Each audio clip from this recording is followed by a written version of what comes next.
様、これだけの腕を持っていながらキャスターについたのか。貴様とリンならば、キャスターになぞ遅れは取るまい。You switched to Caster's side even though you're this strong. You and Rin would have had no trouble with Caster. Hi everybody, Renegade 67 and or 68 here with some more Let's Play / Stream Fate Stay Night Unlimited Blade Works of the blind variety. So, last time, I was excited for more Lancer, bromancing, and we didn't get any, really, because they kind of just moved straight into the big climactic stuff. And the climactic stuff is exciting, but I kind of wanted a little more of the Lancer chemistry. The font different? I don't know, maybe you're going crazy. I don't know, if you... I don't think I've noticed a font difference. Maybe we're both crazy. Maybe I'm crazy for not noticing. Right. There was a thing I was going to say. Oh, something I've been thinking about is the whole Rin Shirou theoretically having a connection from beforehand, because Rin alluded to this when, during the bad ending where Rin wiped our memories of the Grail War.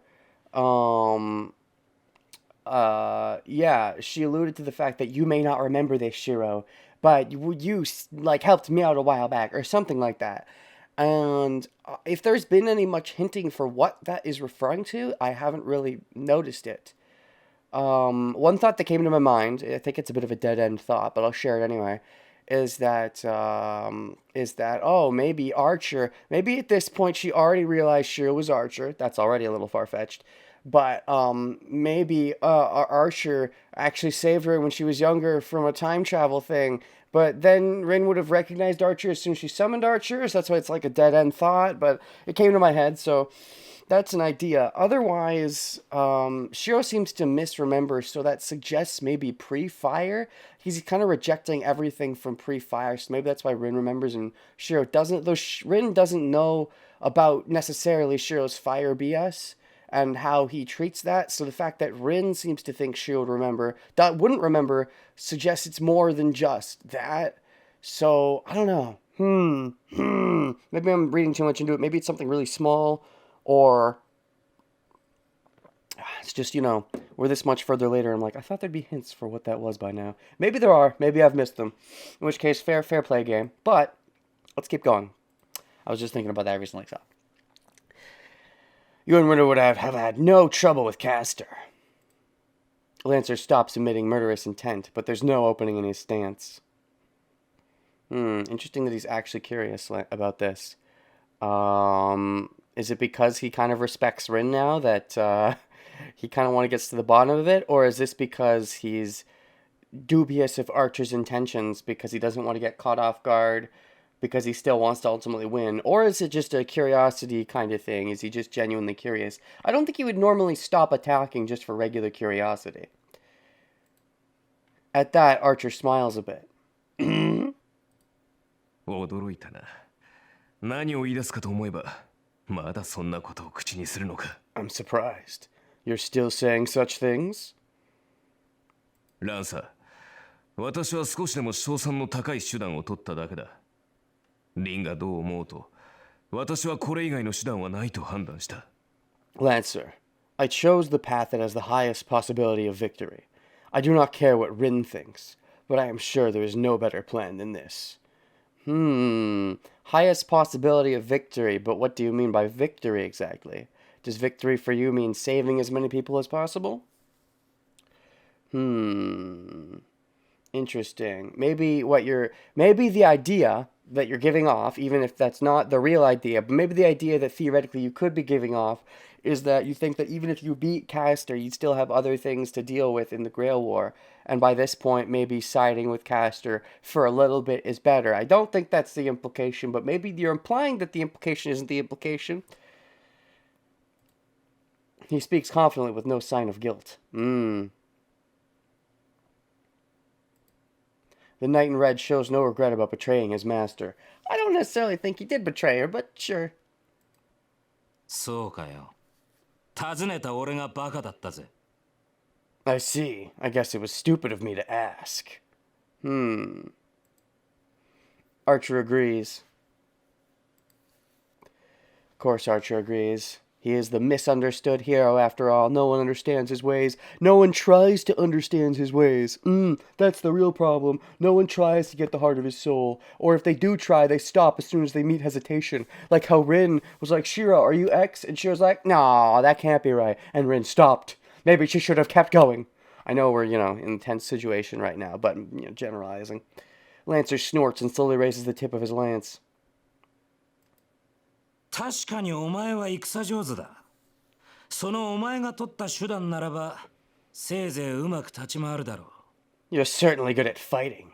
Your tactics will get you through many battles. だが、それは王道ではない。貴様の剣には、決定的に誇りが欠けている。But that is not the right way. Your swords are lacking in pride. You can tell that by fighting? You can tell when someone's not necessarily fighting honorably? Well, yeah. He doesn't care about pride. He already said how he's not like you and Castor, as it were. Any side with that idiot, being Shirou, on it is bound to lose no matter what. Yeah, I could see that perspective from a Shirou perspective. Whatever side Shirou's on is going to lose. Wait, I'm Shirou. His fighting spirit roars up. Do you actually care about saving Archer's pride, Lancer? Is that more important to you than having a proper fight? Maybe to you it's not a proper fight because he doesn't have the pride, and you'd rather fight someone pridefully and beat them like that. I can see that. Even faced with this, the Archer in red still smiles. ああ、あいにく誇りなどない身だからな。Fortunately, I do not have any pride. Yep, sounds like a Shirou. だが、それがどうした？英雄としての名が汚れる？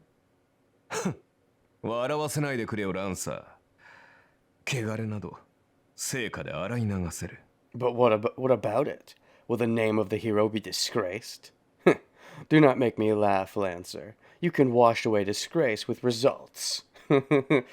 All that matters are results, huh?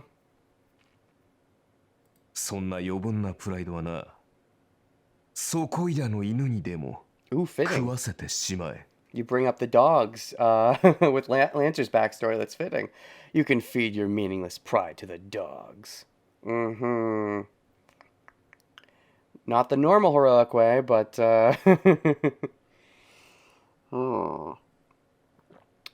For a second, when I first read, will the name of the hero be disgraced, my mind was going to, wait, which hero? Do you mean your own name? Are you alluding to your own name? Even though you wouldn't necessarily know your own name? Or do you mean Lancer's own name? But no, he means the hero in general, I suppose. But, dash.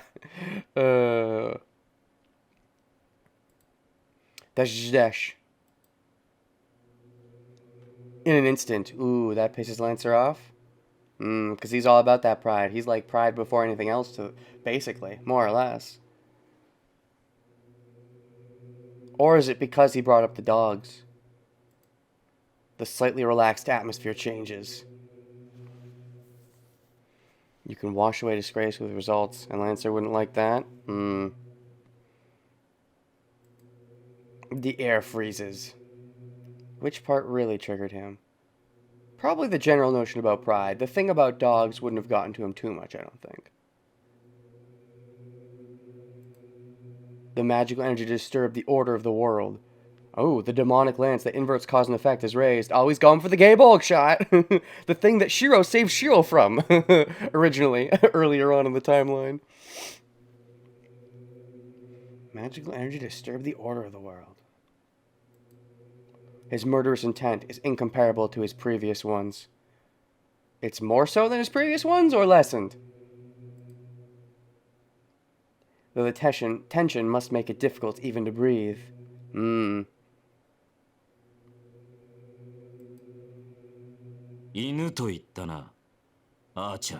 the dog part is what got to him, huh? You said dog, Archer? The blue-armored spearman growls in a voice that could drive the crows from a battlefield. Maybe it was the general speech that got to him, but he's still gonna chime back at the dog comment. 事実だ、空風林。英雄の誇りなぞ持っているのなら、今のうちに捨てておけ。Yes, QQ Lane. If you have pride as a hero, you should get rid of it right now.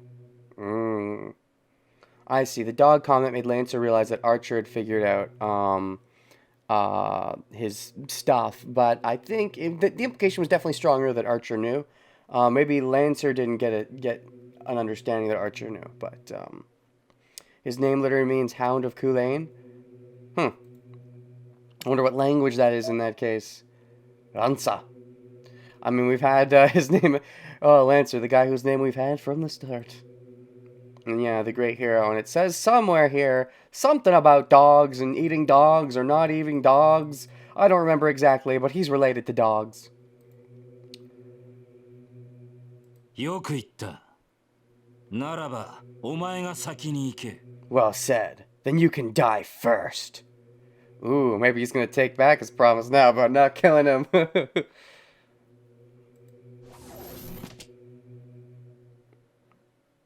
Lancer jumps back a great distance. Oh boy. It is no longer a matter of thrusting his lance. Isn't Archer the one better at long range though, because he's the archer? There are over 100 meters between them now. Lancer leapt back to the entrance of the clearing and crouched on all fours like a beast. Dash, dash, dash, dash, dash. Archer's senses freeze. Is it fear or awe? I don't know. Shirou, I don't think, feels fear very much, unless it's fear of failing to protect something. Could be awe.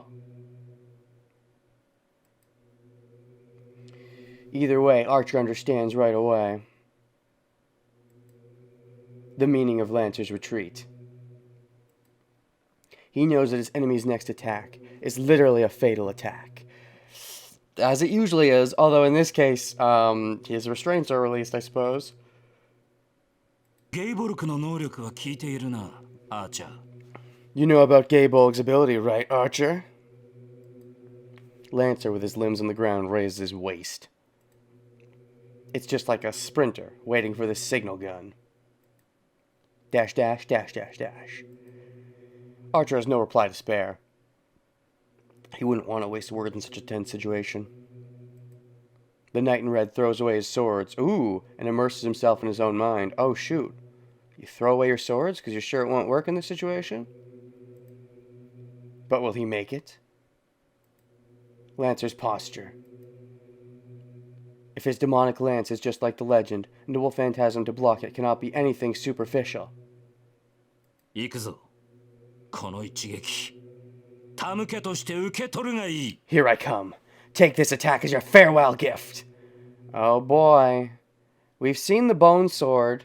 Technically it's supposed to beat QQ Lane. So maybe that's relevant, or maybe he's going to pull a different sword out of his butt. The Blue Panther runs. Even his after image is a blur. Lancer speeds to Archer like a whirlwind. There are 100 meters between them. Lancer is not going to thrust his lance using that whole distance to gain speed. What? Is not going to thrust his lance. What? Is not going to thrust his lance using that whole distance to gain speed. He's just gonna use... Are you talking about cause and effect, or is that a mistranslation? Eh? Whatever. The blue figure crouches. If Archer's been summoned in every age, he must have seen a lot of weapons. Oh, that's fair.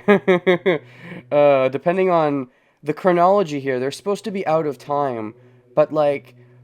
Okay, if he's... it depends on if he's an echo, or if he's a real person like Saber. I don't know. Based on... It could go either way at this point, I suppose. But,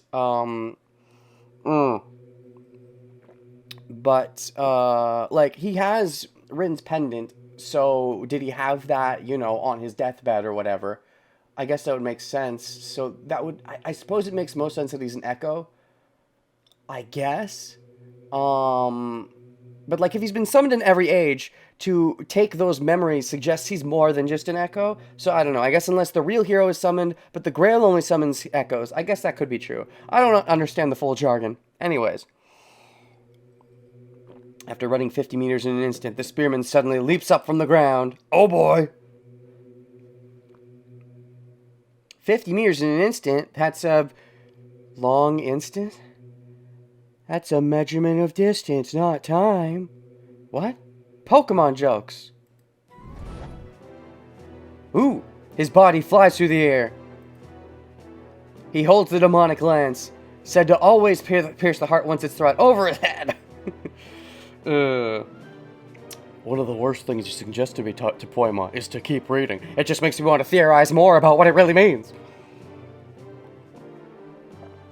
If it's not a mistranslation, it should become clear to me. So I don't see much point to saying, pointing out to me it's not a mistranslation, really. He holds the demonic lance, said to always pierce the heart once it's thrust over his head. Space distorts. According to legend. Uh-oh. That lance scatters numerous spearheads once it is released. Cool. In other words, have we heard this song before? I don't know if it's new or not. We definitely haven't heard it often, but... In other words... Gay? Oh boy, we're gay. But are we Bolg? The lance of causality joins with the words to form a tapestry of action. The spirit in blue arches his back as if drawing a bow. You're not an archer.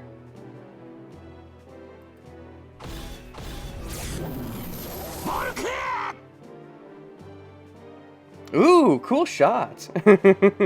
This is Saber's Excalibur song. Okay, so we have heard it before. Alright. But she hasn't used Excalibur in this timeline at all, so... Nice picture. And he smashes down the attack with a roar. It's not a waifu picture, though, so why do I need to save it, right?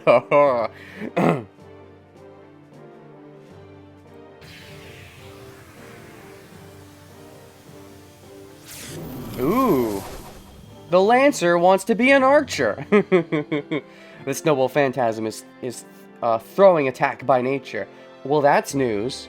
I think he's always normally thrusted until now. But again, he could never fully use it anyways. And yeah, if it is a cause and effect alter, I suppose there's no reason he has to do it up close. If he throws it, then no matter how off target it is, it'll hit anyways. Fair. A lance that never misses the heart. A cursed noble phantasm that cannot be avoided and will attack the enemy even if it misses. Alright, so what's Archer's counter to this? He needs some kind of counter. And it can't be... It's kind of hard to... I mean, it kind of needs to be a BS counter, but I was going to say it's kind of hard to BS around this, because under normal circumstances, this will always hit your heart. So it kind of needs to be a BS counter. But rather, it can't be anything BS, if you know what I mean. Like, they can't beat around the bush. You need something fancy to block this.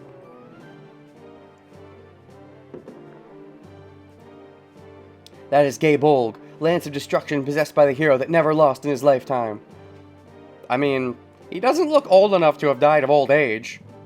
How did he die again? Maybe he didn't die of old age. Or maybe he wasn't even in battle. Did he get screwed over by something? I could see that. Hold on, I just want to double check how he died. Was able to repel off every attack and actually treated the wounded. Morrigan admitted that nobility from the bottom of her heart and decided to support him with his knowledge. To not destroy his pride, she did not help him when he was in his greatest perils, but merely observed the way of a hero. Oh, right, he had a Geist that was like, yeah, oh, of course, because he had a conflicting Geist. I'm now remembering. Okay. Anyways, Lance of Destruction possessed by the hero that never lost in his lifetime. Yeah, the contrary Geist has screwed him over, so he never actually lost. Wow, Lancer OP.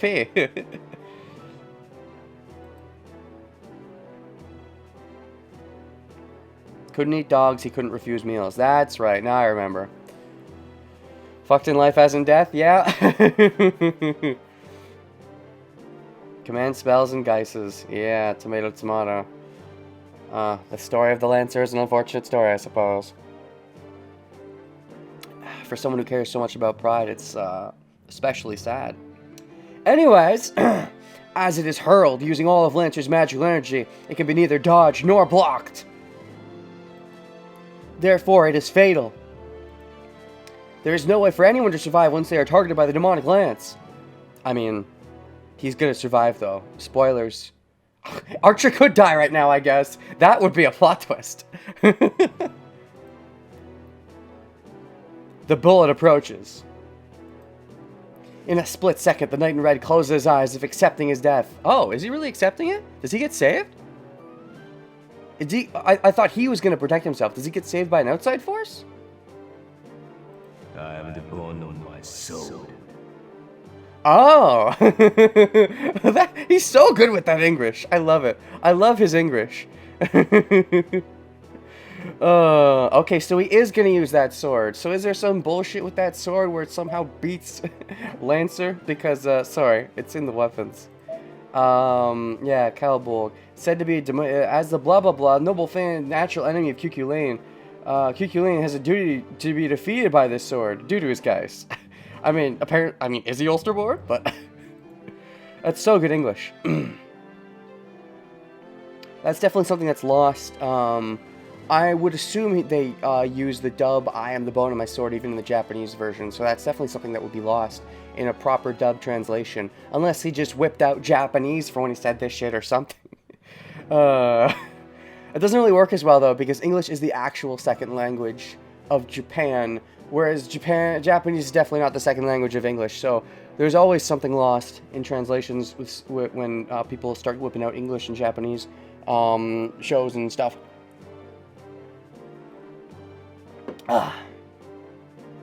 Such good English for a Japanese actor. I assume it's a Japanese actor. The thorn of light blazes forth. And right before the thorn of destruction coming from the heavens strikes Archer. The bone of my sword. I mean, I feel like there's something literal there because his bones seem to actually be kind of made of swords to an extent. But also I could see a metaphorical implication. I am the bone of my sword. I am merely a device for the swords to be summoned from. I have no care for myself. I merely exist to use the swords to defend the people. I don't know. Right before the thorn of destruction coming from the heavens strikes Archer. No. Ah, yes! That's new. Excuse me? He double bonkai'd. Or no, he shikai'd and now he bonkai'd his shikai?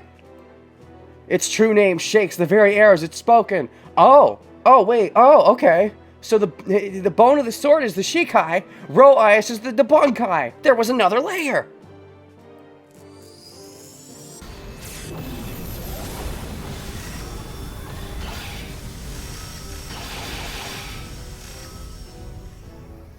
The lance crashes into the shield. A shield?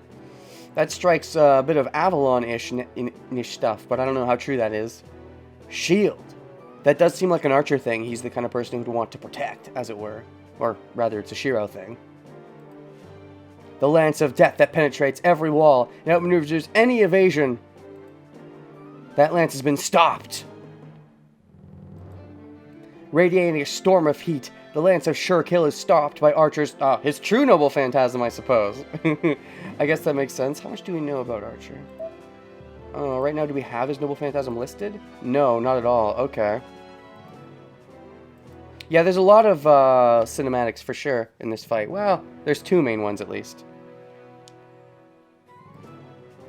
The 7 flower petals appear from empty space and shield Archer from a demonic bullet. Okay, so he needed to summon the sword, so the sword is like his real noble phantasm, or something like that. Or he gets all of the swords because he's a sword, or some of them aren't his noble phantasm. He can just make them, maybe. So he uses this sword. This sword is maybe the true noble phantasm, and it makes this shield, Ro-Ias. Where does this come from? How does Shirou get this? I wonder. The flower petals. A flower. Blooming flower. There hasn't been much flowers in the game so far. I wonder if this is foreshadowed in anything at all, or if it's just something he's gonna get later, or maybe it's just like, oh, he has this, but you don't learn how he got it. these are supposed to be telling of the person's true origin, the knowable phantasm, so I feel like the flower should in some way represent Shirou, and not just, but I'm struggling to think of what the flower would relate to. The bone of my sword. Also, my bones are swords. So I am the bone of the sword, which is my bone, or something. The only flower is Sakura? That's debatable, if there is a Sakura plot twist. Because I know Sakura is sort of like the name of a flower, in a sense. Are we dropping? We dropped a little bit for a second, yeah. I do think there's going to be a Sakura plot twist.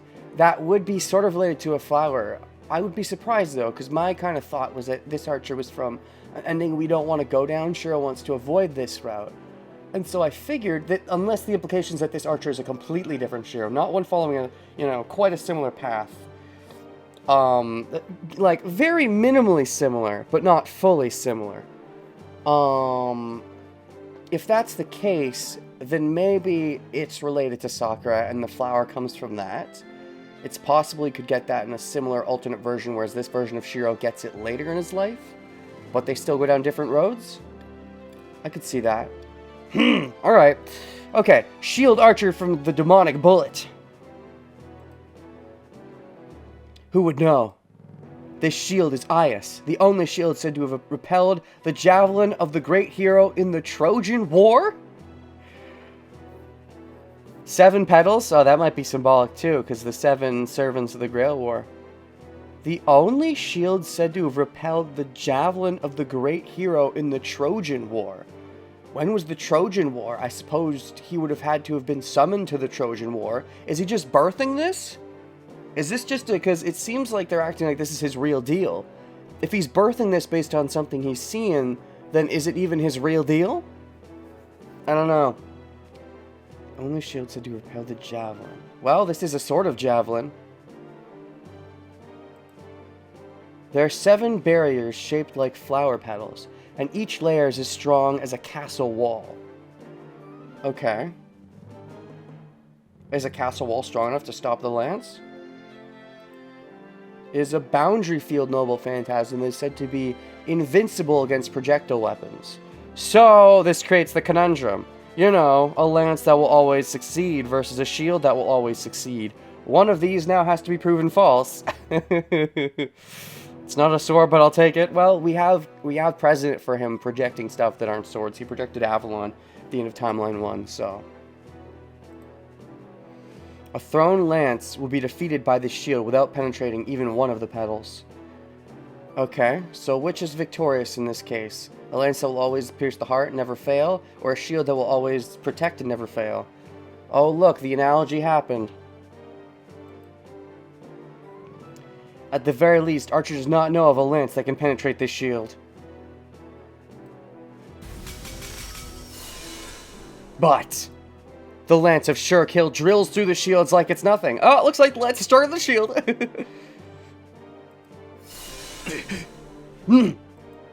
The 6th petal is destroyed. Oh, fuck. Only 1 remains.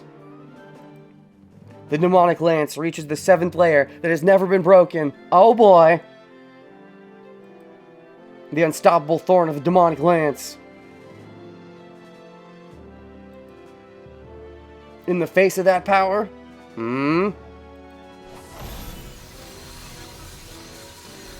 Yeah?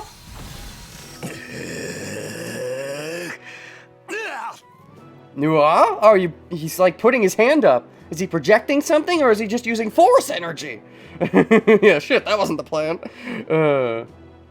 I don't think there's proof Archer doesn't have Avalon. Even if he's Shirou, he might not, he clearly doesn't remember he's Shirou. He might not realize he has Avalon inside of him, so he might not know that he does regenerate. Because he hasn't really been injured properly yet. Except in Timeline 1 where he kind of got killed off screen. I suppose, okay, there's an argument that he doesn't have Avalon. Because in Timeline 1, after he got messed up by Saber, he took, theoretically, a really long time to properly recover. So, maybe that's an implication that he doesn't have Avalon. Unless he actually recovered quicker and he was biding his time because he was unsure. Or Saber's attack was that deadly that it even got through Avalon to an extent, but can't block, can't dodge.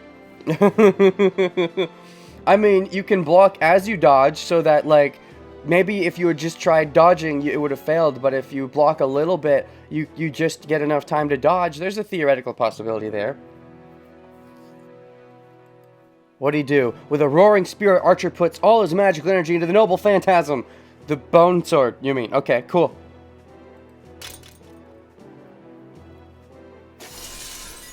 What happened? Dashes. After landing, Lancer glares at the servant in front of him. Archer has wounds all over his body. Okay? His raised arm is like a rotten branch. Okay? His face is strained in pain, not only from the wounds on the arm, but also from the agony in his head. Oh, boy. Just castle, then you've moved, and there's a wall standing in the way. Oh, yes, chess terms.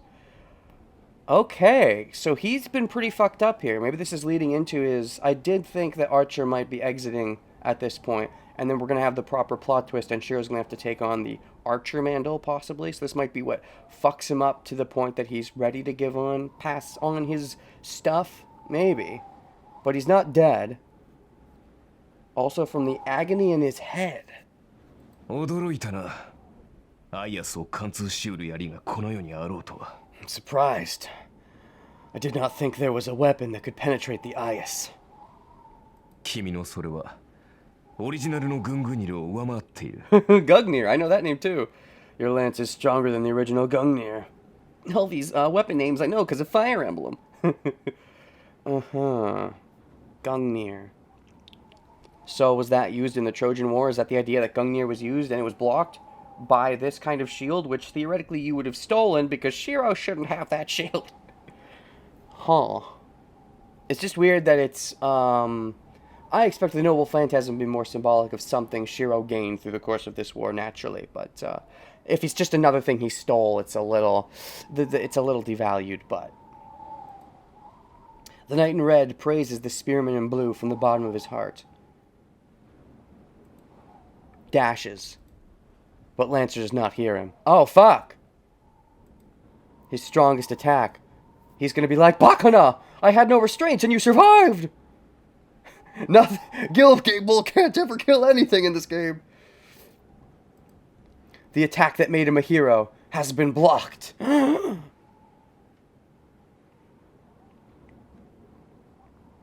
Gungnir isn't Greek adjacent at all. Oh, so Archer's just pulling terms out of his ass because he's been summoned a bunch of times.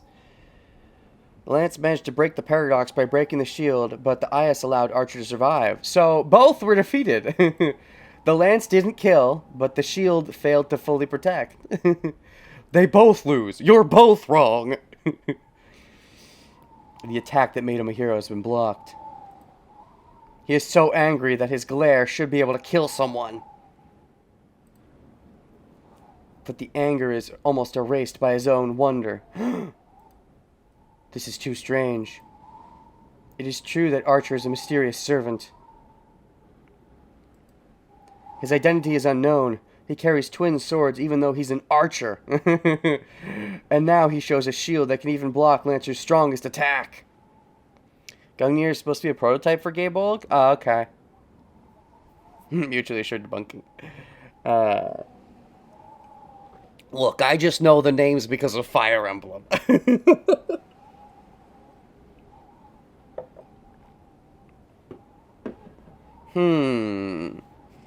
Indeed, he is interesting. Is Lancer going to actually get to the bottom of this? Is he going to solve that Archer is Shirou? Probably not. I don't think he has enough clues to work with. He carries twin swords, and now he can block. Yes, his Noble Phantasm, an Archer's Noble Phantasm, isn't necessarily an attack. It's a defense, which is fitting of Shirou. I mean, he's got a strong attack, but the strongest thing he has is defense.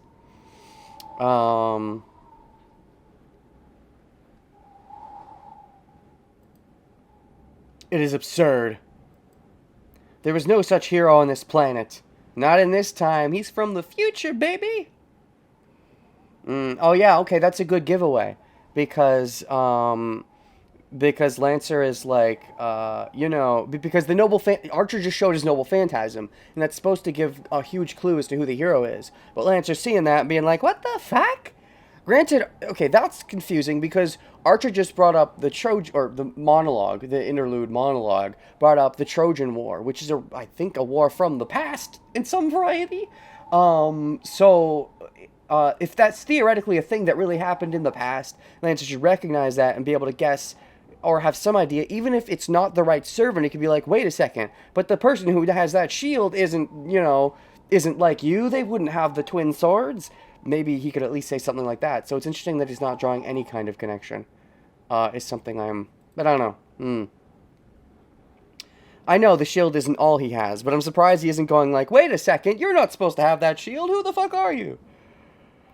It's absurd. There's no such hero on this planet. 貴様、何者だ?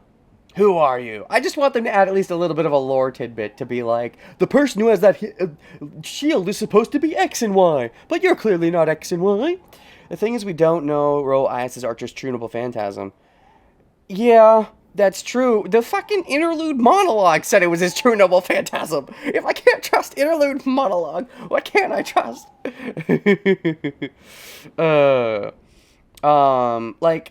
It's hard to, it's possible he has multiple noble phantasms. The game has always been iffy-wiffy with what noble phantasms are.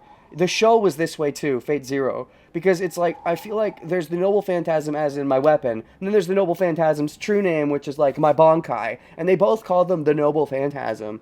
And now some people have multiple Bonkais, and so it's like, wait, what? So it's kind of hard to know where it starts and ends, so he could have more to him than just that, but... Oh, yeah, Gilgamesh, he was also a little confusing, because he's got a whole bunch of shit on his side, too. Yeah. Did they say noble phantasm in quotations? I'll take your word for it. Who are you? ただの旧兵だが、君の見立ては間違いではない。I'm just an archer. Your analysis was not incorrect. They had to put me in one of these holes, right? You know, I'm one of those heroes that the Grail's like, I guess he fits in archer, so they put me in archer. ざれ言を、旧兵が宝具を防ぐほどの盾を持つものか? Bullshit. An archer would not have a shield to block a noble phantasm. Yeah, you'd think an archer would be more about offense. Gil is definitely more about offense. However, Shirou would definitely be a defense person. 場合によっては持つだろう。I guess you can under the right circumstances. だが、それもこのざまだ。魔力の大部分を消費したというのに、腕をやられ、アイアスも完全に破壊された。But this is the result. I used up most of my magical energy. One of my arms is destroyed, and Ias is shattered. I wonder how much stuff he does have. Like, what did he practice exactly? Because he's clearly just birthing all this shit. Because it's saying, oh, from the Trojan War. That's not, that's not his thing in that case. So, I'm wondering, did he, specially focus on certain things that he thought would help, like birthing them? I guess that would make the most sense, because otherwise he could, birth, anything. And that would be a little too OP, so I suppose the implication is that he specialized in a few specific birthings. It's called Unlimited Blade Works, though, so I think he can half-ass birth a bunch of stuff, even if it's not, as strong, maybe, as some of his, more trained stuff. But, Ias is shattered. まったく。私が持ち得る最強の守りだった。Oh, there's a big hint. 今のは。Man, that was the greatest wait. Oh, protection. I thought he said projection. And I was going to be like, ha-ha! No. That was the greatest protection I had. Dash, dash, dash. His limit is his magical energy. That implies, though, if his limit is just his magical energy, then the implication there is that he could potentially do any crazy powerful thing as long as he's got the metachlorians for it. And, I don't know. That seems a little OP. Maybe he's that OP. It certainly gives credence to how he was able to kill Berserker 6 different ways. Because he can pull out 6 different attacks. All right, I guess that's a fair assumption. He's great at projection. He could potentially do a bunch of different shit because he did like 6 different attacks against Berserker, but he wouldn't do them as strong as someone like Saber would. Okay, so his metachlorians maybe are a bit of a limitation factor for him because he's not a normal Magus. I can believe that.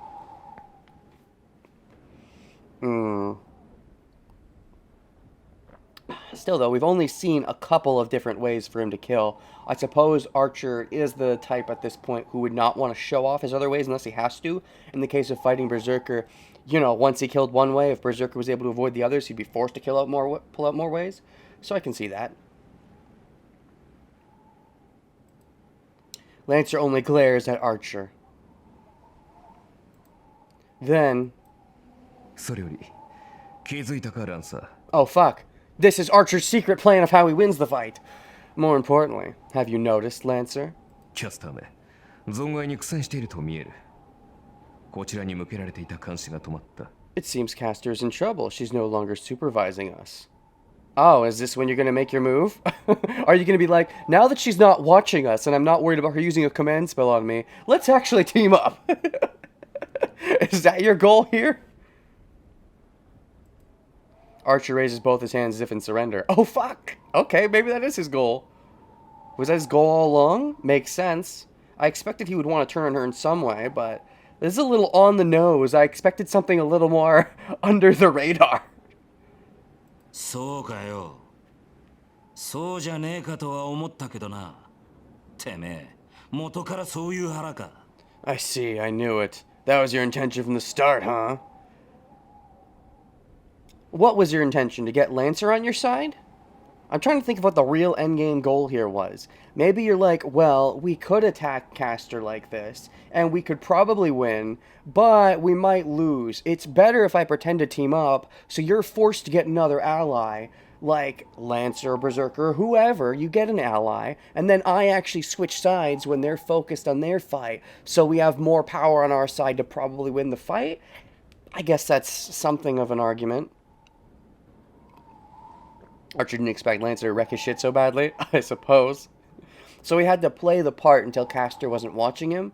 So he had to do double duty of fending off Lancer's attacks and also pay attention to Castor to see if she was still paying attention to him. Alright, I can see that. That's a fair point. That means he's pretty good at sensing Castor's stare over him, though. That means he's definitely improved from when he was a youngin' of sensing the magical flow. That was your intention from the start, huh? 無論だ言っただろう勝率の高い手段だけを取ると Of course, I told you right. I'll only take the route with the greatest chance of success. とことん気に食わねえ野郎だな、てめえ。I really do hate you.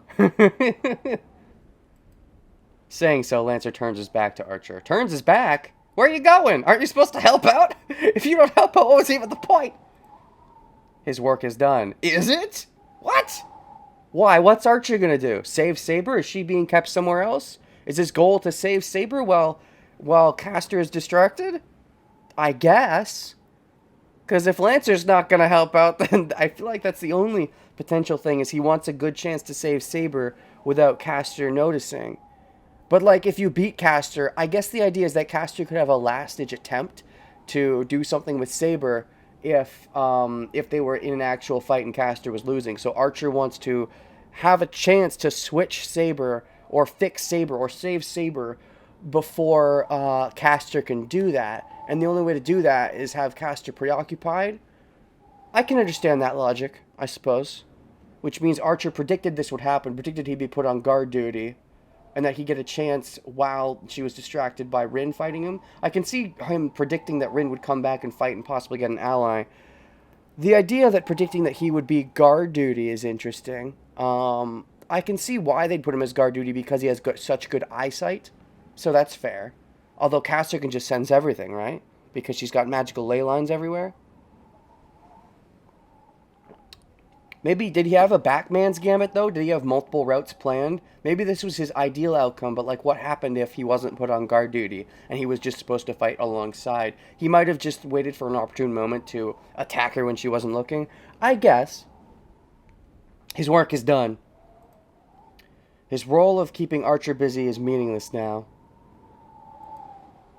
Only so long as Castor's not paying attention to you guys, though. There's no more need for him to side with Tosaka Rin. So what was your goal exactly here, Lancer? What did Kirei really want from this? Was it just to beat Castor? Knowing Kirei, he would have wanted something more. The Spearman in Blue starts to walk away, and lays down in the grass to wait and see? Oh, you're just gonna watch? You're not even gonna help? Maybe that was Kirei's order, was only help as long as maybe Kirei saw it coming too. He knows, he's pretty good on, he knows Rin's mindset. I don't know if he would know Archer's mindset, but he might have predicted something like this would happen, or maybe he said, if Archer decides to turn back to her side, you don't have to help anymore. I don't know. I wonder if he's doing this own volition, just because he doesn't like Archer, or if that was Kirei's order. Anyways, whoa, fighting! Status screen? Weapon? Was weapons updated? The wielder of, hold on, Durandal, Herpy, Vardra, Dansleaf, Kancho. No, I don't think, I don't think any, weapon was updated, but... Lancer promised not to kill Archer. Oh, hey, succeeded. It's true Lancer promised not to kill Archer. However, like, I'm surprised Lancer's not helping defeat Castor more. I guess the idea is he doesn't...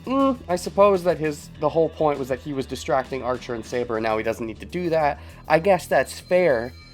But I'm wondering if this is his idea to... I don't need to intervene at this point, or if Kirei was the one to give him the intention of, don't intervene if you don't need to pass, blah, blah, blah.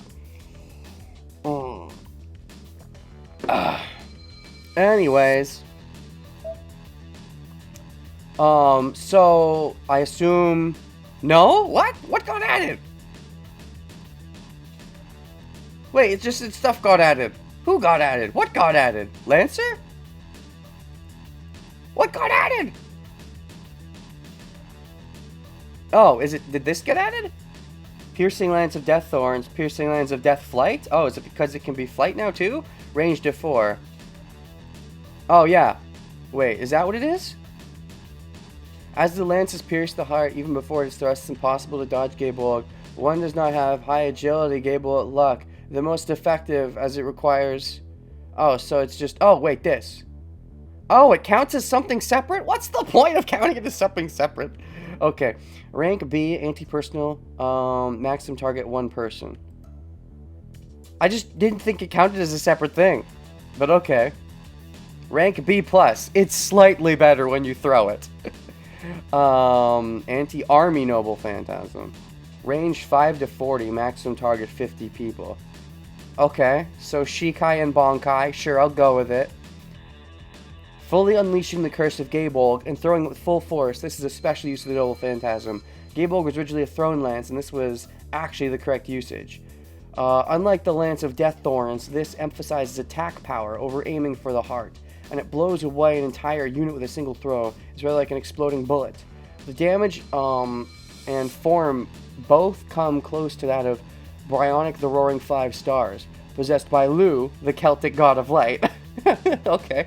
But its ability of striking an opponent no matter how many times it is dodged makes it closer to the chief god of Northern Europe, Odin's Gungnir Declaration of Great God. Okay. Sure. Gungnir, Odin. I know the hip names. Luch, yes. That's a Fire Emblem mage's name, I believe. Celtic. I know the Celtic Guardian from Yu-Gi-Oh! Alright. Neat. So, dashes.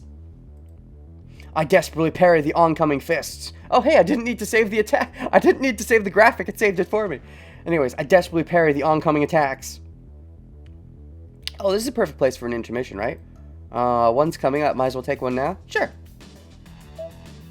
We just finished that Archer Lancer bit, so this works, I guess. Skip this. Let's save here.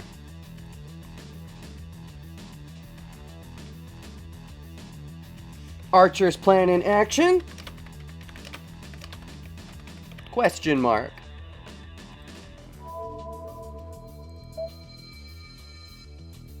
So basically when it's thrown, it just aims for the person in general and not the heart, but instead turns into a shotgun. If it kills them entirely, it doesn't matter if it hits the heart, I suppose. I desperately parry the oncoming fists. He's on the offense, I'm the defense. Kazuki's fists are live snakes. Even if I barely dodge them, they change their paths to come bite me. Even if I barely dodge them. That's weird to imagine. The fist part, like not even the claws, but the fist is like a biting thing. There's no nails involved. It's just like the knuckle somehow is biting. That's such a weird thought, but okay. They change their paths to come bite me. Another Shirou fight right after one Shirou fight. It's good to finally get some Shirou fights after a while.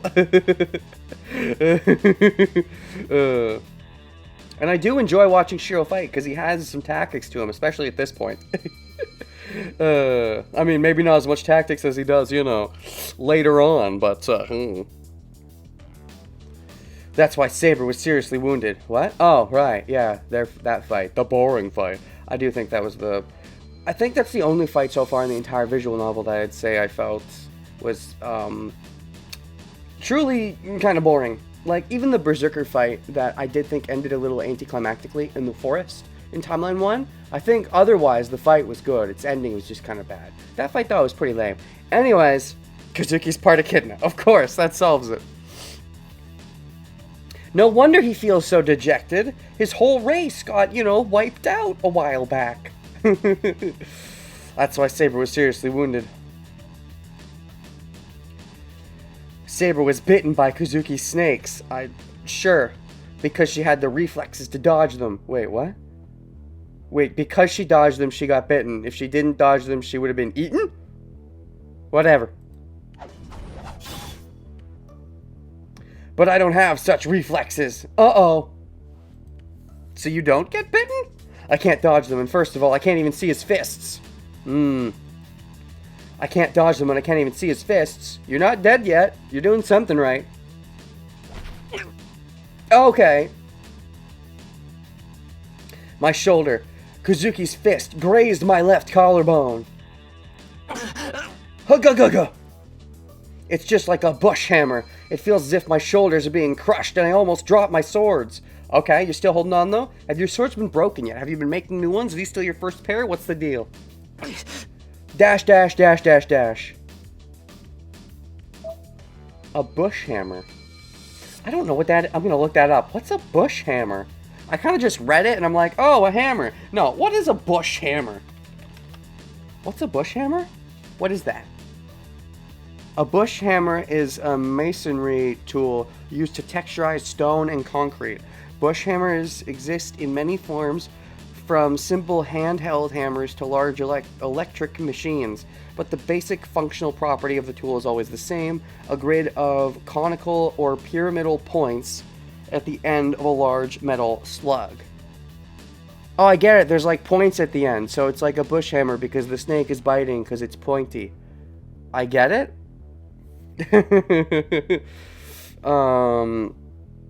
Luckily I was too busy to make the Kazuki vs. Saber stream.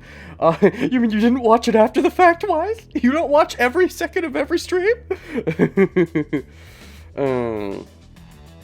So blocking is better than dodging? That's weird.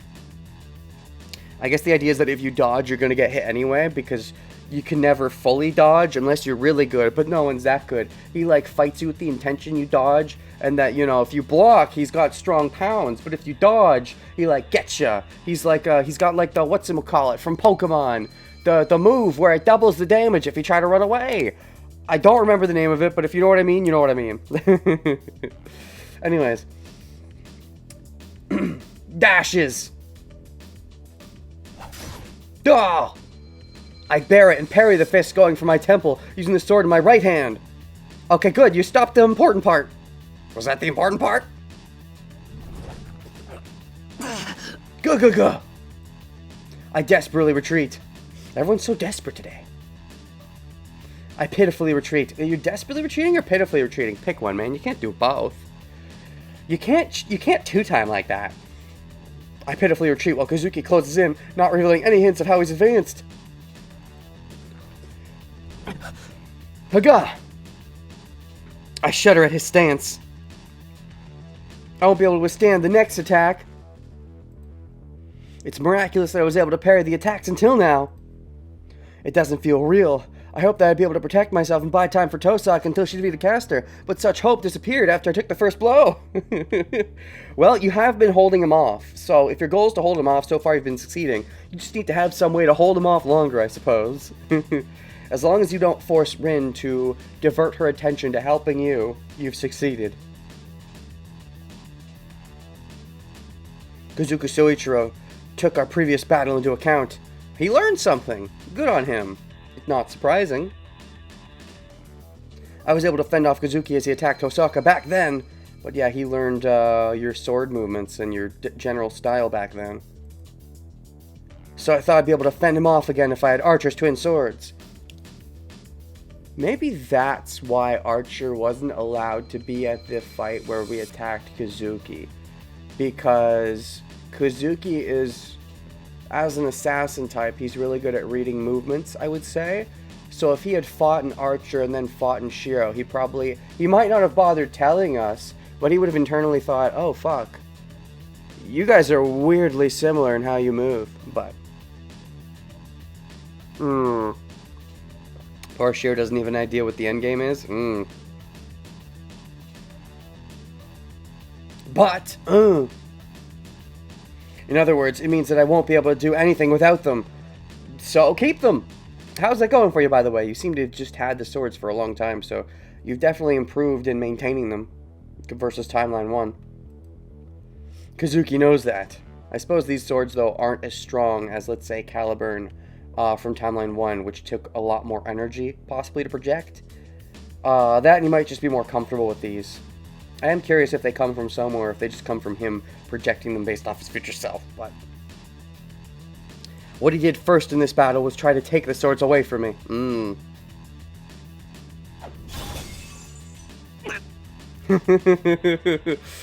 The endgame is the one possibility out of the 10 million where we win, of course. That's always what the endgame is. I mean, the opponent's endgame is something else entirely. Gah! The sword in my right hand is destroyed. Uh-oh! You gotta make a new one then, right? The first, strengthened with caster's magic, shatters my sword with a few blows. Wait, what? Oh, the fist, right.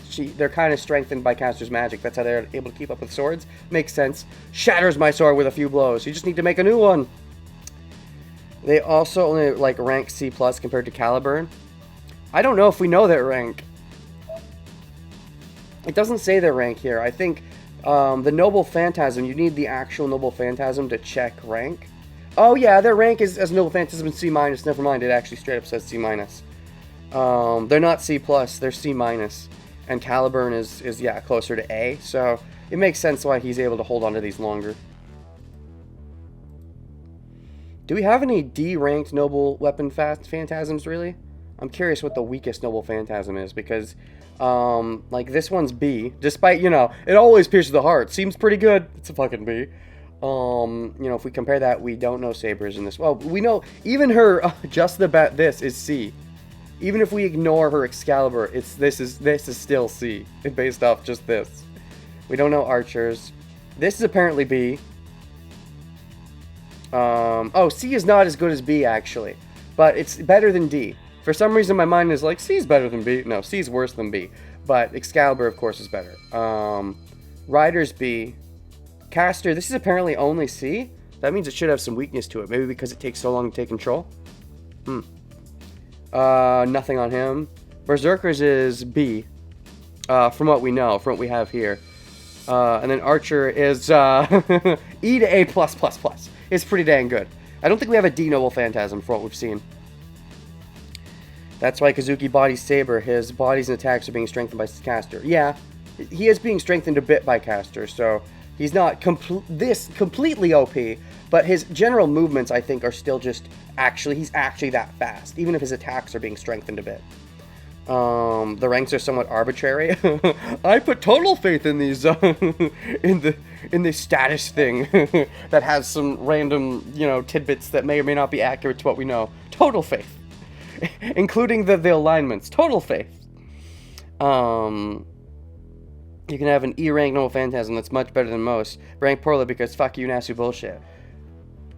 Yeah, but, Anyways, strengthened with caster's magic. I think it's based on how often it loses rock, paper, scissors. I don't know if everything's based on round rock, paper, scissors. But anyways, the fist, strengthened with caster's blow. Shatters my sword with a few blows.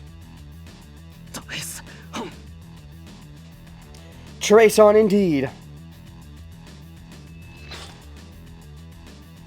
I immediately reproduce the short sword. Power levels are bullshit. That doesn't mean grades are. I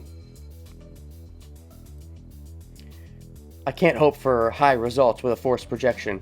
A quickly prepared sword. You can't, but... I mean, that's what you always were doing before, so... Maybe that's why you were worried about not doing it in the moment, because you were thinking, I don't know how good it'll be in the moment. But as long as you're confident, it should still be good in the moment.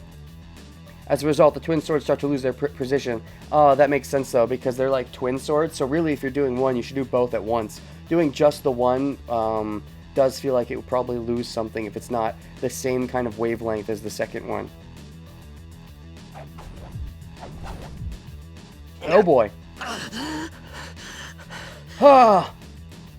I can't breathe right. That's bad. Breathe left. I frantically block Kazuki's fist with the short swords. I just follow the twin swords. In copying Archer, Emiya Shiro's limbs have far exceeded the limits of his body. Oh, it went away? And then there's this headache. The Archer headache! Me from... me in another place is got badly wounded. Ooh. Something is scraped away inside of me every time I project something. It's not the sensation of using up magical energy. Maybe you're borrowing it from Archer in some way. Maybe that's where the bleed through comes through. Maybe that means Archer could be stronger if he wasn't tied to your version of Shiro. This version? Maybe. If he actually is stealing magical energy to some extent. That's possible, I suppose. Maybe that's why Archer was wrong in Gabolg's power. Maybe the shield should have prevented it. But because of Shiro stealing some of his power, which this Archer would not have predicted because I don't think he's put the dots together, that's why the shield is weaker than he was expected and why Gabolg broke through, possibly. It's not the sensation of using up magical energy. It feels like my precious magic circuits are disappearing one by one every time I make a sword. I'm almost all out. Uh-oh! I might be able to make 2 more. I'll die when my magical energy runs out. But first of all, can I stay alive until my magical energy runs out? Yeah, that's the hard part. Oh boy. Oh, question marks? I'm flung away. Kazuki's right fist, the fist he hasn't been using, was suddenly thrust like a lance. Lancer's lance. You were just fighting another lance guy in your future past. Kazuki's right fist. He hadn't been using... so what? He was doing all this one-handed until now? Maybe he was keeping the other fist for defense or something. So why would he suddenly use the other fist now? Especially not for a fatal blow. I shielded my chest with my blades. In that instant, my swords were destroyed, and the impact flung me away. Maybe he thought it would be a fatal blow, and you reacted faster than he was expecting? That would be very impressive if that's the case. I feel something hard on my back. I must have been pushed back about 5 meters. Guh. I try to draw a breath and realize that I can't. That's bad. Maybe if you can't draw a breath, you can... The joke died. I was going to be like, oh, you draw like a drawing of breath. Maybe if you can't draw a breath, you can like, write breath? Sing breath? Anyways, the penetrating impact has numbed my heart. That's bad. I can't breathe, and I can't move. It's only for a few seconds. In the few moments it takes my heart to resume its work, Kazuki has an opening. Oh boy. Huggaga. The devil approaches. This is it.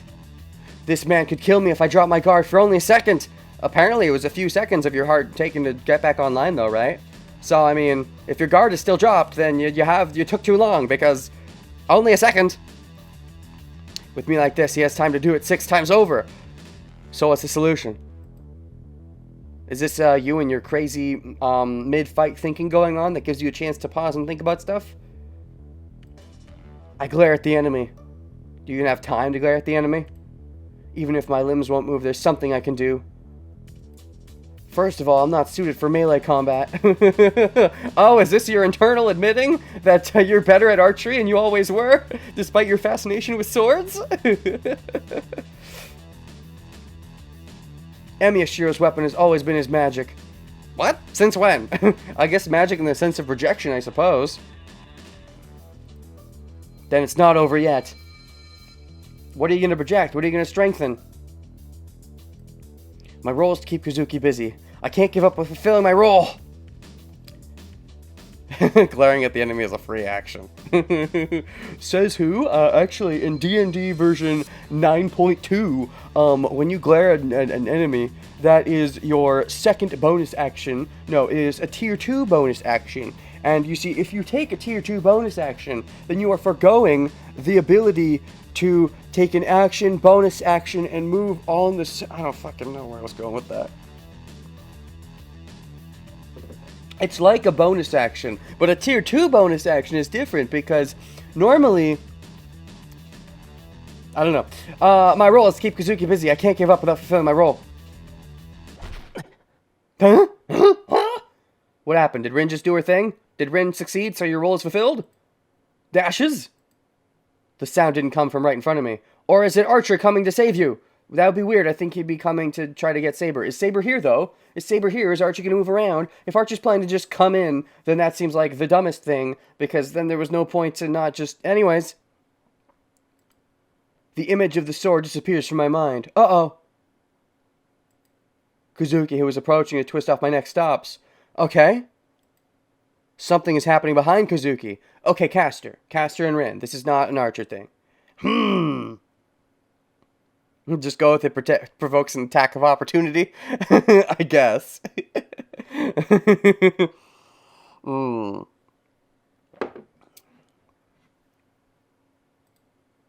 It happened to Caster with the altar behind her. Oh boy, what did Rin do? Okay, are we going to flashback interlude or just do present interlude? Tosaka is also at a disadvantage. No, her burden is greater as she fully understands the difference in their powers. Despite how saying you were much greater than Magus Caster was, huh? Oh, sure. I don't know. Caster points her finger with a composed expression. The magic is arrow. Oh, arrow? I've always pronounced that arrow. But anyways, Plague Wind. Caster does not need to cast her magic. Despite being a caster. Bit of a conundrum there. For a witch that lived in the age of gods, incantations are unnecessary to connect herself with the world. Caster is always surrounded by divine mysteries of ancient lore. For Caster, magic is something she commands.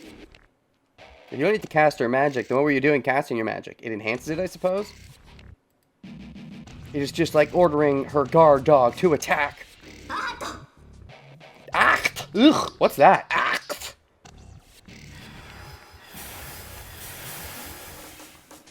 She nullifies it with her treasured jewel. Okay, there's one of her jewels at work.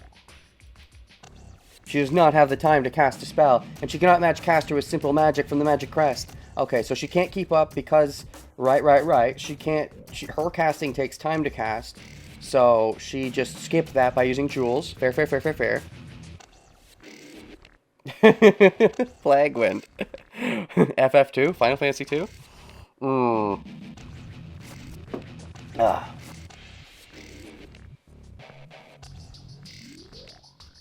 Their skills as magi are as far apart as heaven and earth. Okay, then how is earth gonna beat heaven, huh? To bridge that gap, she must use the power that she has spent a long time gathering. Right, the jewels. Crystallization of magic energy that she has stored since she was born as a magus. For this battle, she's prepared to use all 9 remaining jewels from the original 10. Sure. All 9 remaining jewels. When did she use the first one? Did she try to use it against Saber? Was that the idea? She tried to use one of her jewels against Saber in the beginning of the thing? Or was that only in the other timeline when... I don't remember exactly. Because the prologue changes a bit depending on which timeline you're going back with. So I'm not sure when exactly she used the first jewel. Maybe that was the idea, or maybe some other time and I'm not thinking. But anyways... or did she use the jewel for summoning Archer in the first place? I don't remember when she used the first jewel.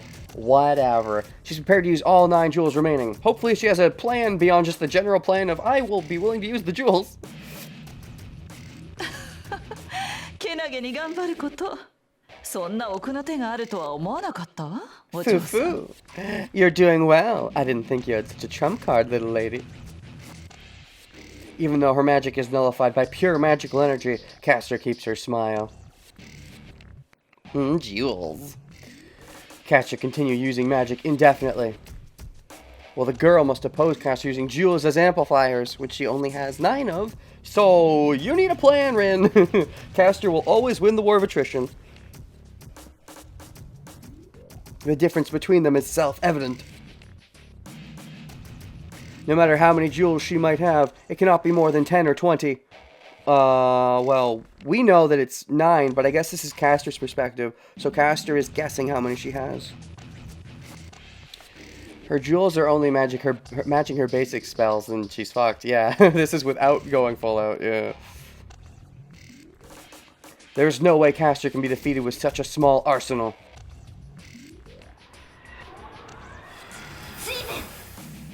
What she said. She nullifies the electric charge with the 7th jewel. The 7th jewel? But you just used the 2nd jewel, so wouldn't this be the 3rd jewel? Or if it's like 10th, 9th, would this be the 8th jewel? Or are you randomly using the 7th jewel, even though that's not the numbered order of jewels you're on right now, but they are numbered and you're just choosing to use the 7th one? What? She has 6 jewels left. Oh, suddenly she's got 6. Okay, they skipped a bit. She used a couple. Well, okay, she used like 2. We thought she used 1. Now she's already used a 2nd. Now she's used her 3rd, so she has 6 left. Okay, cool. With 6 more spells from Castor, her last resort will be exhausted. My math is fine. This should be her 8th jewel. Anyways, her last resort was exhausted. あら、綺麗に防ぎ切るのね。本当にけなげ。自分だけ守っていれば石を使い切ることもないでしょうに。Oh, you cleanly block them. You really are cute. You do not have to use up the whole jewel if you're only protecting yourself. Maybe she's doing more than protecting herself. What's your plan, Ren? You're using up the whole jewel because you do have a plan, Are you doing like a Piccolo move? Like a fucking Hell Zone grenade? I forget what it's called. Where you attack and you make it seem like you're just blocking, but you're setting up some residue. And then you're going to do a bunch of residue blocks. And then you're going to be like, Rin grenade, and all the residues are going to come at you at once. I don't fucking know. She does not react to the giggling voice and takes another jewel to get ready for the next attack. Yeah, there's a clear difference between them. Rin is super focused in the heat of battle and not enjoying it, which makes sense because Rin doesn't necessarily enjoy this part of her life. This is the part that she feels obligated to do. Whereas Castor, though, she feels she has to enjoy it. She has to revel in herself and her being a bad guy. And in this case, bullying a little girl is being a bad guy, I suppose.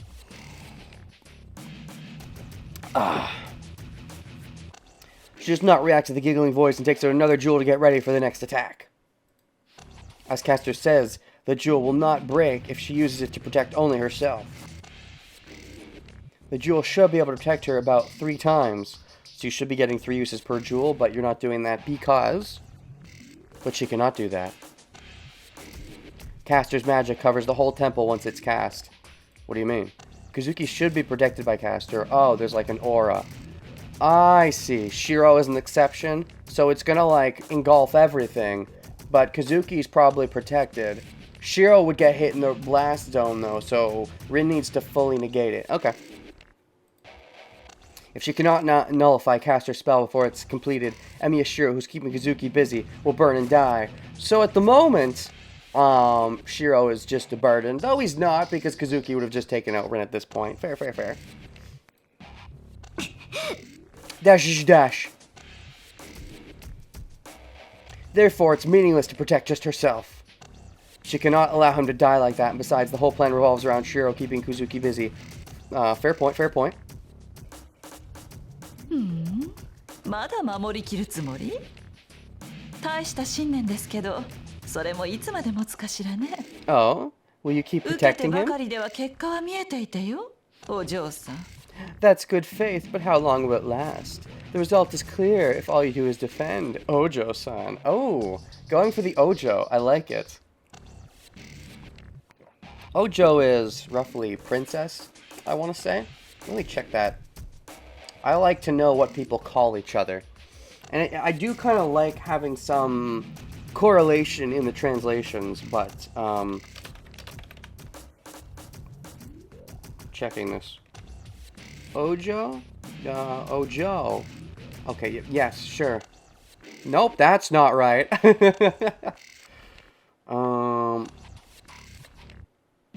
Yeah, Ojo, I'm right. It's princess. Okay, cool. Just had to double check. I thought I was right. I just wanted to make sure because it's been a while. I'm a little rusty on my Japanese. Anyways, the result is clear if all you do is defend, princess. Clear act of belittling. Caster is the big bad, and she's talking down to Rin as, you know, utilizing these jewels that are very expensive, so it shows that, you know, Rin's kind of pampered to some extent to actually have these jewels to use. Which might rub Caster the wrong way with how, you know, how horrible, by comparison, her life has been. Although you could argue maybe Caster's life was good before everything went to shit with her. I don't remember exactly. How good was her life before her life went to shit? Let me double check that. Unfortunate princess, labeled as a witch. Jason, blah, blah, blah. Oh, she's also a princess. There is another parallel. She's calling Rin a princess, despite the fact that she herself was a princess. Interesting. And she's looking down on the notion of a princess. She thinks she's beyond that notion of a princess. That disgusting former version of her, she's moved past that. She doesn't want to relate to that. Okay. So she sees a version of her past self in this Rin, and hates her because of that, maybe? Caster moves her finger. Oh yeah. Wait, halt. I can understand that part. Sex Einfu halt. I skipped Ein, I'm sorry. She makes the first move this time. Okay. This time she's on the attack, despite the fact that she has halt in there. A girl doing so much for a boy she loves. She's looking at the past. Yeah, you're right. There's that parallel there. Rin making sure Shirou is okay. Caster remembering how she was, you know, forced to protect, what's his douche face. Although this is definitely different, because in this case, Rin isn't being brain controlled to like Shirou. Or is she? Plot twist. Her jewels will run out and... Wait. Her jewels will run out and she will be killed if she keeps defending. Was I look... Oh, so she's attacking. Yes. Caster's magic and her jewels. The magical energy contained in them is the same, so it means she can beat Caster if she makes the first move. I mean, considering Caster hasn't been beating Rin despite making the first move, I think Caster blocking is also sufficient, right?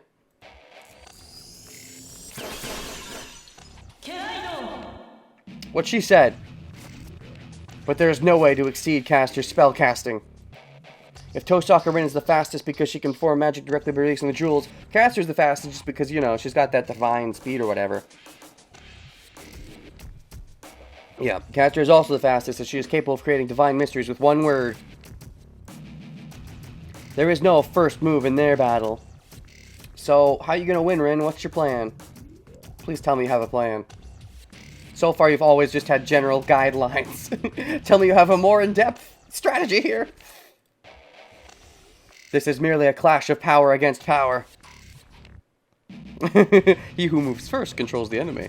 It's not necessarily untrue. It really depends on the context of the battle at question. Sometimes that's very true. For example, if you're playing chess, your first move will a lot of time dictate how white will play. And that's kind of the... white moves first in chess. And that's kind of the same thing in Go. If you, you know, if you move if you are usually the one who has Sente to first move away from the corner points, and that will generally enforce how white responds. The fact that black starts with Sente is why, you know, white gets the 6.5 points at the end or whatever, 7.5 points, depends on the version you're playing.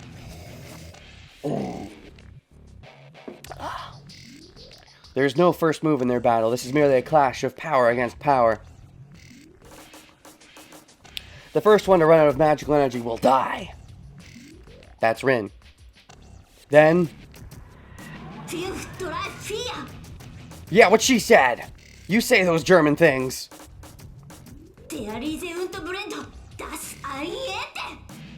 Yeah, cool. I wonder what this stuff translates to. I'm sure it translates to something real, but I wonder if it's like just random fancy words, or if there's an actual flow of logic to what's being said here. She just needs to force her way through.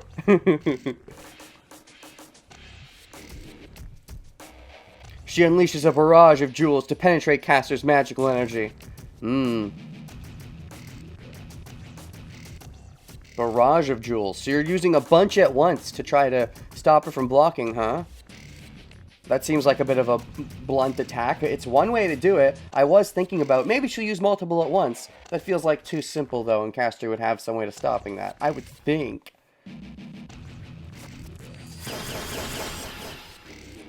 Jewels 5, 3, and 4 are released in succession. That seems like a bad idea.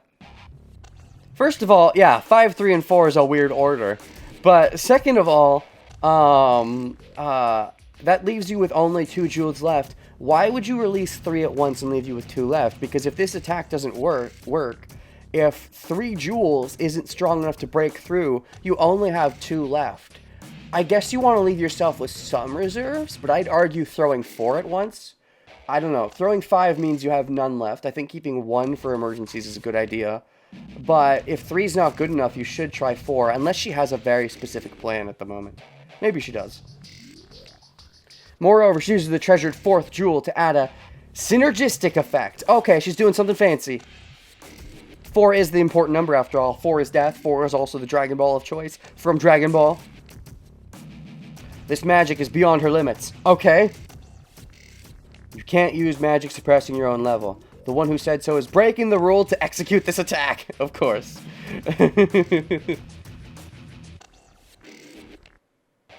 The attack will destroy not only the temple, but the whole church if Caster does not defend against it.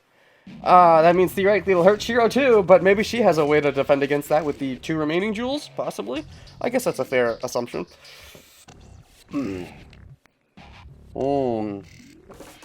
Breaking the rule to execute this attack. It'll probably hurt herself, but maybe she's willing to do that for Shirou. Maybe for her own self she wouldn't necessarily do this to hurt herself, but for Shirou she would. It's debatable. Because she wants to win the fight, but she does say she cares about herself. You know, theoretically she was saying, Shirou, care about yourself more than others, but I think in that sense that is a bit of a hypocritical stance, because I think at this point she does care more about Shirou than herself. Anyways, the whole church, if Caster does not defend against it.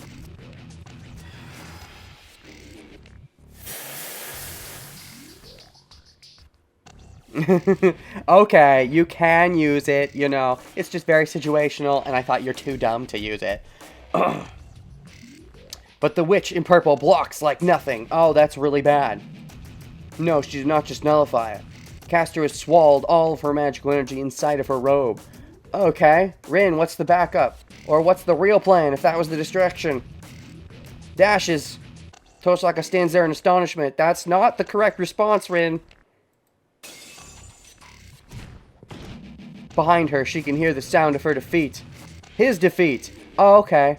And this is shortly before... Alright, so they are... Okay, this was beforehand. They did flash back. So they're about to build up to whatever the noise was. Are you about to use the noise? Or did Caster just now use the noise? Was that the noise? Sounds of breaking swords and his body slamming against the wall. It's now or never, Rin. What else you got up your sleeve? Or are you just a general planner? Still just a general planner? No definite strategy? The match is about to be settled. Okay, do you have a general plan? Or no, do you have a non-general plan? Do you have a strategy? What are my terms? What are terms? She has nothing she can do, and her body sways. Oh, you have no real strategy. Okay, it was just a general plan. I see. She staggers forward as if overwhelmed by despair. So you're not a terrible tactician, but I don't think you're a very good strategist. And in this moment, I think you needed strategy. Tactics were not going to win the day here.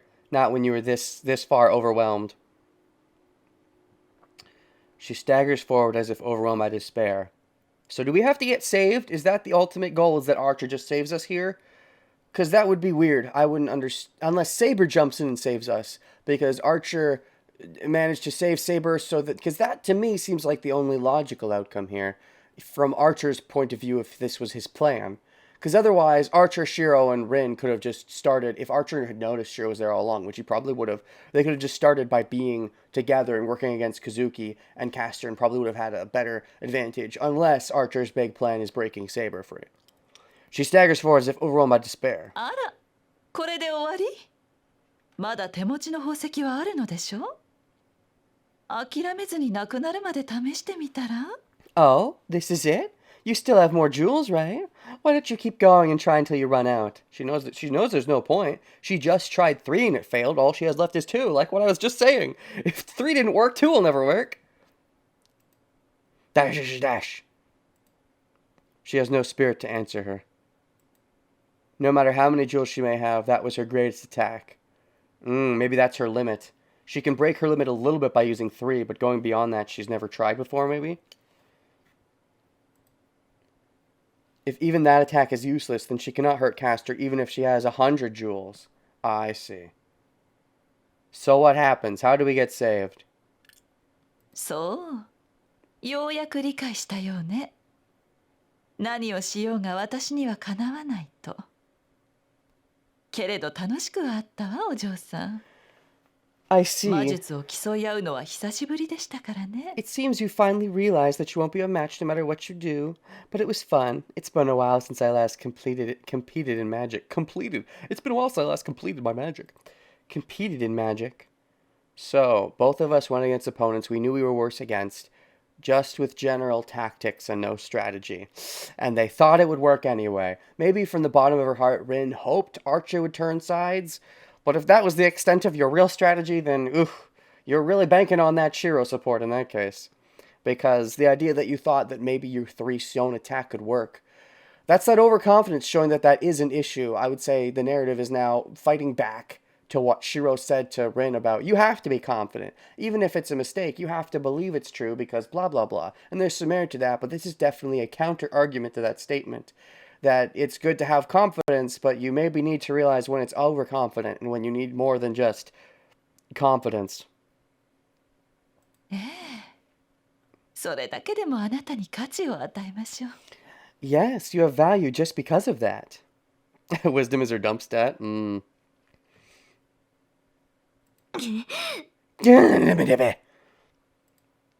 She stops herself from falling, holds in her nausea with her hand, and glares at Caster. Well, at least glaring is a free action as we've went over. Can't believe Rin's entire plan is, I'll use 3 jewels! I guess she used 3 jewels, I don't know, did she use 3 jewels to take away one of Berserker's lives? I forget the exact circumstances. I know she used some of her jewels. Theoretically, 3 is her strongest attack, though, unless it's just putting them together all at once makes her strongest attack. She could have, in the moment, used more than that, and just as a raw attack that would have been weaker, in theory, than if she had the possible prepping.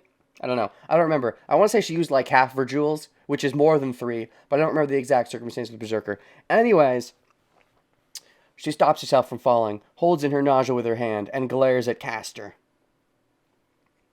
What if I punched it harder? The Naruto Uzumaki approach. Wait a second. I tried to get out of the ice mirrors, and that didn't work. I know, maybe I'll just hit it harder. Goku logic? I go back to Naruto logic. I always think of the scene with the ice mirrors. That's where my mind always goes. But she used 4 or 5 in Berserker? That sounds right.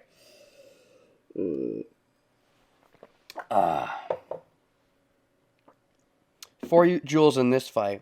3 for power and 4 for synergy. Number 4? Well, She used the 4 jewel, you mean. But anyways, she stops herself from falling. He's just Ninja Goku anyway.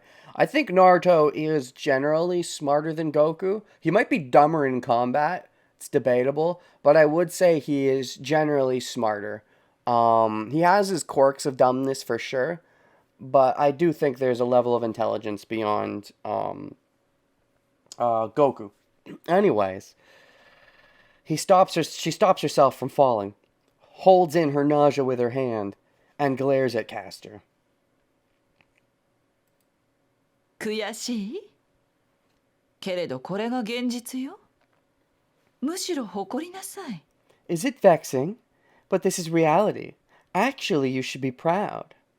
Thinking about things. Just thinking about the flow of the narrative and the fights and as they've happened. And I'm just thinking about the important fights that have happened so far. The big ones are, the Berserker fight where Archer did a big cool thing. The Rin-Shiro fight got interrupted. But theoretically, the end outcome would have been Shiro wouldn't have been Rin's ally anymore if that had gone fully through, because the choice we got at the end was Shiro submitting regardless. And if Rin had done that, Rin almost certainly wouldn't have won the war.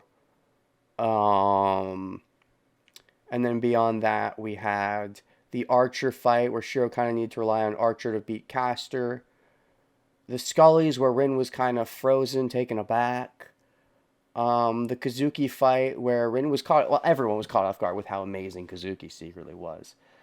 But Rin didn't do much in that fight because it was sort of like... I guess you could argue Rin was focused on Castor, but we didn't really get much of a look of what that was, if anything. If there was much development there, then Rin definitely would be underestimating her in this fight. So I don't think much came of that, actually. And that was because of Rin's plan to do the sneak attack on... that was Rin's plan to do the sneak attack on Kazuki. She was the one who came up with that idea. And then moving forward still, now here in this fight, Rin's the one... Rin and Archer... Rin's like, hey, Archer, let's do this. And Archer's like, no, that's a dumb plan. We're not doing it. And now here... Rin's like, yeah, sure, we'll have Lancer distract, and we can go in and beat Kazuki and Castor. It feels like at every turn throughout this timeline, Rin has gotten it wrong again, and again, and again, and again. And Archer's always the one to save the day, really. But, I feel like something should be learned from this. I don't know. It's definitely something I've noticed looking back on all the fights. It does feel like generally there's a luck involved for... I was thinking about Shiro at first, about how, our main character always has to get lucky. But when I started to think about it, it kind of extends to Rin as well. I wonder if there's going to be some development there for Rin specifically. It's just something I'm thinking about now. But Shiro, I do think is, gonna get a little more strategical, and he's already a bit tactical. But if anything, Shiro was, I think, to an extent, just relying that Rin would do something that would work, and Rin definitely did not do something that worked, unless what she's doing is just relying on Archer.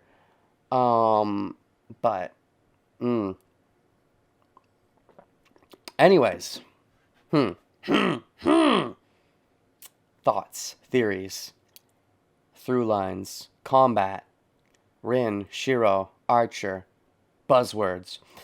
Is it vexing? But this is reality. Actually, you should be proud.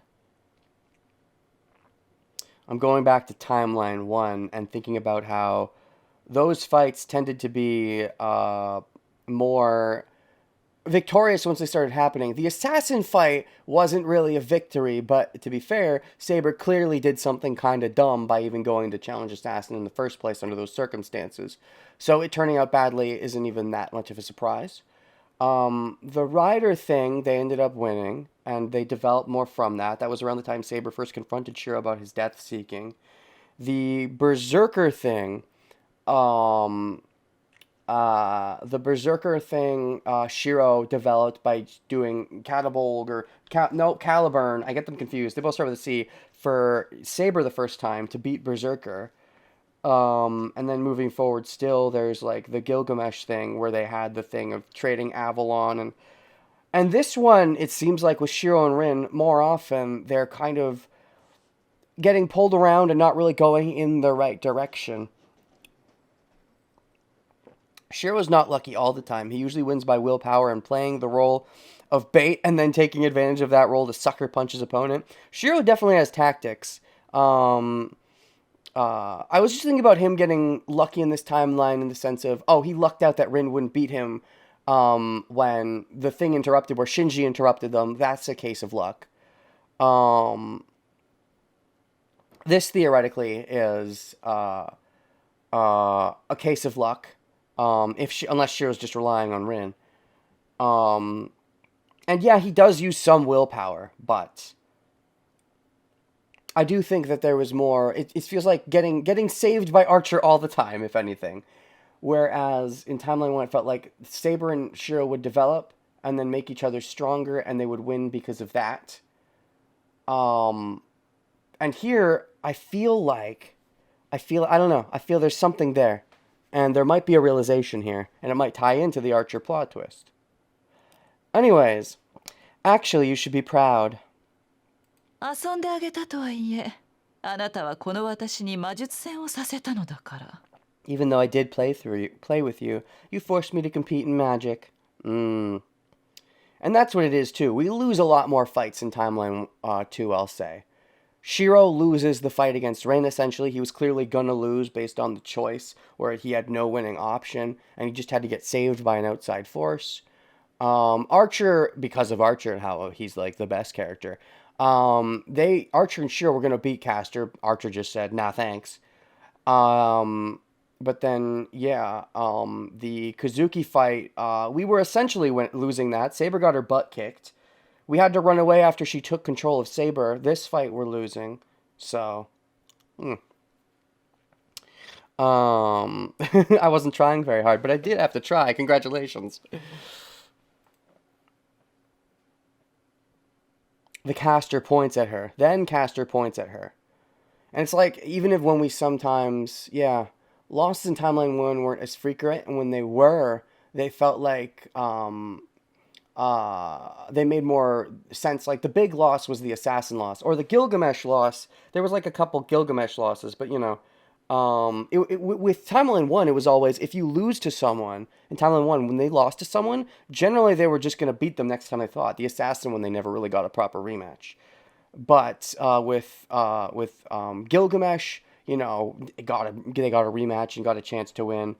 Berserker, she got her chance to win. Ryder didn't really beat Saber so much as she ran the heck away, but anyways, then Caster points at her as if to pronounce her death sentence. Oh no, power death! 消えなさい。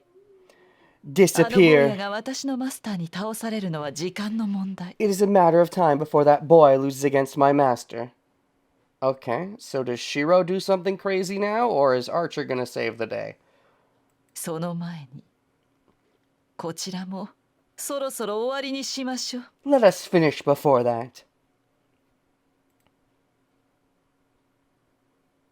I guess it makes sense we've been losing a bunch. I did say how this pathway is mostly Shirou versus Caster expanded out. So if we had a thorough win, the Caster conflict would be over, I guess. But some back and forths of wins and losses might be the more interesting way to do it. Whereas, I mean, to be fair, we did win the initial fight. But, like, ever since that, Caster has just been kicking our asses, essentially. So. Caster slowly whispers her death. That opening. Oh boy, there's an opening. She has been waiting for this. Oh no, is it all part of Rin's plan that she actually has a real plan? Oh shoot, suddenly Rin has a real plan. Stark, gross, why? She only needs to say one phrase to release it. Never mind everything, Rin had a real plan all along. She hangs her head and smiles as she murmurs, "You were waiting for your own death, potentially? What do you... Because this lowers her guard somehow? What? What? Huh? What happened? Huh? Dashes! I doubt my own eyes for a second. So, okay. So, Caster was gonna do a thing. She was like, oh, obviously I can kill you now. And that's the opening? When Caster, or is it because Caster let her guard down being like, you're dead now? Is it because she was doing a death spell, or is it because she let her guard down?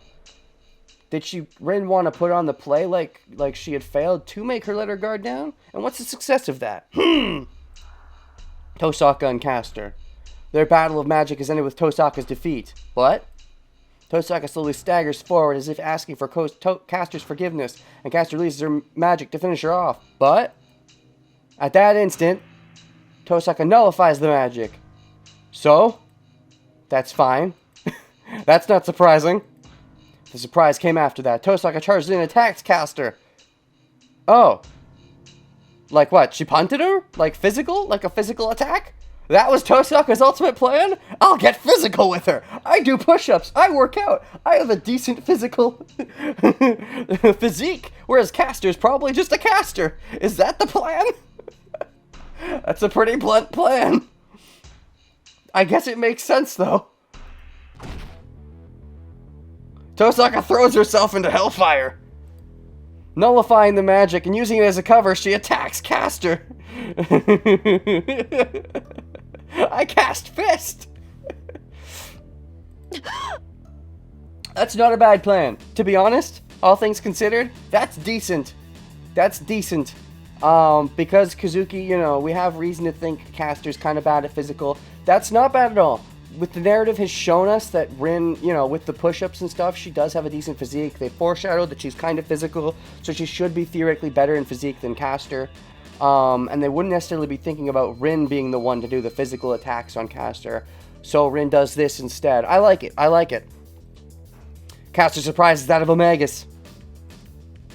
She could not have predicted that a Magus defeated a magic would attack with bare hands. Remember, she staggered forward by forehand. Yeah, that's also pretty smart. Staggering forward as if, oh, I'm defeated. Oh, no. And here's my chance to lunge. I like it. I like it a lot. I didn't expect it either, so it must be like heresy for Caster, who is an excellent Magus. She learned from the best? Who's the best in this case? Kirei? Oh. Well, I was thinking Kirei, but I'm like, I guess so. Kirei is supposed to be her second teacher. I guess Kirei would teach her grody tactics like that. It doesn't matter if it's elegant, it's how you win. This is sort of disregarding her pride as a Magus, but in this case, I think she's willing to disregard her pride to save Shirou. It's not just some desperate move. Tosaka closes in and hits Caster in the chest with a move from Chinese martial arts. Okay. Gufu? They went on that whole monologue. Just when I thought Rin lost, but how Rin loses all the time. Oh shoot, she had a plan. It's such perfect timing. Disregarding her family name for Shirou. That's fitting. A shattering sound. Tosaka's fist must be strengthened like Kazuki's. Oh shit, nice! As her attack easily penetrates Caster defenses. Wow, Rin going back to the old basics using strengthening.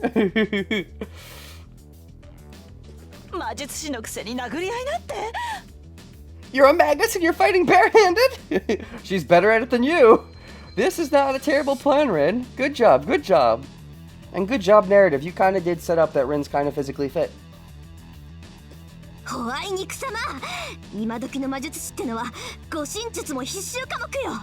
Sorry, but self-defense is required knowledge for Magi nowadays. Oh shoot! Dashes! I'm fascinated by her combination. Tosaka drops after the first attack. Putting her hands on the floor, she sinks below Caster's knees. To Caster, who lacks any experience in hand-to-hand combat, it must look like Tosaka disappeared! What's Kazuki doing? Is he would not just watch and let this happen. She executes a strong sweep. This is the best turnaround, I love it. She lashes out her foot with all her might as if to smash Caster's legs.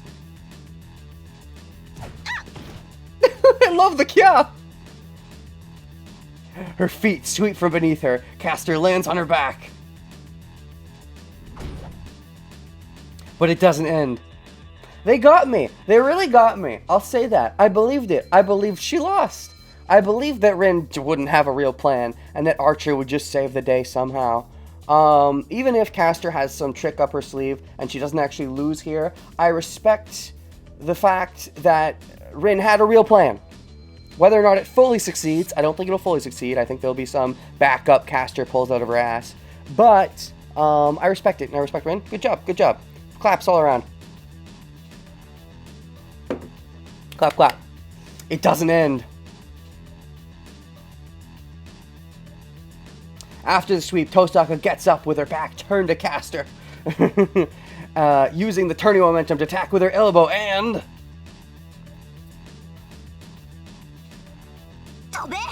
Take this! Tobe indeed. Tobe? Not Toby? Toby, Rama, Obito.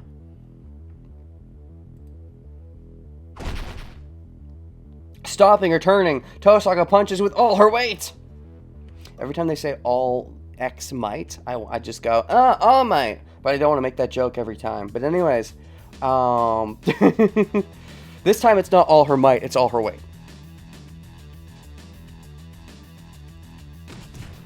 Oh, jeez! I love the visual flair. Gah! I mean, the visual novel's always been great with visual flair, but here in this physical fight especially. The idea of how it, like, swapped the screen around, the idea that Caster got, you know, thrown for a loop. Her feet sweep from beneath her, lands on her back, gets up with her back turned, momentum, elbow attack. Oh, this sounds like such a cool fight to potentially see in the anime, seeing after all the time of thinking Rin would just be a magic person, and then for her to whip this shit out. Sounds really cool. It's cool without even seeing it, you know, but...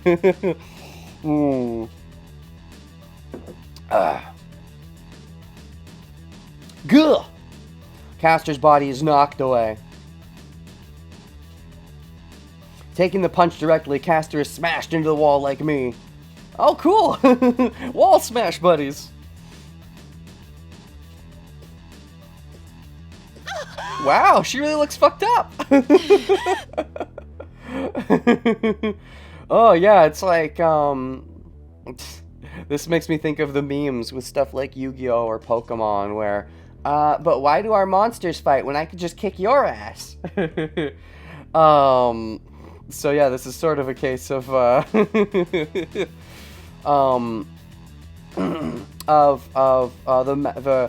having a much worse metaphorical Pokemon, as it were, but just kicking the Pokemon owner's ass. As she said, we have to be able to protect ourselves, and Caster does not have that. With her back to the wall, Caster moans dizzily. Got you! And what's Kazuki doing? Is he still distracted with Shirou? Is Shirou successfully distracting him? Because last I checked, Shirou's a bit out of commission right now. They're separated. Alright, I'm highly engrossed in this fight. However, you gotta pee when you gotta pee, right? So, we are on to the next day. Next day? Next page. Shinji the aggressor. Shirou's heart is currently stopped. Yeah, so why is Kazuki just letting this happen? When is Kazuki gonna slap a bitch? Kazuki! You spaced out? Rin's beating your waifu!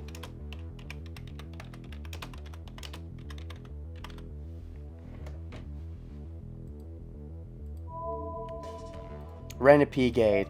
Yeah, well, you know, I have to drink water so my throat doesn't get parched, and the more water I drink, the more I got. That bladder's like, oh, it's coming. Tosaka kicks the ground to cover the few meters in between them.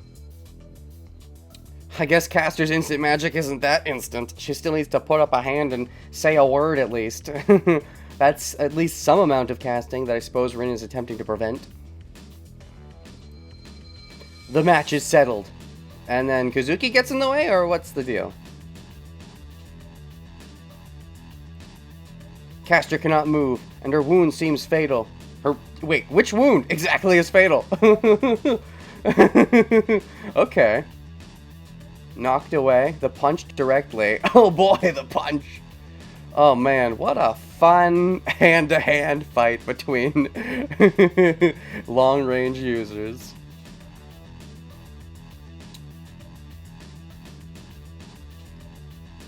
Stopping, turning, punches with all her weight. Smashed into the wall. It's fun to visualize. Moans dizzily. Oh. Wait, so was that the fatal hit, or is there a new fatal hit? It was just the punch? Was that a fatal punch? What do you mean fatal punch? Like, life-threatening punch? What? I mean, it can be, but for someone like Rin, who I wouldn't think of as, you know... I guess it could be life-threatening if you hit in the right place. How versed is Rin in this Chinese martial arts stuff? Magic fists, that's fair. She is strengthening her fists, that's fair with her magic. That could potentially be fatal. That's fair. And Caster's a bit of a frail mage. Fair, fair, fair. But fatal? I don't know about that. I'm sure Caster has some kind of backup bullshit. I'm even remembering from Timeline 1, like, she got pierced or something, or taken out by Gilgamesh. And then there was like an after shadow or something where she didn't actually get killed and she was still around, and Gilgamesh just shot through that too. So I don't know if it's that or something else, but Caster will almost certainly not be taken out just by this. Caster cannot move and her wound seems fatal. The battle only lasted a moment. The match was decided within 5 seconds after I was smashed into the wall by Kazuki. You just needed that opening to get really close. Alright. I don't hate it. I like it, in fact. Believe it or not. Caster doesn't have the energy to fight back. Tosaka runs to Caster with saber-like speed and execute her finishing blow. Where's Kazuki? Strengthening of a few seconds using magic. One more second for Shiro's heart to restart. Rin fatal punch Tosaka. Yup, that's Rin. With her and her great fisticuffs. Good thing she multi-classed as a monk. Tosaka intended to fight Caster like this from the start. Oh, it was her plan. Good, good. I mean, makes sense given that she was waiting for that moment, but... Caster only saw a magus in Tosaka. I wonder what the start means. I'm sure she had this plan going in. I wonder if she had this plan all the way back before when she still had Archer, or if her plan wasn't in place yet because she was too reliant on Archer back then. Hard to say exactly when she formed this plan. It's good that she has it, but whether she got it only just for this fight, or she had it all the way back when they were going to fight initially, I wonder. Anyways, Caster only saw a magus in Tosaka. She challenged Caster at magic so that she could achieve her one-time surprise attack. And the plan worked. Caster had been deceived and had lost completely. Tosaka has won the battle. But Kazuki, though, yes. いや、そこまでだ、遠坂。 No, that is it, Tosaka. Oh, surprise! The guy who's not distracted by Shiro because his heart is kind of stopped right now is able to deal with Rin.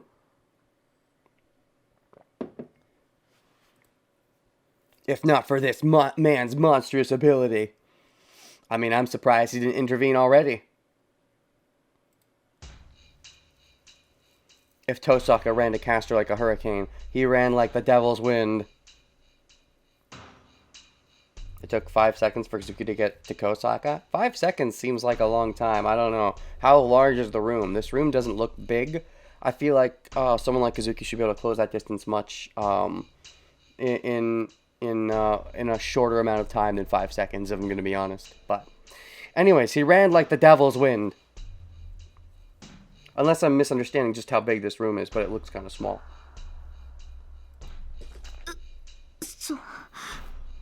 No way! I know it was a short fight and it was happening very quickly. But it certainly seems like the kind of thing that because it's a novel, you can imagine it all taking place in an extremely short amount of time. And then Kazuki just runs to stop it at the right moment. But this is the kind of thing that when they animate it, they're going to take their sweet time with it. And then you won't be able to be like, but wait, with that amount of time, why did it take so long for Kazuki to step in? Because if they animate it that fast, it doesn't look appealing. You could argue that they slow it down. I guess there's an argument there. But anyways, with this, you can just imagine it's happening that fast. That Kazuki he needs to take a moment to react. But the thing is that Kazuki's someone who would react to something like that much quicker, I think.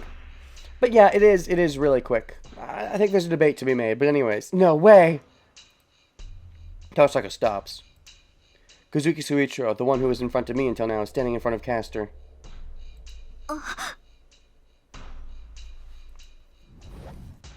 Tosaka moves. The intense Tosaka feels death, jumps back and shields herself. Alright, now what? So Castor's fucked up, Shiro's fucked up. In a Kazuki-Rin fight, who wins that fight?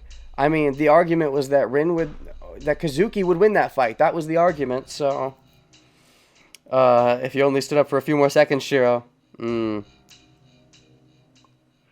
Yeah, Castor has some kind of shadow clones. We know that from Timeline 1 when Gil was kicking her butt, so it maybe doesn't matter. The instant Tosaka feels death, jumps back and shields herself. Or, yeah? Kazuki's attack that blew me away strikes Tosaka in the face! Oh, fuck! Oh, yeah. You know, yeah, that we did talk about the theoretical where on a one-on-one fight, Castor should beat Shiro. And Kazuki should beat Rin, so if the players that are left are Kazuki and Rin, this should go in Castor team's favor.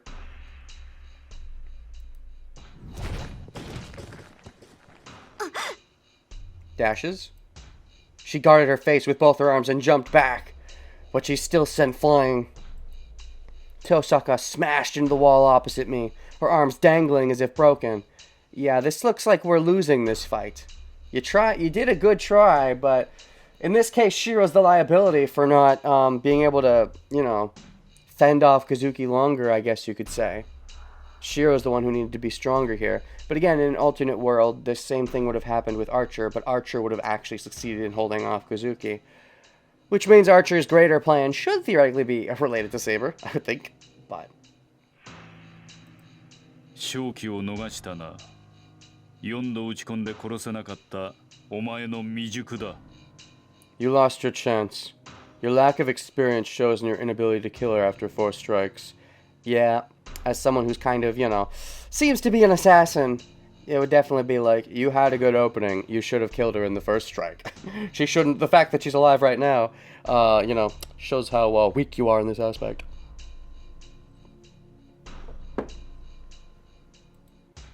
Also, though, to be fair, Rin's a bit of a softie. I don't know how much she considers servants real people, but she knows she thinks of Shiro as Archer, so she should consider him a real person to an extent. So her softie nature may still extend to Castor. Even though she was seemingly going for a killing blow, she might have subconsciously needed to build up to a little bit. And if that is the case, then that amount of time screwed her over, if that is in any way true. He speaks plainly. But that's not Tosaka's fault. The reason she lost her chance is because of me. There's that too. She would have had a larger chance if I was able to hold him off for longer. If I'd kept Kazuki busy, Tosaka would have beaten Castor. This is my fault. As always, Shiro's gonna blame himself. My weak fighting skills were unable to stand up Kazuki's ability, and our once-in-a-lifetime opportunity was lost. Stop dwelling on the past. Focus on how you can still possibly win in the future. Ugh. And also stop hating yourself. Both of those.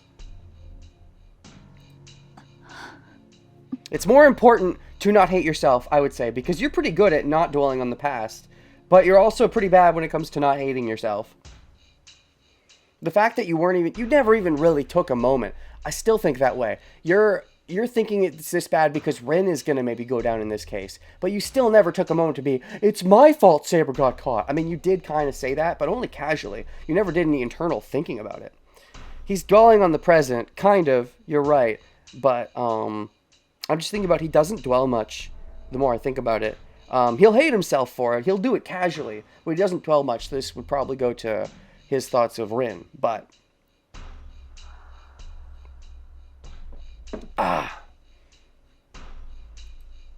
Castor regains consciousness. Protected by Kazuki, Castor looks around the temple. This is it. Maybe this is the moment that Castor was no longer concentrating on Archer and Lancer. The moment where, Rin went judo on her. She lost her ability to have her magic go out that far. If that is the case, then, Archer's going to have to quit doing whatever he's doing. This is it. The surprise attack won't work on Castor anymore. Tosaka is tired. I can only project 2 more swords. If Castor uses her in this situation, we'll never make it out if you're alive. Oh yeah, if she feels cornered, she can use one more command spell to take Saber over fully.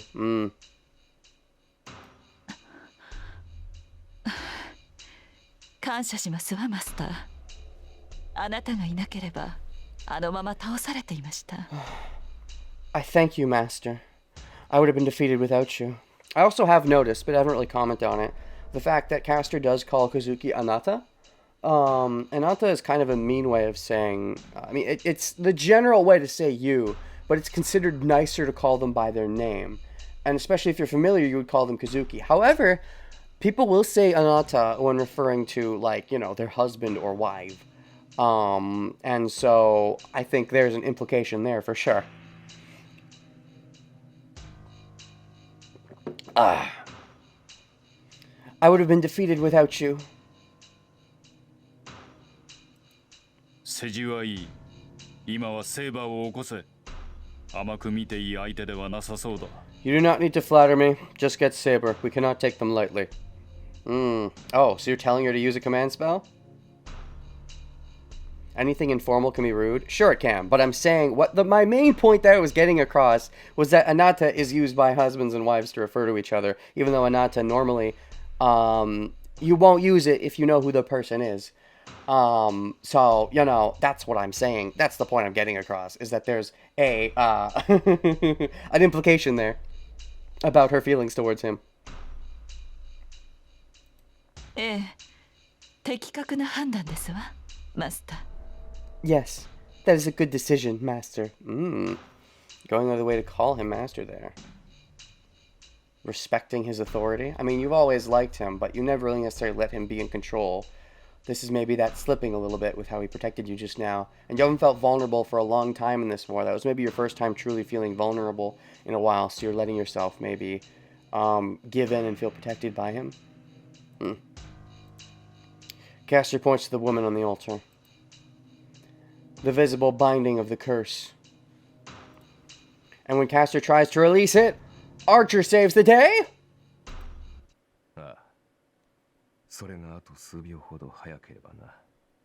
That was quiet, but yes, Archer. If only you had done it a few seconds sooner. Alright, Archer, what did you do? How did you save the day? Above me, I heard a soft voice from the stairs leading up. Dash, dash, dash. It is Castor that notices the strange event first. Oh, shoot.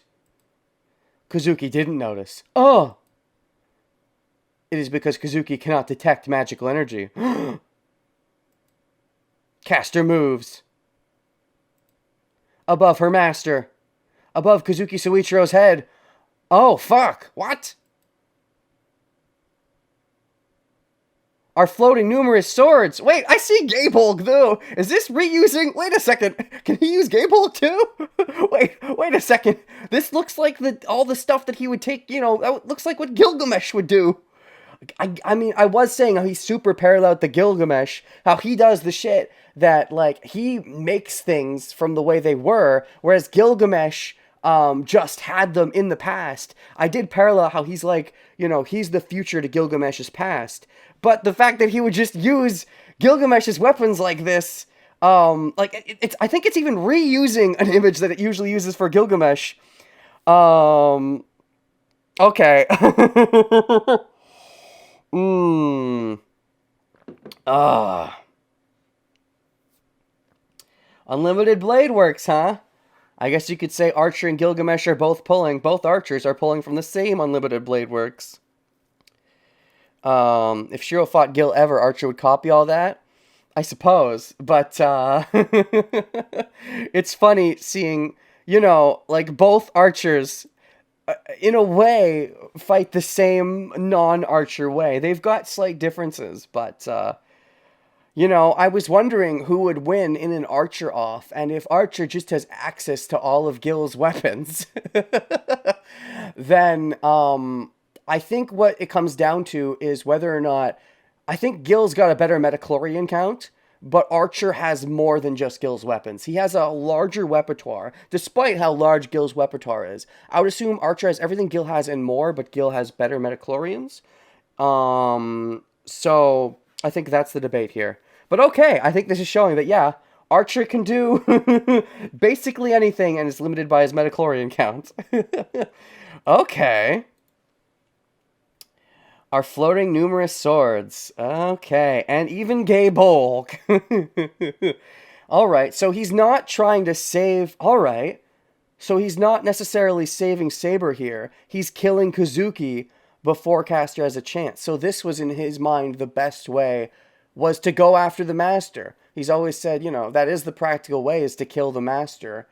And so the reason he decided not to go for the route of doing a slow drawn out fight is because he thought it probably would have gotten to the point where we wouldn't have fully maybe gotten a chance to really win before they did a thing with Saber. So we need to kill the Master before they get a chance. And, okay, so it's not saving Saber, but it is similar. Before they've got a chance to turn Saber, he takes that chance to kill Kazuki. I can see that. That means Caster's about to lose, though, unless she can stay around without her master. She implied she could in Timeline 1, but that begs the question, was she just ushering and killing Kazuki Master? The theory is that she was ushering and killing her original master who didn't like. If she can survive her somehow without Kazuki, though... Although I was even saying that I thought this is where this was leading. Kazuki would die, that would drive Caster crazy, and Caster might do something in desperation, and that might toll back to the Rito Temple. She might have some way to stay alive for a little bit longer, just based on her natural Caster energy. She stayed alive for a little bit after the first time, too, and so she might have some backup plan and may go a bit crazy after she loses her loved one. And we'll see where we go from there. Will Archer make it out of this alive, though? If Archer pulls this shit back in the first fight here, Caster would have insta-summoned Saber to Excalibur Archer. Because, yeah, once you get the realization that Archer can pull on all this shit just like Gil can, he's a very threatening foe. But yeah, unlike Gil, who's cocky, who's super egotistical, and just shows off how much better than he is than you at all times, Archer would want to hold off. He would want to be like, he would want to hide his cards because he's tactical and all that. This begs the question, if he is this good, how he didn't beat Berserker when Gilgamesh beat Berserker. I think there's two answers to that. Either he was still crippled from when Saber gave him the attack, or it's just his metachlorian count, so he wasn't able to throw out as many weapons at quite a large pace. Anyways, are floating numerous swords, and Gabolg's there too. So all of these weapons, Shirou should theoretically have access to as well. The Durandal. So the thing to defeat Caster's magical resistance, or shadow clones, or whatever that was, Shirou Archer should have that too. Light Caliber is a symbol of power. Harpy. And like one of these was a magic killer, right? Hotensky. Halberd, although it has many uses, thrusting, swiping. One of two. This one is, out of many, but one of these was a magic killer. I'm trying to find it. Was it this one? Cursed Noble Phantasm. Ruin to its possessor. That sounds like a Shirou. Demonic sword handed down the Sigurd and his noble Fafnir. Strange Curse of Revenge. Contains glory. One of these is a magic canceller. Which one? Intro was originally Phenomenon Arius, but when he was renamed as Divine Single Shot, damage. A simple weapon, a Varya weapon that Buddhist. Which one is the... It's Harpy. It's Harpy. Final answer. A monster-killing holy sword by Perseus. Harpy itself is not an outstanding sword, but is the greatest reflection. This is a divine skill that nullifies the special abilities of immortals. It's said that wounds made by Harpy cannot be healed. There it is. It was Harpy. Okay, found it. I was right. And by I was right, I mean I was like, final answer, I was right. I thought it was Harpy in the beginning too, and then I doubted myself. Anyways. I think the two reasons was not aiming at Elia, like Gil, and of course still crippled. That's true too. I forgot about that part, yeah. Archer would have never aimed at Elia because he's Shirou and he has Elia bias, so he wouldn't have... Berserker, with Gil aiming at Elia, Berserker has to protect and loses the defensive fight. Archer never would have aimed at Elia, Archer may have been crippled, and maybe also metachlorians play a factor. Maybe Gilgamesh has more metachlorians. Anyways, our floating numerous swords. Soichiro! Yeah, Archer really whispered that, so I turned the volume up. It got loud. Ooh, first name basis. Yes, the man she loves. She must have figured out that her injuries would prevent her from blocking them with magic. I assume Castor's still gonna take Saber and run, though? It would just be kind of lame for her to take Saber and then never actually get a chance to properly use Saber before we take Saber back, I would say. So I think she's still gonna, like, take Saber and run, is my guess here. She must have figured out that her injuries will prevent her from blocking them with magic. Good job, Rin, for making her, so injured. I suppose that's true. And yeah, I think the weapon screen is Shirou basically reading this sword's history, and he can probably project them. If Shirou has access to the weapon screen, then yeah, he can probably project them. Castor uses her body to protect her master, but Kazuki's faster than Castor, and would also want to protect Castor.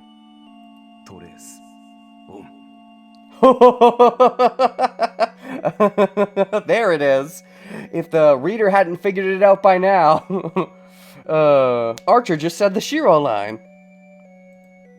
The murmuring voice from above says those words.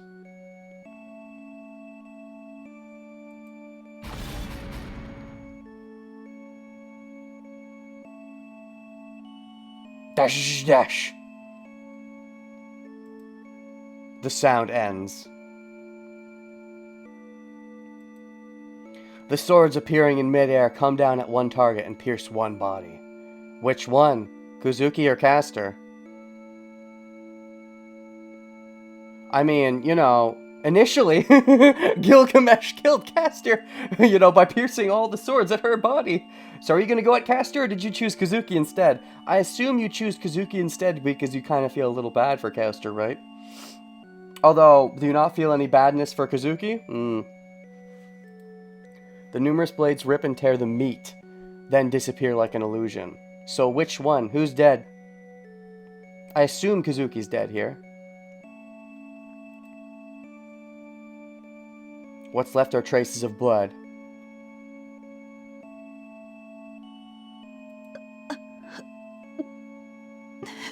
Castor is making noises, which means she's not dead. So yeah, seems like Kazuki's the one who bit the dust. Alright, this was my general prediction for how this would go. I didn't get all the correct beats, but I did think Kazuki would die and then she would run away.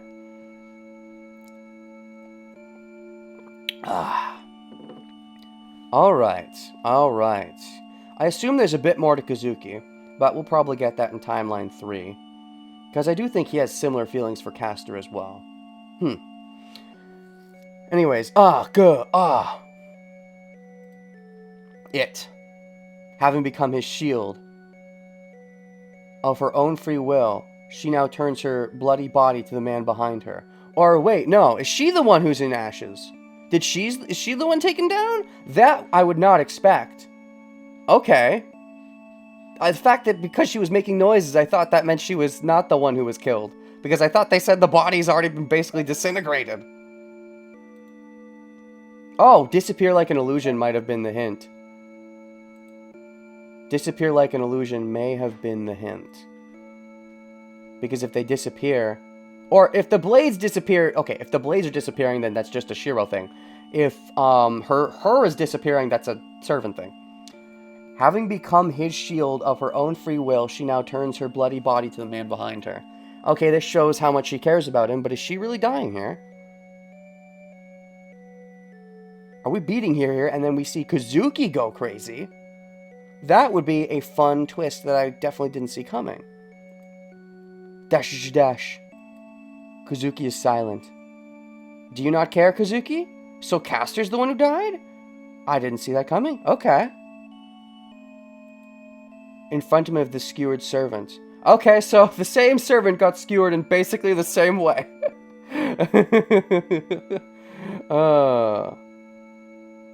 But I guess the metachlorian count isn't the same, because Gilgamesh just casually came up and was like, yeah, bitch, die.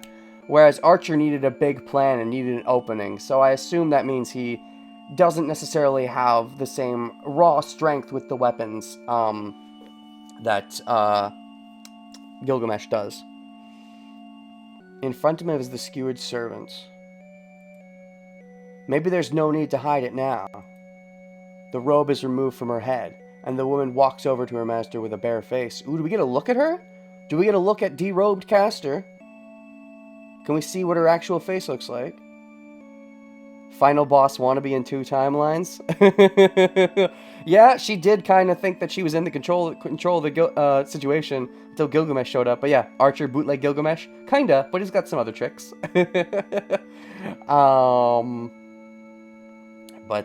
Yeah. Castor didn't make it all the way here either. I didn't think she'd be the final boss, but I thought she might have... I thought she would have been like an uncontrolled final boss. Like she would have done something where she would have released some power that she couldn't control out of her hatred of losing Kazuki. And that would have made her do something she can't control, and then she would have to be saved. And that was the arc they were going towards, with her being tragic. As opposed to just feeling bad for her when she protects Kazuki. We'll have to see how Archer feels about this. He might just internalize it, but... The robe is removed from her head, and the woman walks over to her master with a bare face. Oh! We do get a look at her. Nice! Okay, she is not the hair color I was expecting. I mean, what was I expecting? She wears all purple, so... She's not Ryder, confirmed!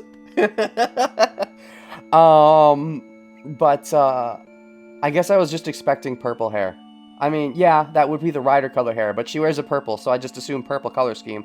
She actually has more of a blonde hair. That's fitting, I guess. She's more of a impure... She's more of a maiden that was just, you know, corrupted. And she has the normal maiden blue-eyed blonde hair kind of thing. Oh no, she's cute.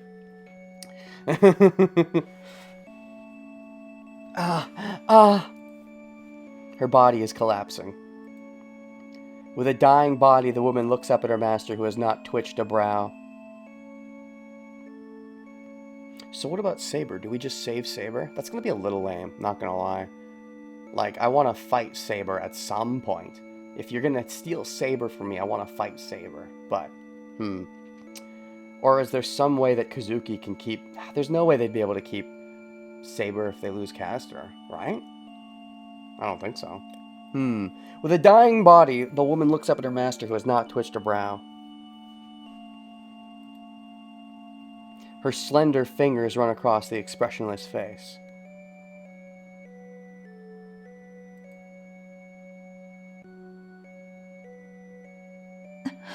Oh, it is purple! Her hair... Wait a second. Her hair is kind of purple. It was just blonde in the lighting. The lighting made it look blonde. Her hair is purple. Ah! Never mind everything. She's Ryder again, confirmed. Okay. Are you okay, Master? Her voice seems clear. That shows how much she cared about him, of course. How much do you care about her, though, Kazuki? You're probably... I would assume he's very broken up about it, but he doesn't externalize, and simply acts like he doesn't care, but then afterwards he cares and will take action to take some kind of revenge. This whole situation reminds me of the prologue of Stay Night, where Shirou, with the robber and hostages... What? The robber and hostages, and state that even if a hero saves all the hostages, the hostage taker wouldn't be saved. Oh, oh, that's what you meant.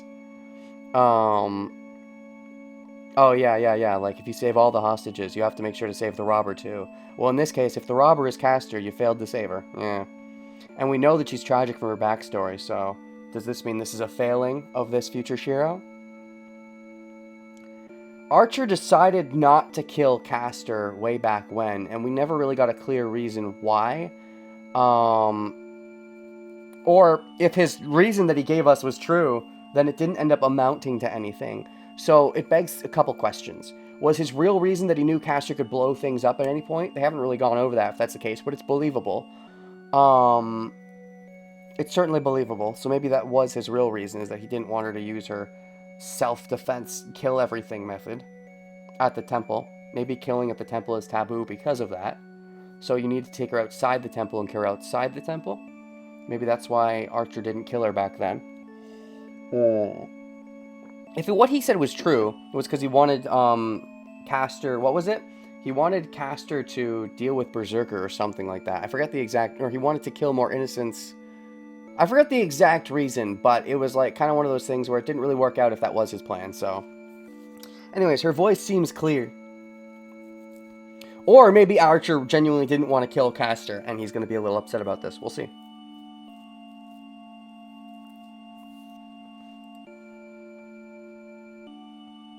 Here she can't blow everything up because Kazuki's here as well. That's fair. That's fair. At the temple, Kazuki wasn't around, so she wouldn't have minded destroying everything because Kazuki would have been at school. But now Kazuki's around. Fair point, fair point. There is no change in Kazuki. I mean, that's a very Kazuki thing to have no change, at least not externally. I assume he's internalizing a change. I think he cares about her.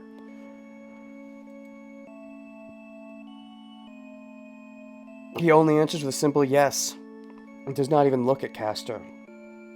I don't think he'd want to look at her as she's dying. It would be hard for him to handle. I think he doesn't show his emotions much, but that doesn't mean he's not emotional. I think he doesn't want to look at Castor because it would be hard for him to handle, so he'd rather look away. よかった。あなたに死なれては困ります。 Good. It would trouble me if you died. She looks as if it's fine.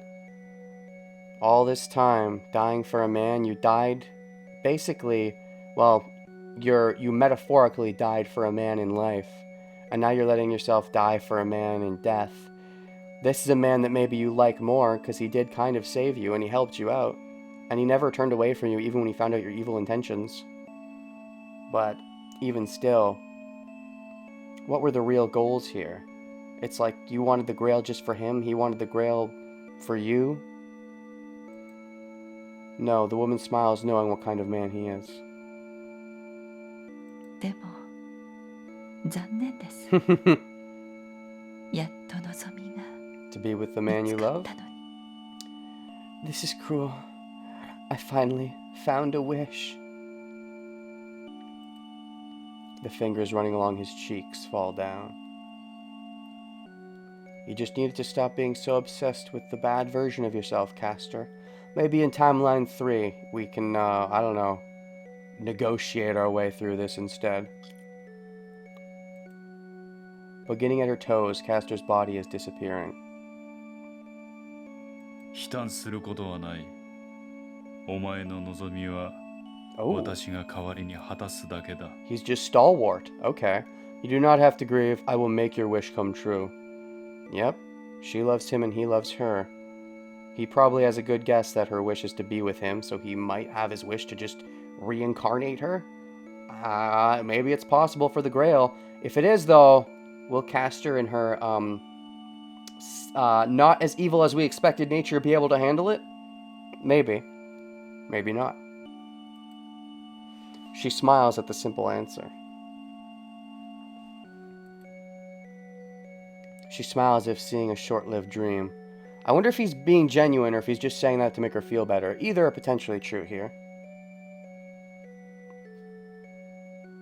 それはダメでしょうね。だって私の望みは That is impossible. Because my wish さっきまで叶っていたんですから。 was being fulfilled until now. I mean, I thought he understood that you just wanted to be together.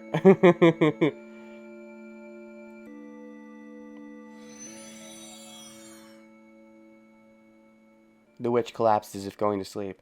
If your wish was to be with him, Castor, why all the evil gloating? Why couldn't you just be happily ever after? Kazuki's not that bad. He goes along with your evil because he doesn't really care.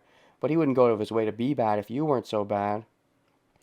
I know, Castor, you have a lot of trauma, but you just gotta realize, if you like the guy and that's your goal is to be with the guy, then stop with the evilry. I get it's because you want to beat all the other servants because you're afraid of them. So you have to be more evil than they are so that they don't evil you to death. But, you know, at a certain point, evil. And there goes Castor. Okay. Castor made it to pretty close to the end in Timeline 1. She was, fifth blood? Fifth blood. Because there were a total of 7th bloods, because there were 7 losses, because Gilgamesh was the extra 7th loss. Lancer was the 6th loss, Castor was the 5th loss. He or she is 3rd loss, so she went 2 sooner. Despite having more time being built up for, as a bigger bad, she went out sooner. Thinking about it, Castor never really killed people, she just put them in comas.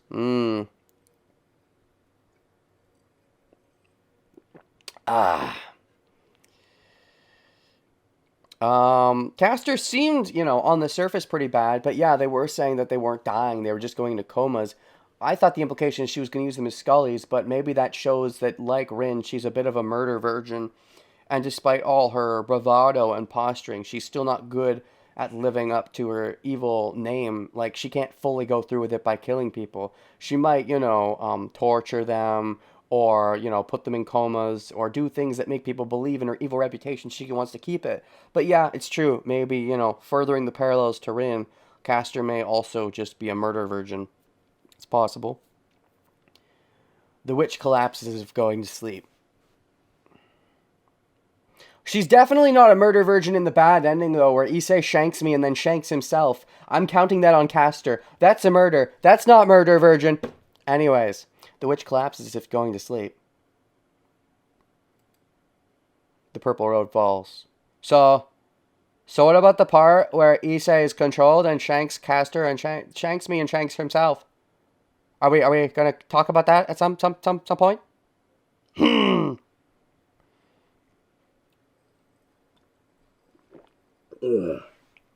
That's good water. So I have to pee again, and this feels like a fine beat. So, we're not done, but I think we will take our lunch break here. Castor was the Herc of this timeline. Kinda. I guess you could kind of call Castor the Herc of this timeline. Where did we save? We saved here? Yeah. So here. Castor had more presence, definitely, though, than Herc did in Timeline 1. Elia was around for a bit. For sure, Elia was around somewhat, talking to us, but Berserker not as much. If Castor is the Berserker of this timeline, then Castor definitely had a stronger prominence, and there was no rider in theory, because we didn't really beat anyone before this. So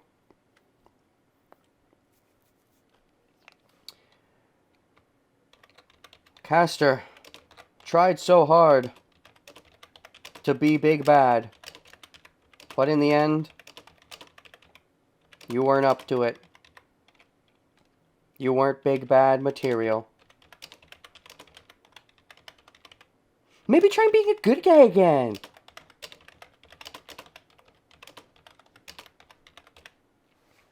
Anyways.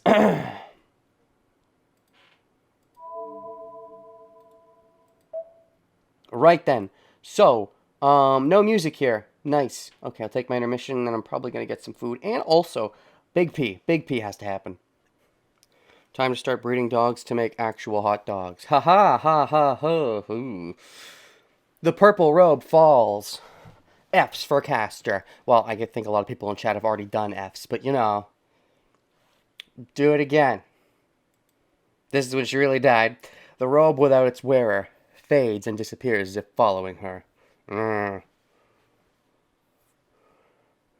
Rip in pieces. There was just no volume in this scene, right? Yeah, okay. I'm not crazy. Dash, dash, dash, dash, dash. How is Kazuki going to react to this? So this is very interesting. I was not expecting Caster to die here. I really wasn't. I thought she'd be around longer. So where does this go? Who's the big villain now? What happens? Does Kazuki do something drastic? What methods does Kazuki have at his disposal beyond just kind of kicking people's asses to do anything drastic? Is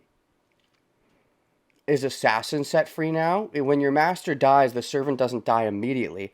This definitely screams to me, given how badly Assassin wanted to break away from Caster, that Assassin may have a chance to forge a pact with someone else.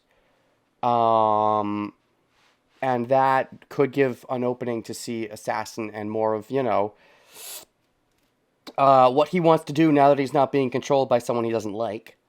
So I think there's definitely a chance for that. Assassin could potentially be the big final villain. There's potential there. It could just be Kazuki gets in over his head and sets something up the way Caster would have, although Caster has more potential to do that because she's got magical malarkey. If we think about the servants that are left, we've got Saber and Archer still. We've got Assassin, Gilgamesh, and then Lancer. Lancer doesn't seem like much of a final boss. I don't think. Gilgamesh, I don't think they'd reuse. I guess if they have a way to do Evil Saber still, I don't think so. I think that spell would have faded. But if they did, that would have been interesting.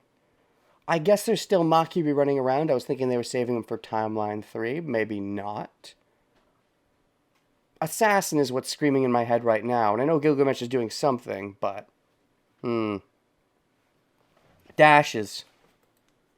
Kazuki does not even look at her. His intention is focused on the man above. Revenge? The knight in red who should be above me. I get a headache. Those time travel headaches again. It's not just because of abused projection. Oh, self-admission that it's not just because you abused it, huh? The muttered spell. Yeah, because he said trace on. The spell, he said, is smashing my brain with nausea.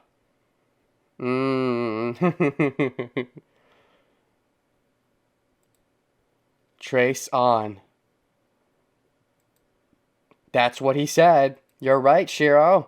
Good attention to detail. So I guess now is when you're forced to confront it. Kazuki's kind of an awkward fourth wheel. Fifth wheel? Saber's still here. An awkward fifth wheel in this revelation. He said the exact words of the spell that shouldn't be used by anyone else but me. Oh, is this specific to you?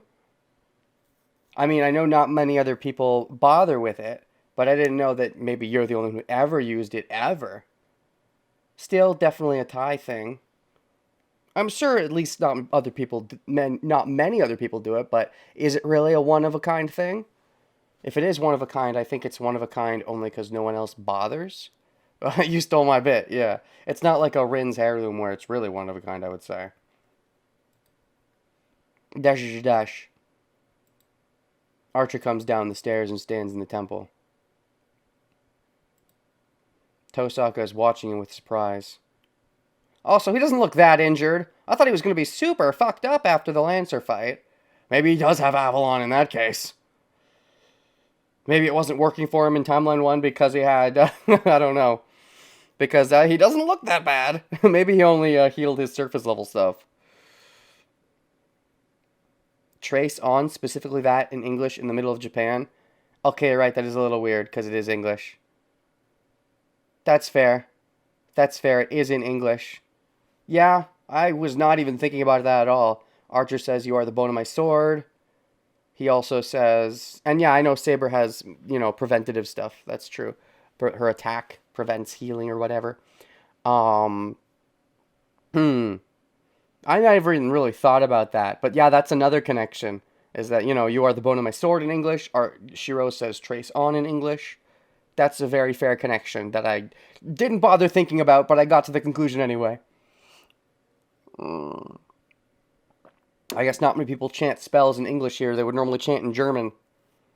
Maybe chanting in English is easier for him because he doesn't know much good actual, you know, German or whatever, but he's got decent English from Taiga, so why does English work? Is it just got to be any language that isn't your own native language? I know German's the main one, but then English works sometimes?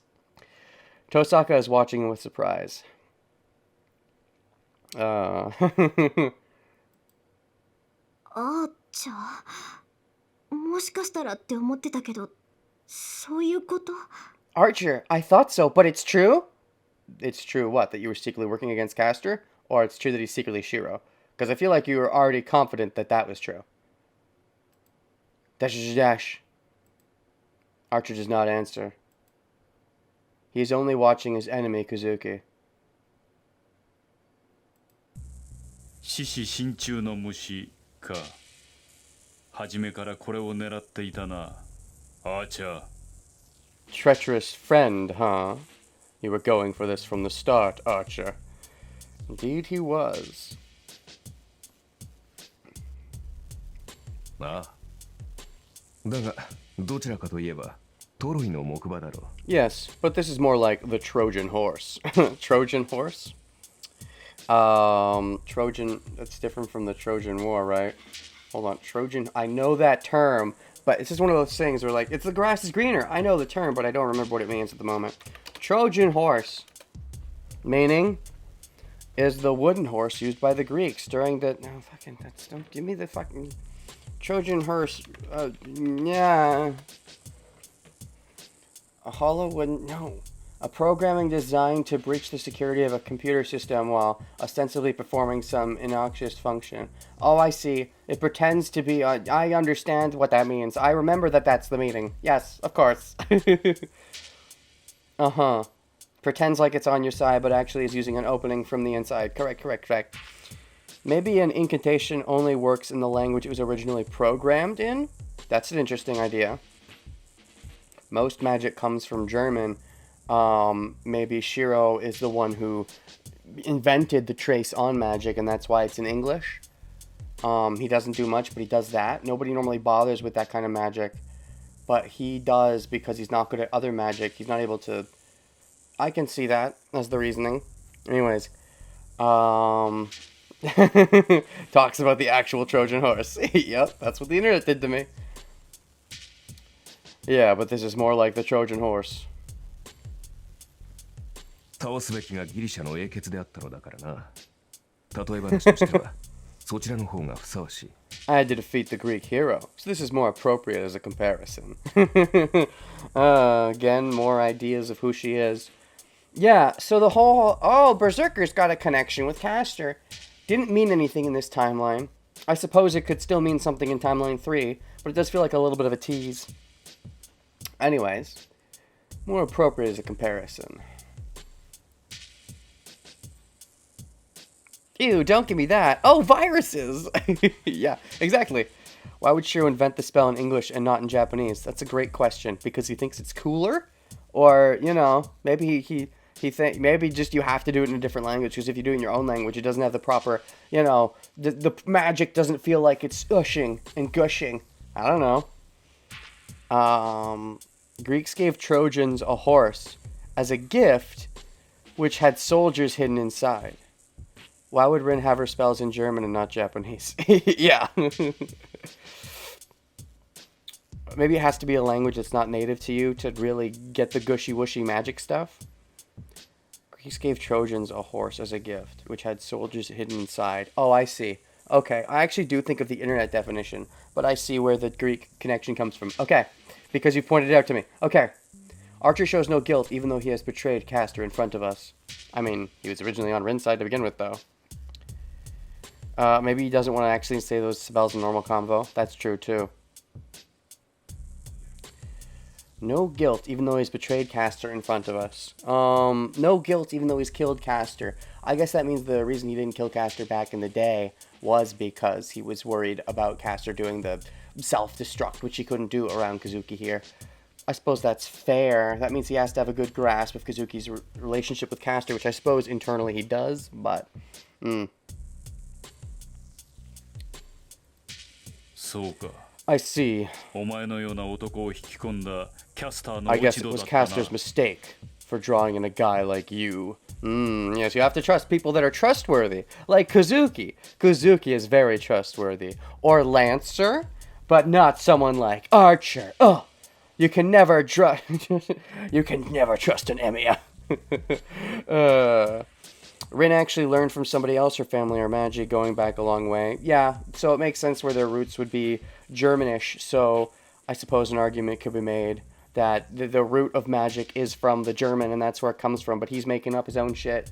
So he makes it in English because, whether it's because he doesn't want to say it in normal conversation, or because you need the gooshy wooshies from a different language, whichever.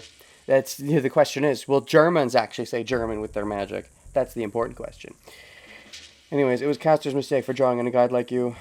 A guide like you? Or a guy like you. Kazuki does not change his tone even in front of a betrayal. Of course. Do you not understand Kazuki yet, Shirou? Do you not see the kind of guy he is? Of course he wouldn't change his tone. He still has the will to fight. He is not a magus, and he has lost Castor, but he has the will to continue fighting. Well, Shirou and Rin have both gotten their butt kicks, and Archer is still kind of beat up from Lancer, right? So maybe Kazuki actually has a chance. Castor used Greek. Did she? I don't know well enough to know the difference. So Castor using Greek is interesting. It makes sense given that she has the Greek origin. So I guess most magi of today come from... Well, at least Rin's Tosaka family has the originates from German to some extent. But Castor comes from the Greek, so she uses Greek. That's a very fair point. Though she uses Japanese now, so maybe Greek is the origin language. But maybe when she was a Greek, she used something else or something? Interesting. Interesting bit of flavor that uses Greek, though. I wouldn't have been able to tell. He's not a magus and has lost Castor, but he has the will to continue fighting.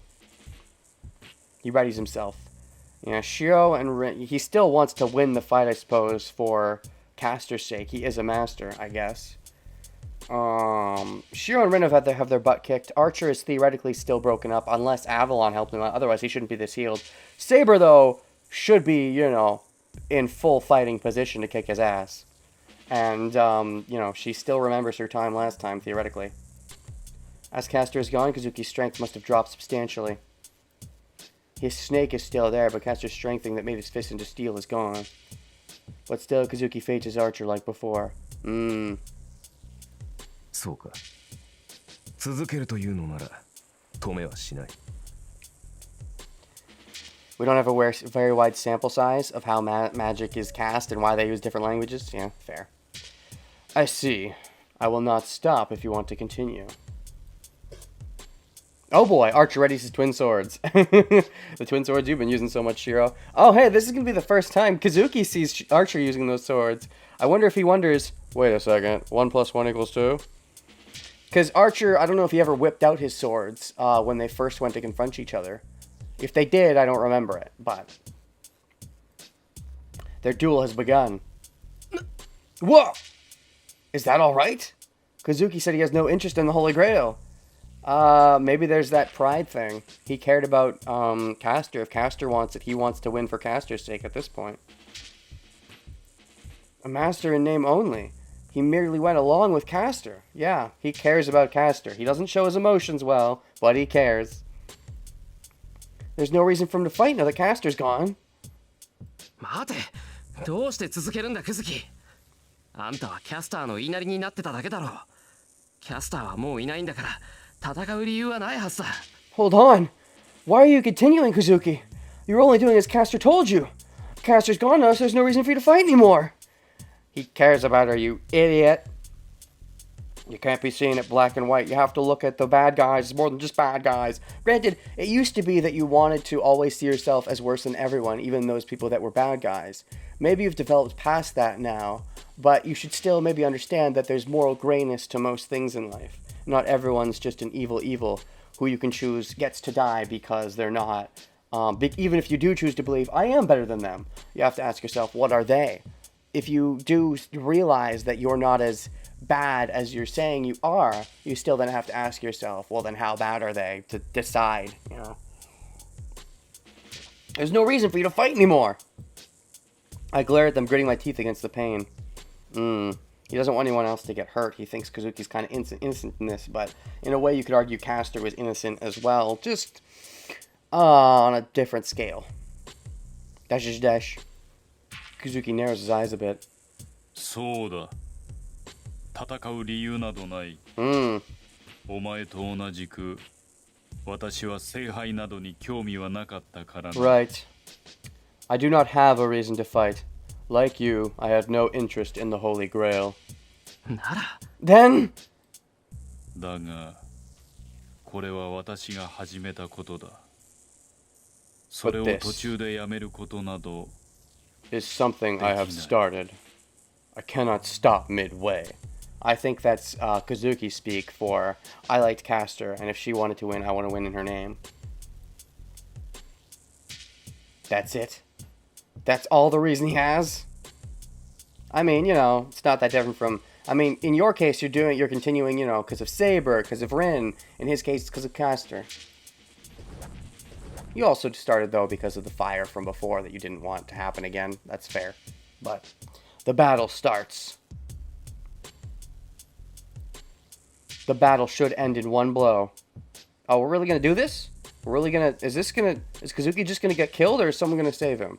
Maybe Kirei has a plan for Kazuki, and he'll have Lancers save Kazuki. I don't see much any other way for Kazuki living this situation. Also assassin speak. I can't abort a job I started. Yeah, that's a very, you know... That is an assassin thing to do, is like, I have a contract. Living by that honorable contract. Even if Kazuki has superhuman fighting abilities, he's fighting a servant. He can't be a match just by being superhuman. You say that, but he kicked Saber's ass before, which I know he was being strengthened a little bit by Caster, but Archer's super weakened right now, right? So, in theory, I think it would be closer to an even playing field, unless Archer isn't super weakened, in which case that heavily implies he's got Avalon. Even though this is called a battle, it's actually just disposal of the loser. Yeah, that's why I'm like, is Kazuki just going to fight it out in the name of Caster and that's all he's going to be this timeline? Otherwise, someone's going to have to swoop in and save him because he's not going to run away. If the only person I can think of swooping in and saving him would be Kirei, or Lancer by proxy, I don't know that Gilgamesh would give a shit. Shinji definitely wouldn't give a shit. The fate of the loser is the battle between masters to kill and be killed, and that is the end they have to be ready for. One shouldn't fight at all if he can't accept that. But still, Kazuki could drop out at this point. That's why you're like, there's no way to take safe harbor at the church anymore, but, Oh, seriously? Okay, cool. We might be the ones that have to save him. I mean... That seems like the right answer then, right? I guess we save here.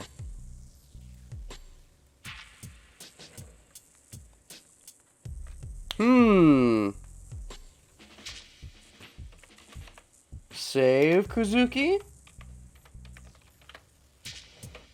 Svei Kazuki? I'll keep it.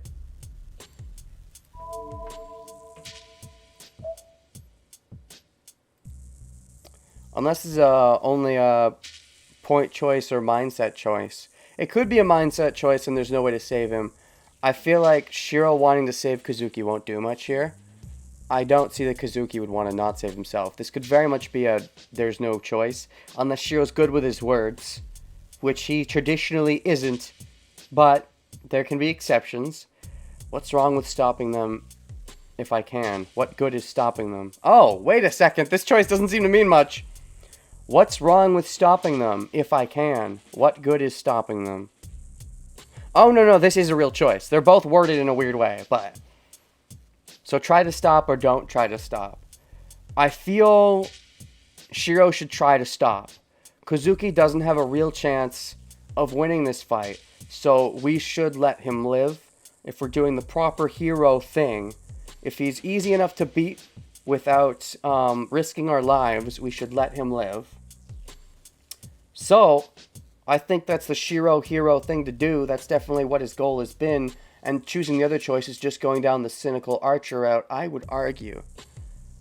So, what's wrong with stopping them if I can?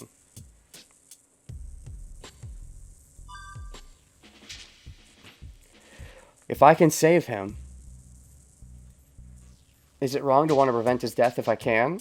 I just thought that saving Kazuki is not where I thought this was going. They built up Caster's tragic past. I thought they were going to be going, oh yeah, of course, Archer Shiro's going to try to save Caster. Nope, he killed her. I guess he was aiming at Kazuki technically and Caster got in the way, but...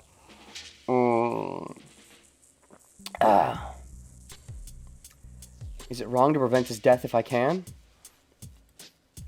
I don't care if I'm called soft-hearted. Maybe that also shows credence to why Archer didn't mind as much for Caster running around doing her thing.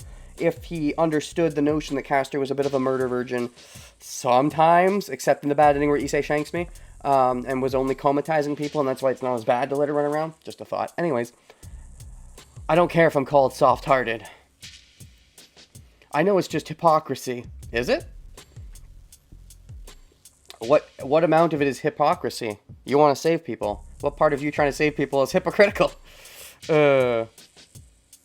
Archer's been itching for an excuse to kill Shirou. Maybe. If he dies trying to do the right thing, then I guess that proves Archer's point, and that Archer is the best ending of Shirou. To defeat another master means killing them. We fought prepared to kill each other. Preparing to kill is different than actually going through with it once the other person is not in a position to win. I know how unfair it is to stop them now.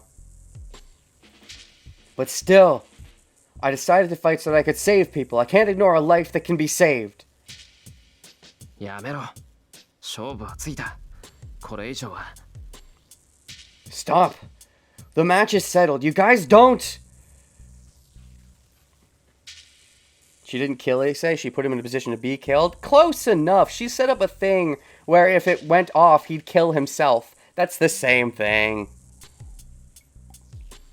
It lets her distance herself from the act. But if the idea, if we're going down the route that, oh, she's actually a murder virgin just like Rin, that doesn't fucking count then if she does that. If that's the line that's trying to be drawn. If that is the idea. Maybe it's not the idea, but if you're going around down the lines that is the idea, then that contradicts it as far as I'm concerned. Anyways. Stop. The match is settled. You guys don't! I suppress my headache and try to stop them.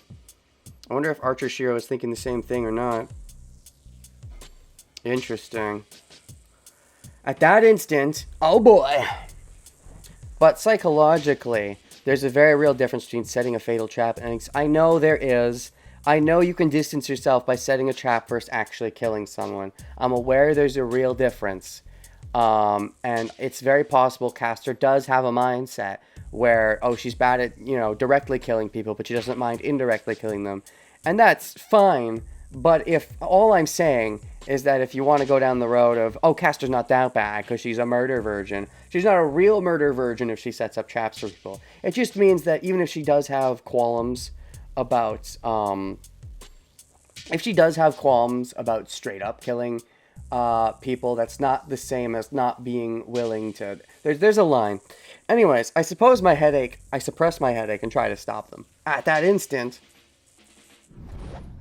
Kuzuki moves. Oh, fuck. Whoa! Kuzuki must have taken my voice as a signal as he rushes Archer in a flash and lashes out at his temple. Oh, he doesn't want to let Shirou stop him. Any ordinary man would have his skull crushed, but Archer does not dodge it. I guess the argument you can make here is if you wanted to save me, why not try save Caster too?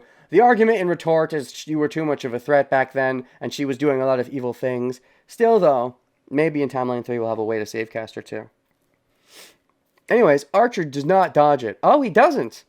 Because what? He's weakened or because he can just defend it? His head moves from the impact. Oh, fuck! The Knight in Red takes Kazuki's blow. And pierces Kazuki Suichiro's chest at the same time. Yeah, I don't think this choice mattered. I think Kazuki's too far gone at this point. I don't think there was any way Shirou, for him to save it, unless Shirou making that proclamation would convince Archer. And given the shift, there's no way it would, because Archer is exactly the kind of cynical person that wouldn't bother. If Kazuki doesn't want to be saved, then why bother? Shirou, at this point, would try to be mentally fighting against this future version of himself. So if the only way for Kazuki to live is for Archer to agree with Shirou's mindset, then it was never going to happen.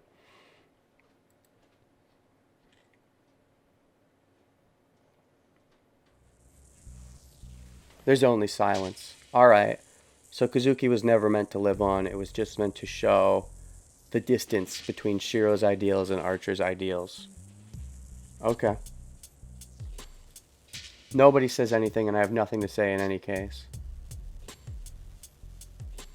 Kazuki Soichiro died. If that is the idea, then I hope... Okay. If the idea back when Archer didn't kill Castor originally was that he was biding his time and that he didn't want her to set up an explosion, then I hope they say that.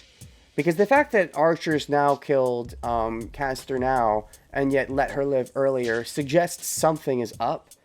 And I want, you know, he might not directly have to say it, but I want the narrative to some way inform me that that was the rough thought process, because it seems a little weird. I can understand what a possible through line could be, but it's vague enough that I hope they spell it out. Anyways, nobody says anything, and I have nothing to say in any case. Kazuki Soichiro died. He was silent until the very end, and he died on the path he chose, without showing regret or hope. All of his care, I guess, at that point was on Castor, so when she died, he didn't, you know, all there was the fight. He probably knew he'd lose, but... I have a headache. Of course you do. Your future self just did something that's in conflict with what your present self would want. Even more reason now than ever to hate Archer, I would say. Is my magic circuit compressing my nerves? Or can I not forgive Archer for killing Kazuki? Yep, there it is.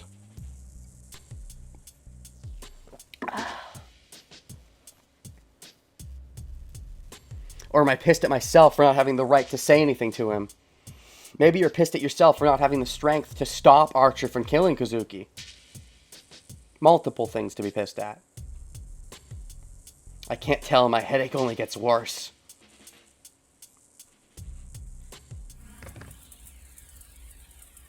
What is that sound? Dashes?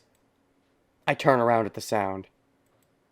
With Castor's appearance, the bonds must have been broken. Oh yeah, Saber gets freed.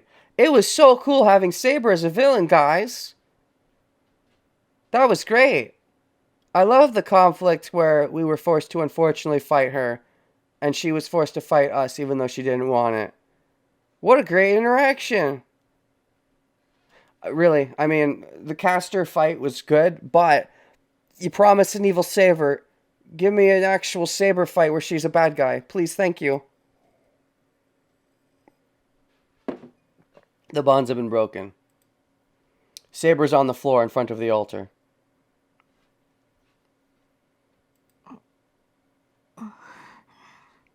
I mean, unless Castor gets another chance to do a lot of grody shit and steals Saber and actually has her...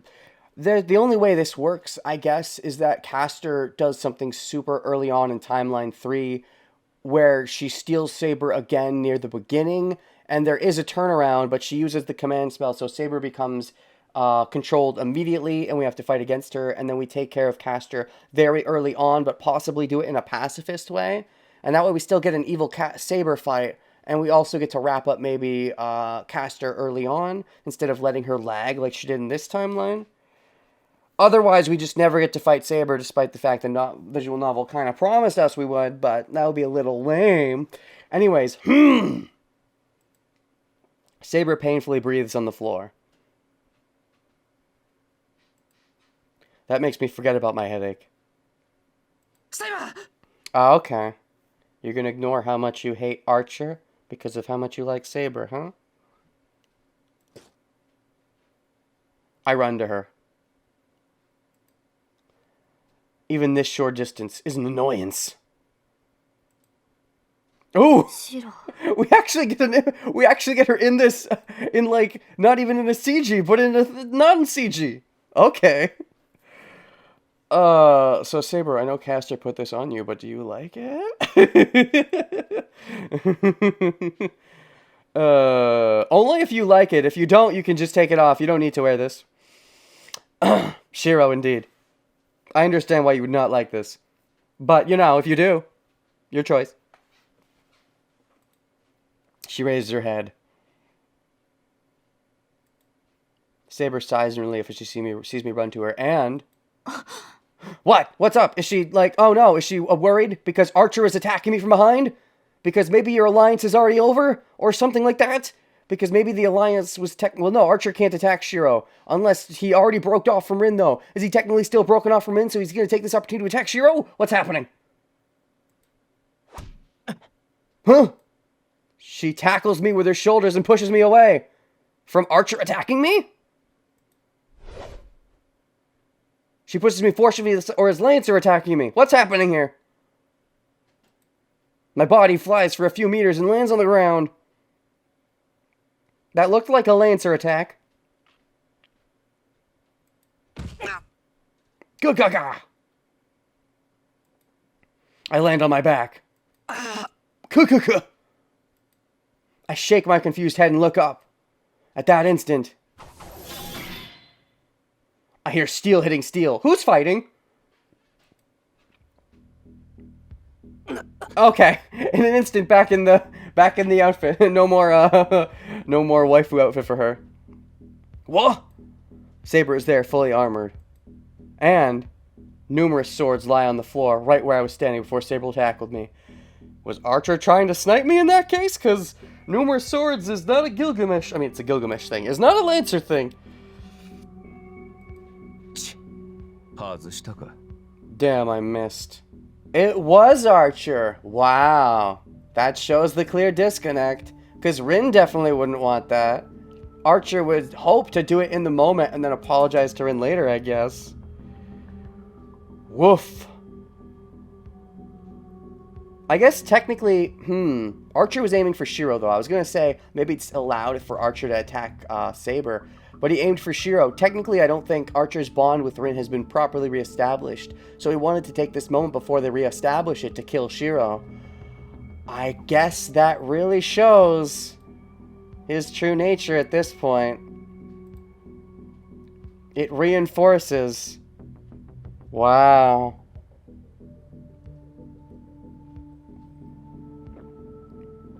The real reason he switched to Caster's side, to get rid of the no-killing Shirou command spell? Rin just wanted Shirou to stay out of it, but then he got pulled back in, and now Saber's around too. I mean, it could have been Lancer. I don't know if Kirai's planning something stupid. Lancer, we don't know what he's doing. He could have snuck in. I'm paying attention. It's because I'm paying attention. The swing looked like a Lancer lance swing from the visuals I've seen. But anyways, as far as I'm concerned, no, it was not. Of course it was Archer. Maybe from your perspective it was, but from my perspective, Lancer was an equally possible option.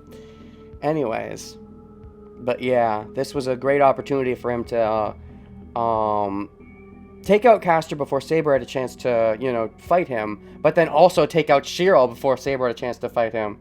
Because they're getting down to the wire now. This would have been a good chance to take him out before it got too far, but definitely not the honorable way to win. But I guess this is his full negation of that, full showing the true colors. He saved Shirou earlier on, but maybe the reason, interesting. Interesting. Because I was thinking that he actually regretted attacking Shirou, and that was an emotional outburst based on his time travel headaches. Archer's own time travel headaches, where he had an emotional outburst and attacked Shirou because of that. But this suggests that he still really does want to kill Shirou all along. Okay. Well, well, Archer, your true colors revealed.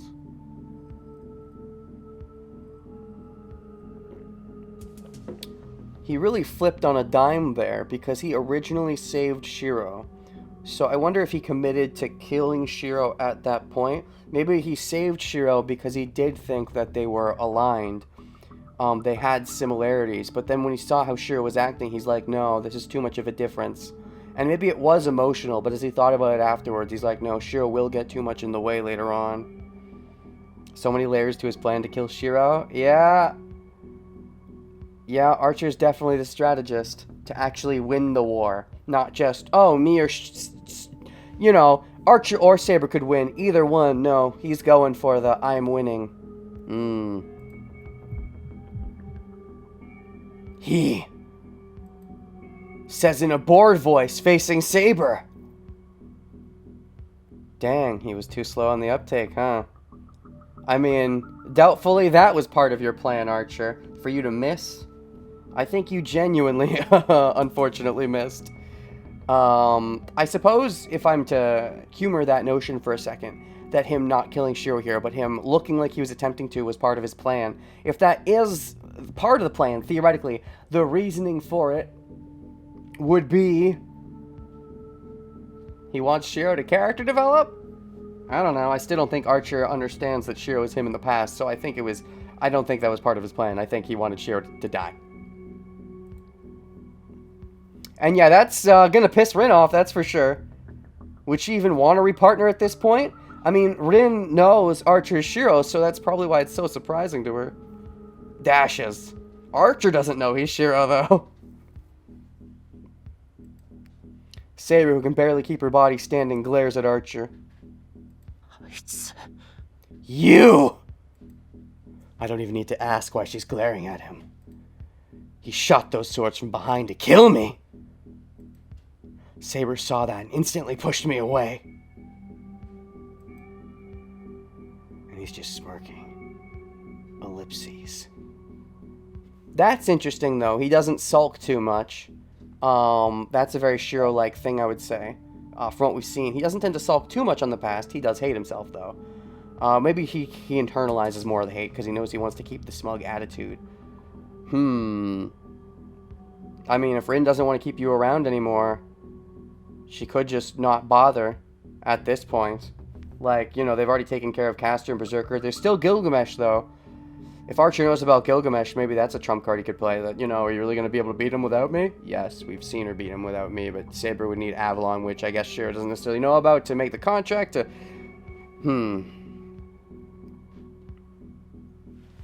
I guess the reason for the glare isn't so much that he's not sulking, and more that, although it is different, though, because I do think it was emotional, yes. I think this definitely, oh yeah, that's right, Archer does have independent action, so he could stay around for a while, even if he doesn't join with Rin. But anyways, Archer, when he attacked Shirou at the temple and he missed, he was like, no, I'm gonna kill you, because I think that was an emotional outburst. But then after thinking about it more afterwards, I think he did logically decide, yes, I do want to kill him. And so that's why he's more composed here, because it's not an emotional reaction.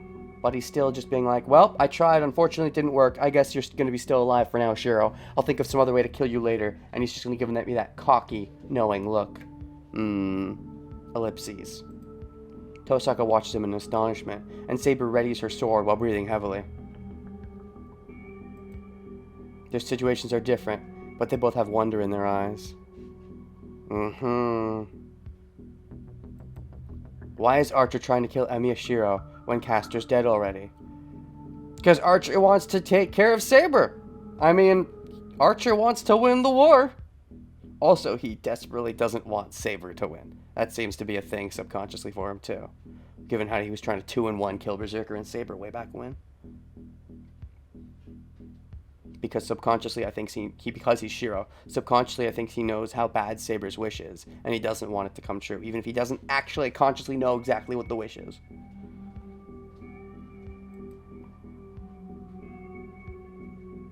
Dashes. The only calm ones are Archer and I. You're calm? Oh, makes sense, of course. You're calm because you don't care about yourself. You'd be freaking out if he attacked Rin or something, but you won't freak out when he attacks you. But of course, Saber and Rin will freak out because Rin obviously cares about you. Saber, I think, cares about you even beyond just the master-servant bond, but, you know, there is the master-servant bond too. But of course, you wouldn't care. Why would you? It's only your own life that was in danger. It's not that surprising. We hated each other from the start. Oh, there's that too, I suppose. You definitely seemed angry in your voice, but I guess it's a calm anger, as if, oh, of course you would do this. We opposed each other, unable to get along. I don't know why, but I just cannot approve of him. You sure you don't know why at this point, Shirou? Because he's your future self from a future you do not like. The reason behind it. If that is really the reason for us not being able to approve of each other, what is that, Shirou? It is natural for him to want to kill me. That being your ideals of how to save people? I guess there's that too.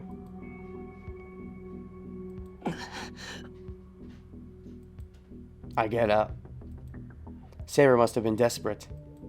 She tackled me without holding back, so I can't breathe properly. Fair, understandable. I forgive you, Saber. That just makes me more determined. Determination. This is all she could manage when she tackled me with all her might. She doesn't have enough power left in her to even fight me. Wait. Is that Shirou's self-admission? That Archer is him? Or she doesn't have enough power left to her? Or are you just making a little casual remark like she doesn't have enough power left to even fight me? I guess there's that too. But Archer is him, so I don't think that's what he's saying though. I had to double take that. Maybe subconsciously? Doesn't have enough power left to even fight me. I thought that Saber would be battle ready because she's the only one not fighting, but I guess she was spending so much of her will resisting Caster's control. Fair.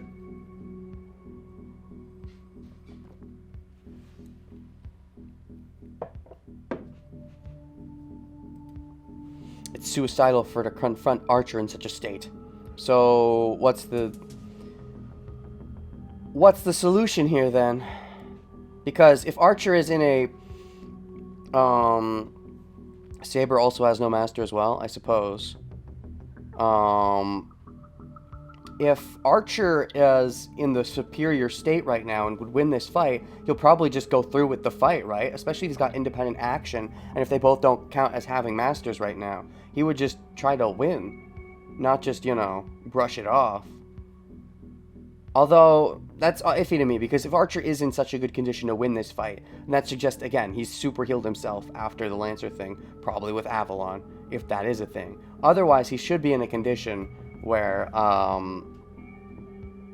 I think Saber could be a match for him, in theory.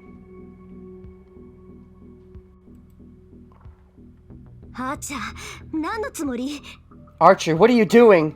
I think all the implications here point to Archer being just handy-dandy at this point. He healed himself up. I would assume, if not because of Avalon, he birthed something else to heal him quickly, so that's an option in theory. Archer, what are you doing? Tosaka draws near Archer. It's natural. Unless the idea is that Archer is from the future of each timeline, the timeline itself, which would be Archer has Avalon in this timeline, but not in timeline 1, because he only gave it over to Saber in timeline 1, that suggests a lot, but I guess that's a potential idea. Tosaka draws near Archer. It's natural. Archer switched to Caster's side to attack her by surprise. Now that it's succeeded, there's no reason for him to attack me. Yeah, there is. He doesn't want Saber to win.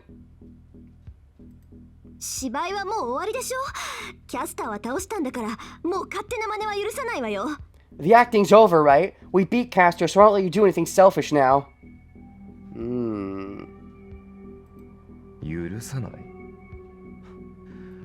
わからないな。なぜ私が許されなければならないのだ。Let me? 私のマスターでもないお前に。I don't get it. Why do I have to ask for your permission? You're not my master or anything. Right now he's not under any such contract. So he is gonna antagonize us? Wait, what? Okay, I mean, not wait, what? Sorry, I'm just thinking in myself, thinking far ahead. That's why I'm wait-whatting. Could he be the final villain of the timeline? You think it's Caster, but then it's Archer? That would be a way for Shirou have to overcome the evil version of his self, this future self, so he could be a good version. If he only needs a few days, then if Archer, then maybe he could be on his own for a while, I guess, because of his independent action. When he was summoned, he was forced to get along with Rin. Now he's even freed from Rin's general obedience spell. Because, you know, Rin casted like a general obedience spell when he was first summoned, so Archer felt compelled to obey him to some extent. Now with Archer freed from that, Archer shouldn't, you know, in any way think that he has to follow her. I do think he still likes her to some extent, but not enough to not kill Shirou. Final boss Archer is not something I expected, but I could see it now that they've gotten to this point. Okay. Interesting. That would mean it would be a clash of Shirou's at the end. I could get behind that. Who beats Gilgamesh then? Archer beating Gilgamesh at this point is a bit easy. Just because if they're building up to a big Shirou-Gilgamesh fight, and Archer just casually beats Gilgamesh, I don't know. Feels a bit easy, but they could do it if they set it up well. They could still set up to a potential Shirou-Gilgamesh fight anyways. I assume they're going to a Shirou-Gilgamesh fight. The only thing is that the reason I assume they're going to a Shirou-Gilgamesh fight, and why an Archer-Gilgamesh fight wouldn't be very interesting under these circumstances, is that if Archer is building himself up as the big villain, Gilgamesh is another villain. So seeing the villain fight, I wouldn't be caring as much about the winner. That is to say. But anyways, we beat Caster, so I'll let you do anything. Nope. Archer has no master, so I don't think he can't beat Gil. Not enough magic. I don't think he can't beat Gil is what you said. You might mean I don't think he can beat Gil. Yeah, possibly. It's possible he doesn't have the mana reserves to beat Gil. But if Archer is the final boss, he needs some way to beat Gil. He could kill Shinji, but, you know, Gil should still be tied to the orphans. He could take out the orphans, which he doesn't necessarily know about unless he checks the basement real quick. I do think that makes the most sense, because I was wondering who the fuck are they setting up as the final boss when Caster got taken out. Like, Assassin was in my mind, but I'm like, that seems... It's possible, but Archer makes a lot more sense. You're not my master or anything. Archer? お前との契約は切れている。自由になった私が自ら進んで人間の手下になると思うの。Okay, is independent action really coming in handy? Our contract has ended. I'm free now. Do you think I'll subject myself to human control? Dashes. After staring up at the night in astonishment, Tosaka gasps in sudden realization. No way, Archer! That's the real reason you freed yourself from... Your real reason you tied yourself to Caster? Your real goal was to kill your master and become free, maybe? Because the best way for you to fight was independently from the start. Rin had you tied down, and because of Rin's general obedience, it was hard to ever go against her. But given an option to switch to Caster, that gives you a better in to potentially kill Caster, since you already know, you already thought of a way to do it to free yourself?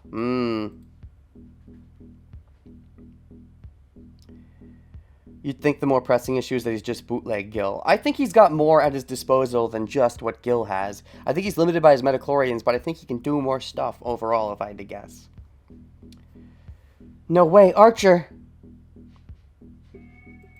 私は私の目的のためだけに行動する。 I will act to achieve my objective. What exactly is your objective with your lacking memories? Destroy the Grail? だが、そこにお前がいてはいささか面倒だ。 But it's troublesome to have you around. Maybe you were planning to have Caster killed so you could act on your own regardless of the circumstances. Yeah, I could see that. This was the circumstance you predicted, but maybe you had other plans, like a Batman gambit of sorts. Archer also has Mind's Eye, and Gil doesn't have any mental skills, I suppose. I think there are definitely ways for Archer to win a Gilgamesh fight, but I just don't think it would be that exciting in this timeline if he is being built up as the bad guy, because after the fact, there's not really much of a reason to root for Gilgamesh. He's just kind of a fun dick. But like for Archer to turn around and beat Gilgamesh at this point, while we're not even really rooting for Archer, just I don't think would be that enjoyable. So I'm just wondering how Gilgamesh takes taken out in this timeline if Archer is being built up as the big bad. Anyways, it's troublesome to have you around. Dashes. Maybe Assassin kills Gilgamesh? Maybe Assassin, now that he's acting, can do stuff. Because Castor's gone, maybe Assassin gets a chance to do some stuff for a bit? Possibly? I don't know. Assassin hasn't fought Gilgamesh yet. Maybe there's a chance. He is a made-up hero, so Gilgamesh wouldn't have any of his shticks, theoretically. Tosaka jumps back. She gets away from Archer, tries to run towards me, who is still on my knees, and... And what?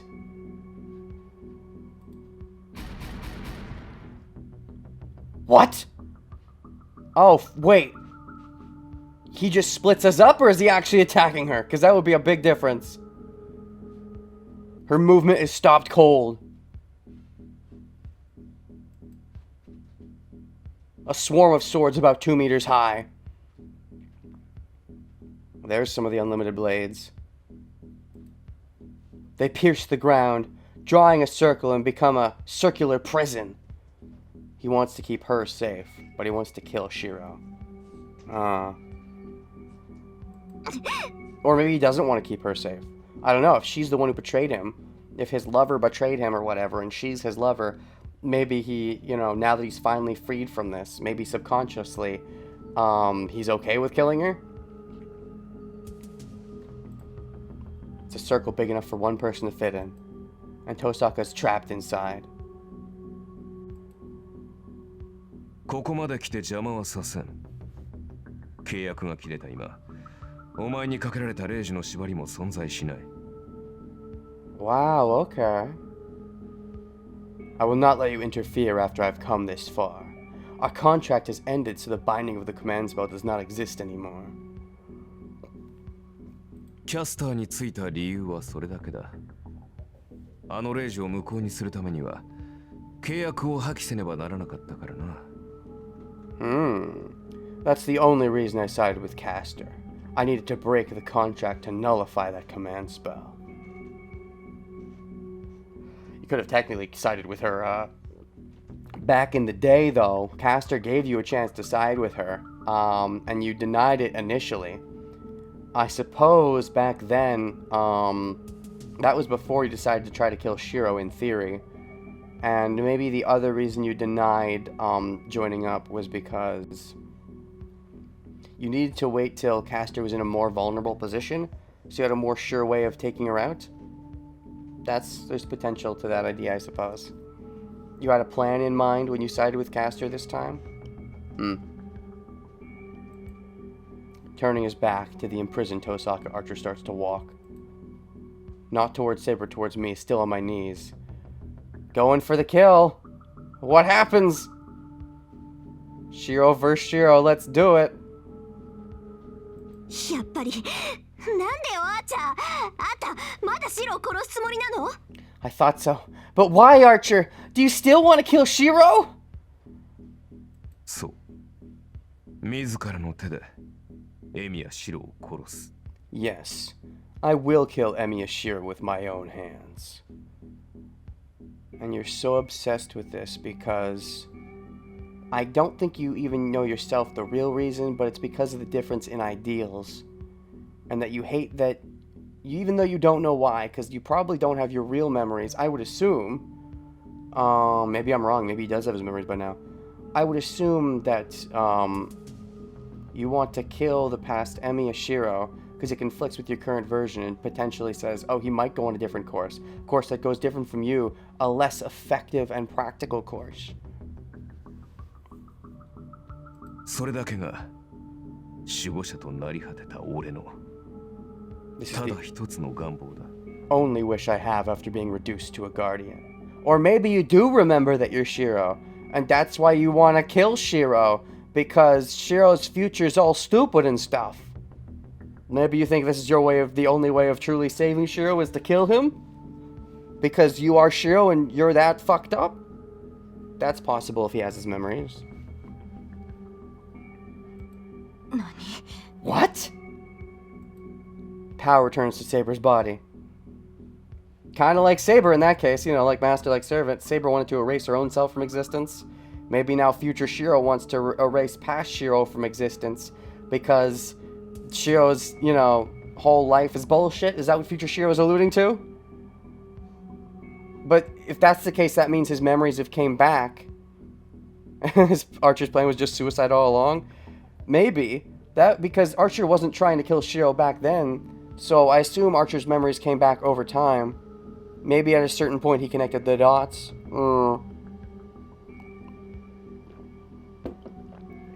Power returns to Saber's body. We only have his word that he had amnesia in the first place. If his ultimate goal was to kill Shirou, then yeah, maybe it was a lie. I could see that. Still though, that seems unlikely because Rin initially saved Shirou, and then, you know, Rin left the scene. Archer had a chance to kill Shirou at that point. So I think it's more likely he did have real amnesia, but his memories have maybe fully coming back at this point. I want to say that, yeah, his amnesia was real at first, but his memories by now have fully come back. And he's trying to kill Shirou because, to erase his future self or whatever, because Shirou's only ending is bad. Similar to Saber and what her, you know, fucked up goal was. If this is what he wanted to do, would he have told Rin anything either way? Yeah, no. But yeah, Archer could have easily killed Shirou a lot of times in the past. That's true. That's why I don't think he's... I don't think his amnesia was bullshit. I think it started being genuine. Over time, he realized the truth, but then didn't say anything. It was probably shortly after he attacked Shirou at the temple that he had the realization, or things started to pop into his mind, I would assume. Maybe the dreams that maybe the reason Rin knows that Shirou is Archer is because of the dreams that she's been having of Archer being Shirou. Maybe Archer had those same dreams, which is why he was able to connect the dots that he was Shirou, and then came to the conclusion, well, okay, I just have to kill Shirou. I can see that. Power returns to Saber's body. Ah. Oh boy, this is spicy.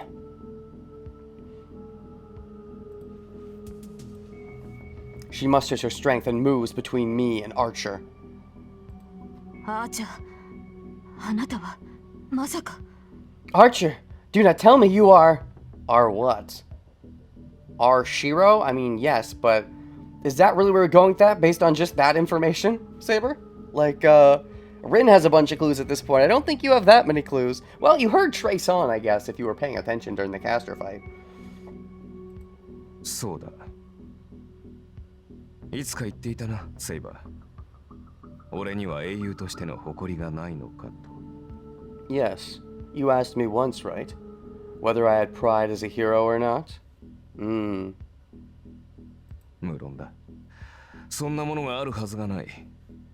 この身を埋めているのは後悔だけだよ。Regrets, so you'll kill your past self before you can have all those regrets. Of course not. I cannot have such a thing. Only regret fills my mind. This is a pretty cool way to reveal Archer as Shirou, too. I like it. Archer being real with Saber. I cannot have pride when all I have is regret. Shirou said he didn't want to regret, but in the future, all he had was regret. Because he said he was covering it over with patchwork. Really, there should be a lot of regrets. Okay, this is something I've been interested in a long time. It seems like he actually knows. Okay. 俺はね、セイバー。英雄になどならなければよかった。That's definitely a strong parallel with Timeline 1 Saber. And how she wanted to erase herself. Although she became a hero to erase herself as King Arthur necessarily, but she still was forced to be a hero from that point onward. Saber, I shouldn't have become a hero. Shirou. This might be far in the future, but this is Shirou saying, yep, that wish was wrong. It wasn't really mine. That's what Archer was doing. I think, yeah, recently he has been coming on a little strong, saying just the right things. I do think recently, for a little while, he's known the truth. And that's why when he's been saying things, they haven't been coincidental. He's just known. Okay. So that's why he said stuff like, is it really your wish? He was talking about himself, how it wasn't really his wish. And he doesn't think he should have been a hero all along. This game's motto, like master, like servant, indeed. Saber, I shouldn't have become a hero. The aggression fades from Saber. Oh? Is it because she also is kind of similar? Or what? She's questioning his motives? What was she expecting him to say? What were you expecting him to say, Saber? Archer, don't tell me you're what? What were you expecting him to say? The aggression fades from Saber. What did she figure out? Her enmity towards Archer is gone. Did she figure out that Archer is like Saber and that they both don't want to erase themselves from existence? In which case, if that's the case, she could put the dots together at this point that Shirou is Archer. Now she could make the connection, I suppose. そういうことだ。引いているがいい、騎士を。マスターがいない身で無茶をすれば、すぐに消えるぞ。That's it. Step back, King of Knights. You'll disappear right away if you act recklessly when you don't have a master. もはやエミやシローにはマスターの資格がない。肩入れしたところで、君の望みには届かない。Emiya Shirou does not have his rights as a master. Your wish cannot be granted even if you support him.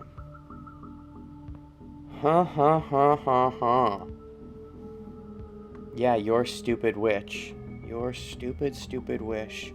Which Archer has thought is bad. He wouldn't want Saber to erase herself from existence, but he definitely wants to erase himself. I can see that. So for a long time now, he's thought, if I get a chance, I wonder how long the thought of wanting to kill himself has been in his head. Or maybe, I mean, he's always had the self-hatred thing. I don't know if he ever had a specific goal, but maybe if he had an urge, some kind of wish, if that was in the back of his mind, that would be a reason for why he would be summoned. I think the amnesia was real at first, but then over time, he was like, wait a second, that's my goal. Kill Shirou, kill my past self, so I never have to, come to all the bullshit. Okay. The resolution could just be Shirou becomes a better version and doesn't become like you, Archer. But I guess you're probably not willing to believe that, huh?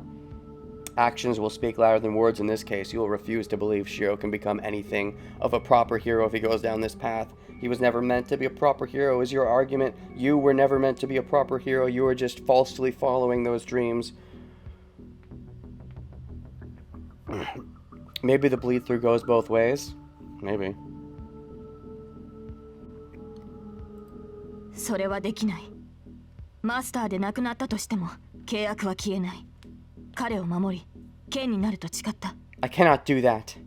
Even if he is not a master, our contract will not go away. I have sworn to protect him and to be his sword. 聖杯戦争など知らなかった彼は、それでも私の一方的な誓いに応えてくれた。その信頼を裏切ることなどできない。He knew nothing about the Holy Grail War, but he responded to my oath. I cannot betray his trust. She readies her invisible sword. But I don't see the usual valor or strength in her stance. Of course, she doesn't want to fight you. そうか。ならば、偽りの主ともども、 I see. ここで消えろ。 Then you can die here along with the fake master. There they are. Twin swords appear in Archer's hands. Dashes! Saber can't even take those swords right now. バカ逃げろサイバー You idiot! Run, Saber! I get up and reach for Saber. I appreciate the slow burn. I think the moment Archer said Trace on, reveal was pretty dang obvious. I don't know when maybe a normal person, not as smart as me, would have figured out the twist. But I think when Archer says trace on, it's pretty obvious at that point, and the way Shirou reacts to it, it's like, wait, that's not normal. Why is he the same? It's been a pretty clear slow burn, and I appreciate the way they've done it, because if they were really planning to build up to a twist and just go, haha, did you think it was this? They could have done that, and they didn't go for that. Instead, they went along the route of Shirou rejecting and forcing you to just, you know, like, it's almost like, you know, the player knows, everybody else knows, and Shirou's like, no, that's not true, that's impossible.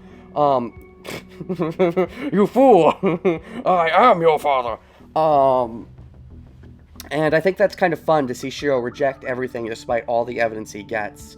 I think trace on is really the last piece of evidence any viewer would maybe need to put the dots together, and yet they still continue with this, as Archer even sort of reveals kind of enough information that even someone like Saber can put it together, and I think she does, and Shirou still internally has not gone, oh yeah, that's me.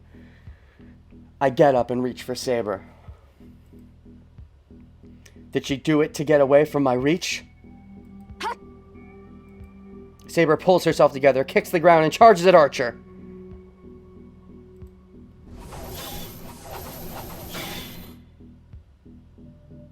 The battle ends after a few blows. Saber, the one who overwhelmed Archer before, falls to her knees, unable to stand for even a few seconds. Yeah, Shirou's pretty dang good. And after all, he has a lot of practice battling you, Saber. He knows your techniques well, whereas you, Saber, probably don't know his quite the best. You were able to study, I suppose, with him a little bit in this timeline, but not extensively. Next chapter of the video. You thought it was Shirou, but it was me, deal! What a funny joke.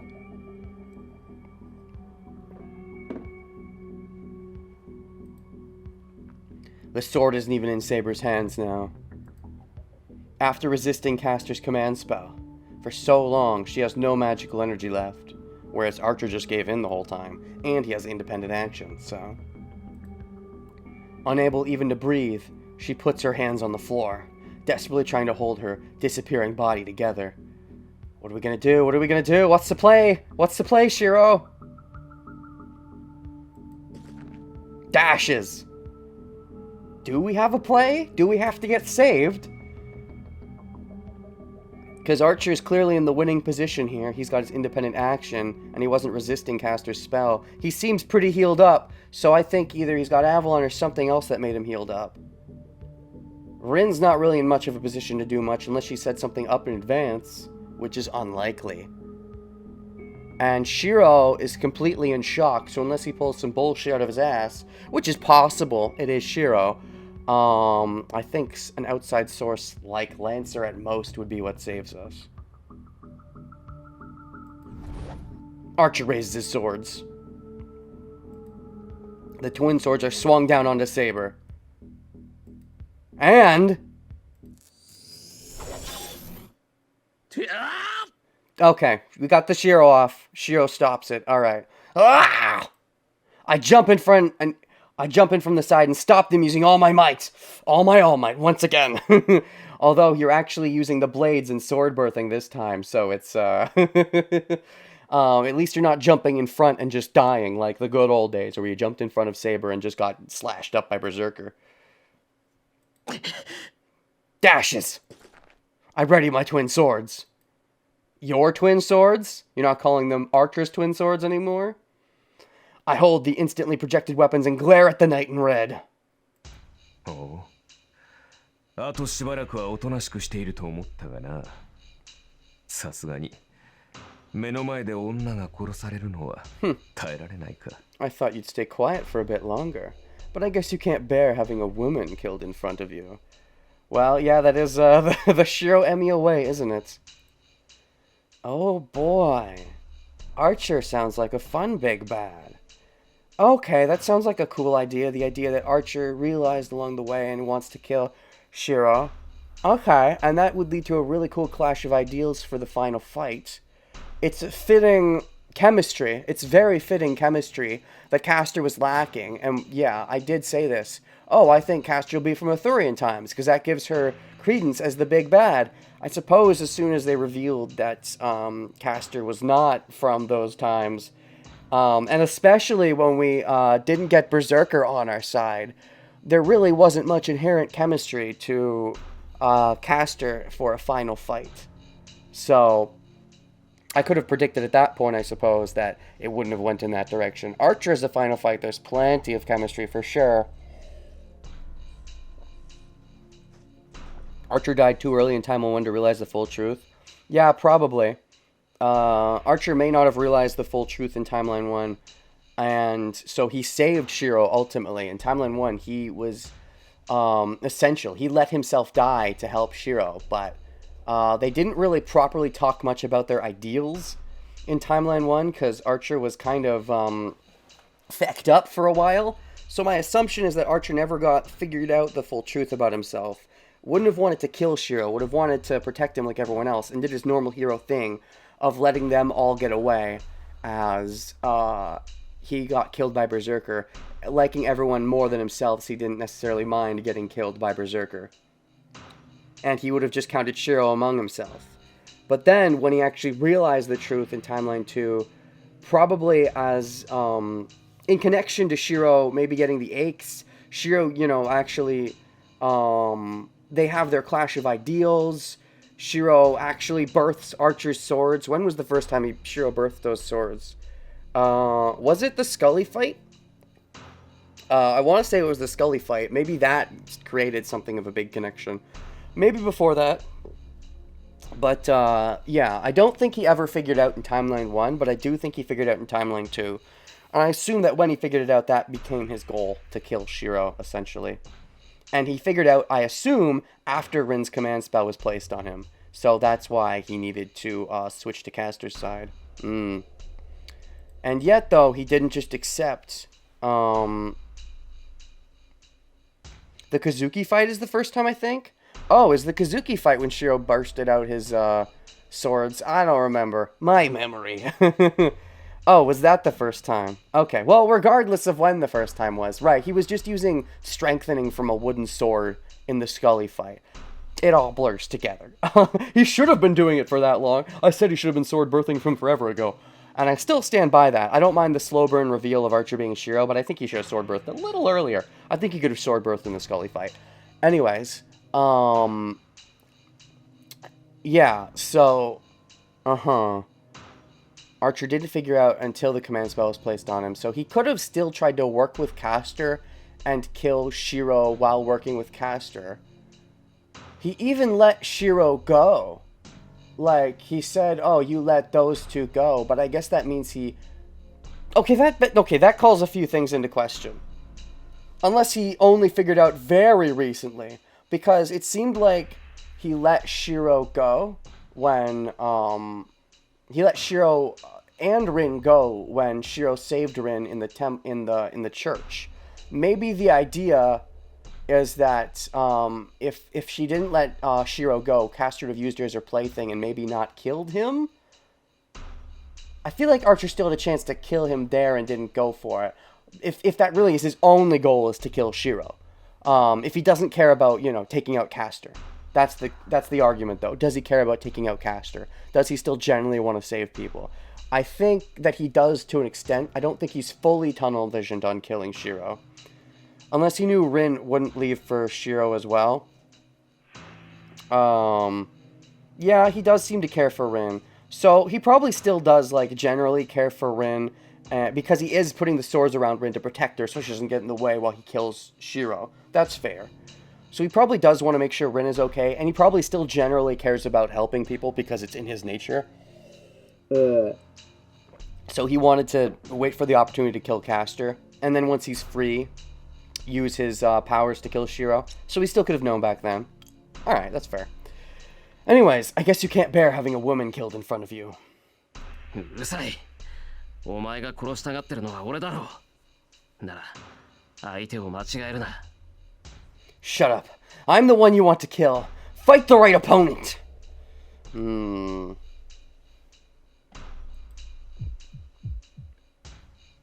I confront him. If he does have his memories and he's still going out of his way to save Rin, that shows his old habits die hard. If Rin is the one who was his lover and betrayed him, and yet he still saves her in this moment, that just shows, you know, how little he values himself. Or how much he values Rin, despite her theoretically betraying him, in theory. We both have twin swords in our hands. Our physiques are different, but our stances are the same in every regard. Can we see a picture of Shirou in that stance? Like, Shirou, not Archer Shirou? 人真似もそこまで行けば本物だ。だが、お前の体はその魔術行使に耐えられるかな?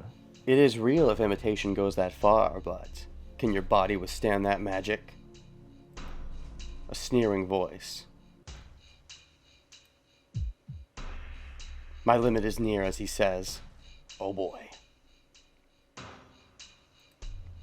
My headache does not stop, and my magic circuit has its limiter full from all the projection magic. How does that work? My limit is near. My headache does not stop, and my magic circuit has its limiter full. Okay, too much magic. He doesn't have much metachlorians. That's all I'll take from that. Anyways, we're not done yet, but I think we will take the last intermission of the stream, probably. I would like to at least get to the end of this conflict before we run away, which is probably going to happen soon, but where are we? Right, save Kazuki, Archer versus Caster. Don't negotiate with supervillains. Archer is the supervillain! Archer, the bad guy!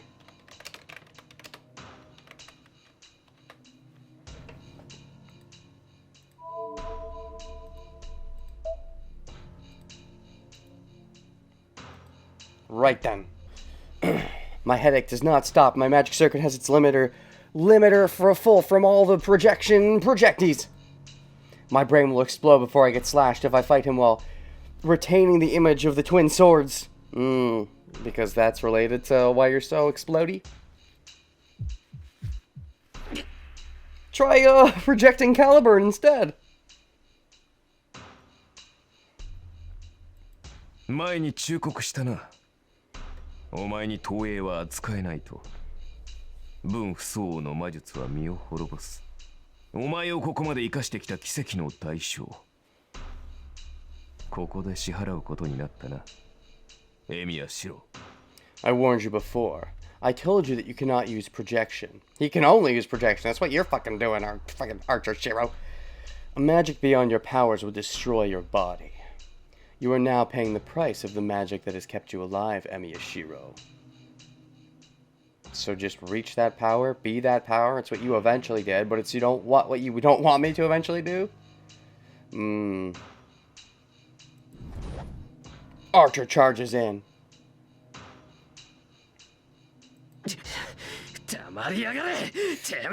Shut up, damn it! To that, I frantically move my swords as if slashing my headache away. Well, if you're slashing at Archer, you could arguably be slashing your headache, since he's probably causing it. At least, you know. I don't think he's intentionally causing it, but you know. I swing my arms. My techniques are all a copy of my enemy's.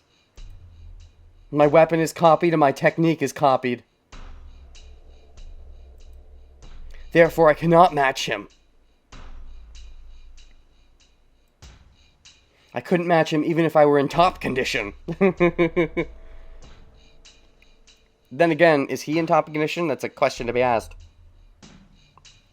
He was pretty fucked up after that Lancer thing, so question mark.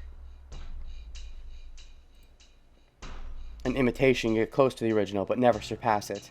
You're not an imitation, though, Shirou. Even if you're imitating his shit, he is you.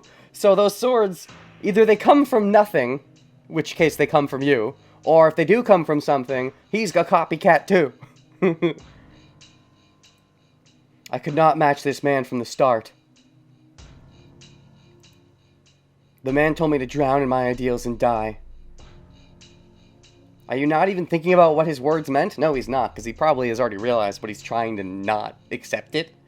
What his words went said, oh, my goal has been to kill Emiya Shirou.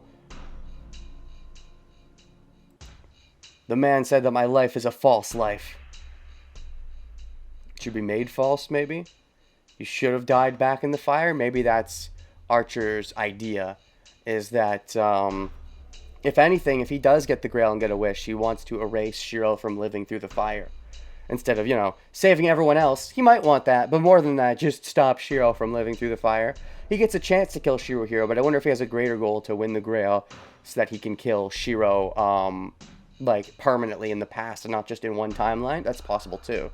He might be going after the greater goal of winning the Grail. If this is a thing he can do, I don't know if it's possible for him to do this with the Grail, but if it is, he would, he should have an understanding of what the Grail is and how it's kind of evil and you can't really make use of it in that way anyways. But if there was a way to make use of it, that's probably what he would want it for, is to erase Shirou from living through the fire, have it so Kiritsugu never saves him.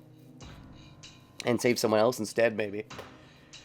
The man said that my life is a false life. And that's what Saber's goal was, right? She wanted to make it so she never drew Excalibur and someone else would have gotten it instead. I could not object to those words because he was... because he was my ideal.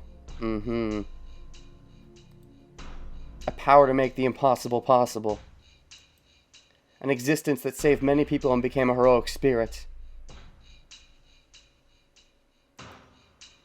It was I who wanted to become such a person. And you did. And now in the future you hate it.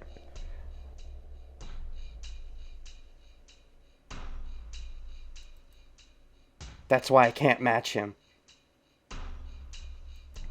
The man in front of me is the end of that road. Literally, in your case. You thought it was metaphorical. Nope. That's why you think you hate him, Shirou? Because it's deeper than that, in case you failed to realize. I think you realize, though. Deep down, you know. Power to make the impossible possible. Existence that saved many people became a heroic spirit. It was I who wanted to become such a person. That's why I can't match him. The man in front of me is the end of that road. He is my ideal, becoming strong to save people, so... if he's your ideal future, you don't want that future? I would agree. That's not your ideal future, though. I object to the notion, and you should too, that that's the ideal outcome.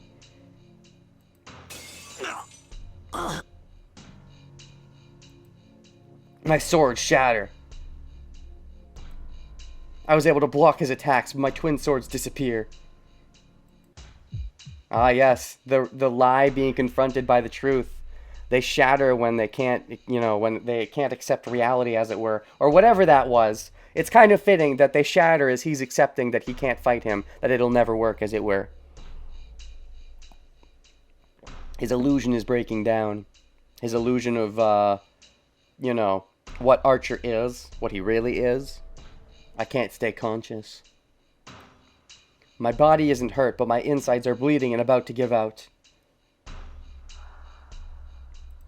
納得がいったか。それがエミやシローの限界だ。無理を積み重ねてきたお前にはふさわしい幕切れだろう。Do you understand now? That is the limit of Emiya Shirou. It is an appropriate end for a guy who kept pushing himself, right? As Archer said so long ago, Emiya Shirou's greatest enemy is himself. That was in Timeline 1, and I'm assuming that's when Archer didn't have his memories back. But yeah, he did say that. And in this case, yes. It seems like Archer's going to be the final boss of this timeline. He will really be the greatest enemy of himself. And not just metaphorically. Oh boy. When are they going to, truly reveal it? I feel like any player who's paying any amount of attention will get it by now. But I wonder how long they are gonna... maybe they're gonna push it to Shirou himself. Not even... Archer's never gonna say it. Shirou just has to accept it, because that would be a form of character development. Him actually accepting this, the hardest truth to accept. Timeline 1, he got over, ignoring truths, as it were. But, this is about the hardest truth as you're gonna get, Shirou. Can you get over this one?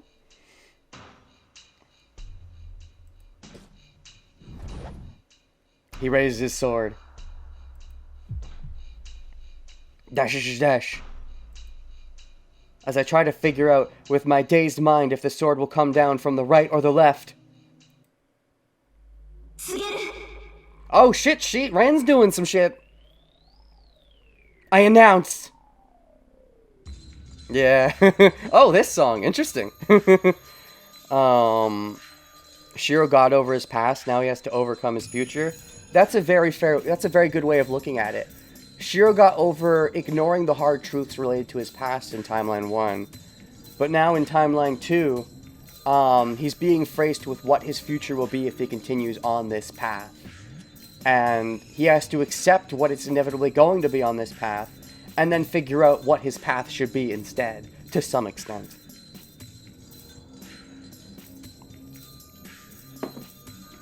I announce. You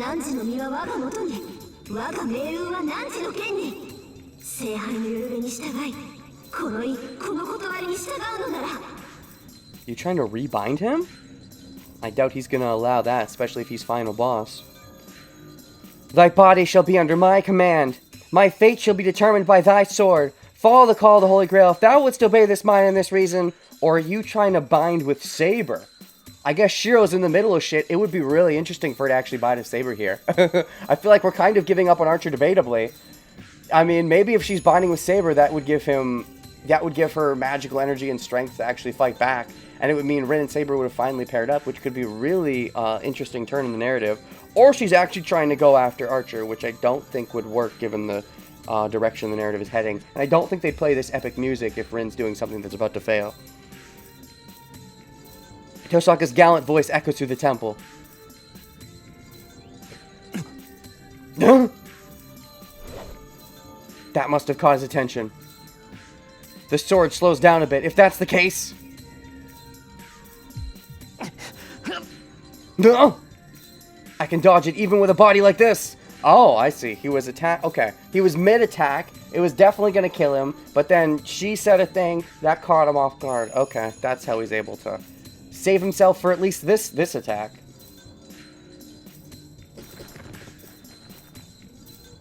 I roll on the floor and get away. Damn. Oh, now it's bugging you. Because this time you thought it was really over for him. Before you were like, oh, okay, I guess it makes sense you evaded this time. But here, oh, because that actually genuinely caught you off guard. Now you're not fully necessarily in control anymore. Archer clenches his teeth, but looks at Saber instead of pursuing me.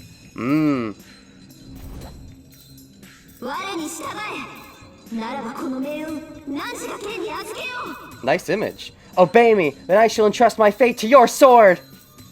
Oh, are you really binding with Saber? That's really cool. It works perfectly in the moment. It's a thing they teased way earlier on. You wouldn't think it would ever happen, but when it happens in the moment, it's perfect. I love it. Okay. Rin Saber OTP! Or I'm completely misunderstanding the situation. I don't think so, though. If she's trying to capture Archer, he's going to get out of it, and they wouldn't be playing the Pog music. The original pairing that Rin wanted all along. Yeah, that's really cool. And Saber's just open to it, I suppose. Shirou's not bothering to think about it. He's too focused on Archer and his bullshit. So Rin tries to do something. Good on you, Rin. Granted, Shirou's not as concerned about his own life. He never would be. He's just more angry at Archer than anything. But of course, he would never bring himself to beat Archer because Archer's his ideal. Rin, though, Rin cares about Shirou even if Shirou doesn't care about Shirou. Tosaka reaches out towards Saber from within the prison of swords. This works. One's servantless, one's masterless. I love it. Saber runs to her using her last power and... that means we don't even need Dragon Sex. She can just have access to her proper Excalibur and all that, because Rin shouldn't have a fucked up transition. She won't have Avalon yet, but... or Caliburn necessarily. Still... I will accept your oath under the name of Saber. Oh, shoot. What does this mean for, like, how the... okay. What does this mean for the progression of who will necessarily win the war, technically? Shirou vs. Archer is 100% what they're building up to be as the big battle. So I'm wondering how Saber and Rin play into this. There is potentially a relation to Gilgamesh somewhere. Assassin might be running around. Lancer. There's still more stuff we can play with. They can hold this off for a little bit. Maybe, well, Archer bides his time and thinks of what his next move is. Because he's got a few days to bide his time and think. But who wins this Grail War in theory? It could still be Saber, and that would make Rin the winner. Rin doesn't really have a wish, I guess. So maybe technically Rin wins this one? That would mean Saber still wins. Shirou, if he has the final fight with Archer, what's Saber doing at that point if she's not taken out yet? Saber could get taken out, but I think they might milk this a bit. Then again, I thought they might milk the idea of Saber as a bad guy, and she was just almost controlled the whole time and never fully controlled, so. I accept your oath under the name of Saber. あなたを我が主として認めよう。リン。 I shall accept you as my master, Rin. A contract that should have originally been made. Saber finally obtains a master as appropriate for her. Oh, Shirou. Shirou, you don't have to say it like that. Of course you would, though. Oh, that's a good image, too. I love it. Violent wind rages. I love it. Let's save that one, too. I gotta save all the images. Rin got a cool pose, Saber gets a cool pose.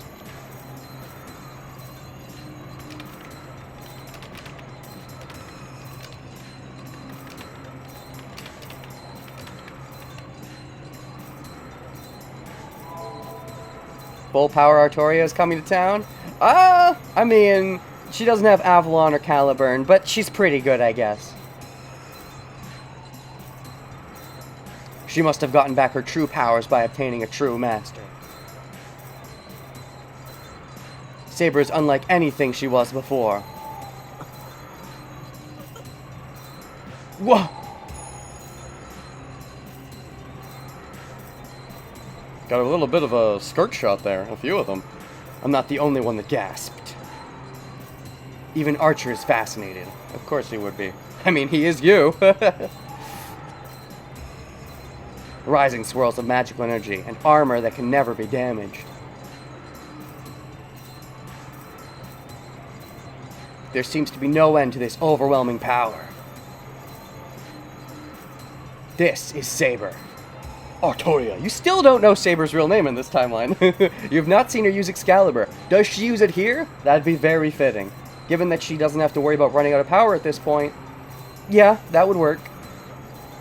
So we never have to bother with Dragon Sex in this timeline. Now I just gotta wonder, how do they get around the Dragon Sex in Timeline 3? Because that's clearly a Saber move, to have Dragon Sex with Saber. So if we're not on Saber's route... Oh... Maybe Elia gets to have Saber in that timeline somehow. I mean, we're got to get more Herc development, theoretically, because they tease the idea of a Herc-caster relationship. So, not relationship, but, you know, something between them. So I think they do something there. But still, they tease the idea of Elia taking Saber, too. So it'd be fun to see that if they get around it that way in Timeline 3. Just a bunch of Saber swapping. Anyways, this is Saber. The heroic spirit of the sword, said to be the strongest servant. もとよりリンと再契約させるつもりだったが、いささか手順が違ってきたか。Damn. I was gonna let her make a contract with Rin, but the order is getting mixed up. You were supposed to kill Shirou first? Yeah, you expected they'd make a contract after the fact. You might have even been fine with them winning the Grail War, I bet. Or something like that. I don't know. Before you wanted to take Saber out, because you don't like her wish necessarily. But you know, theoretically, that their wish won't come true. So that's the question, is, does he not want to let Saber win anymore, or is that a subconscious thing from earlier? Now that he's conscious of it, is he willing to let Saber win? If his only goal is to kill Archer, then he would maybe not mind for Rin and Saber to pair up. And so it was just going to be, okay, I'll kill Shirou, and then I don't mind if they take me out afterwards. But they weren't supposed to pair up before he kills Shirou. I can see that. But now since Shirou's not dead, he has to retreat and come back and fight later. If that is his main only goal. The order's getting mixed up. Saber goal could be a backup, but maybe that's out of his mind now that he has his memories back, possibly. He did mention he knew the Grail was a cursed treasure box, so maybe he knew the wish would never work. Yeah, maybe with his memories back, he understands that Saber's dumb, fucked up wish could never work, and so he doesn't have to worry about it and can just let her continue on. That's fair. The order is getting mixed up. Archer murmurs while looking at Saber. He must not have enough to spare to pay attention to me right now.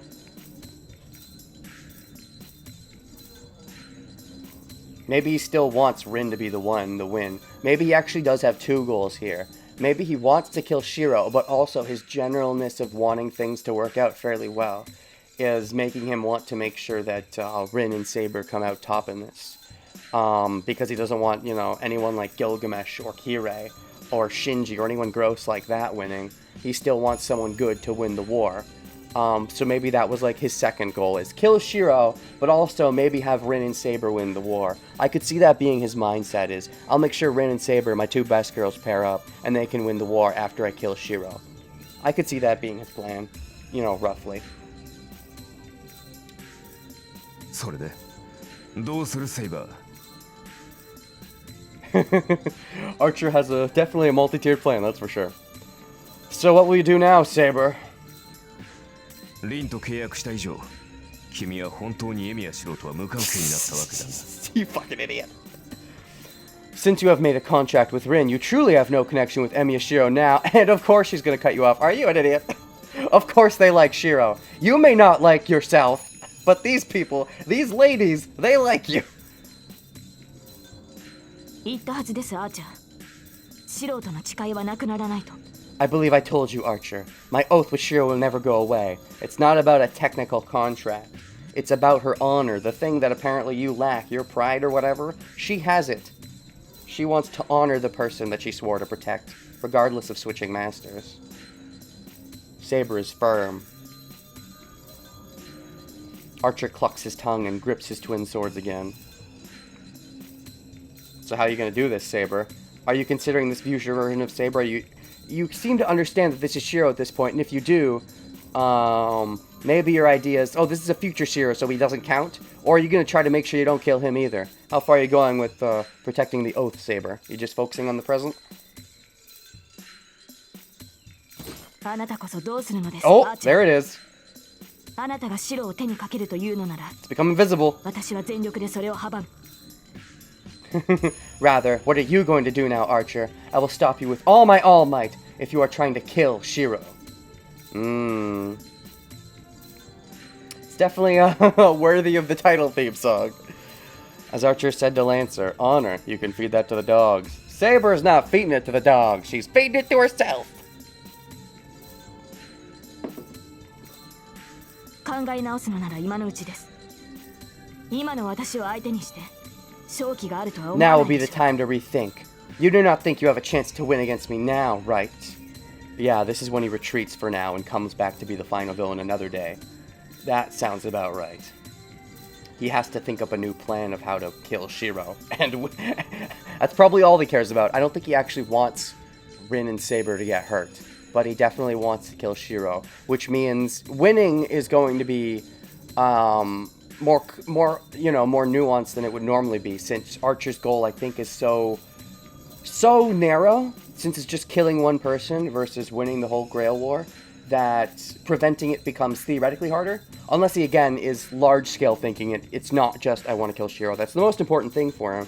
But it could be that he also says in his mind, well, I want to make sure no one bad wins this war, so I want Rin and Saber to win anyways, as an addition. How important of an addition is it, is an important question for how hard it will be to prevent his measures, and how easy it might be to plan a way to defeat him in Mortal Kombat, as it were.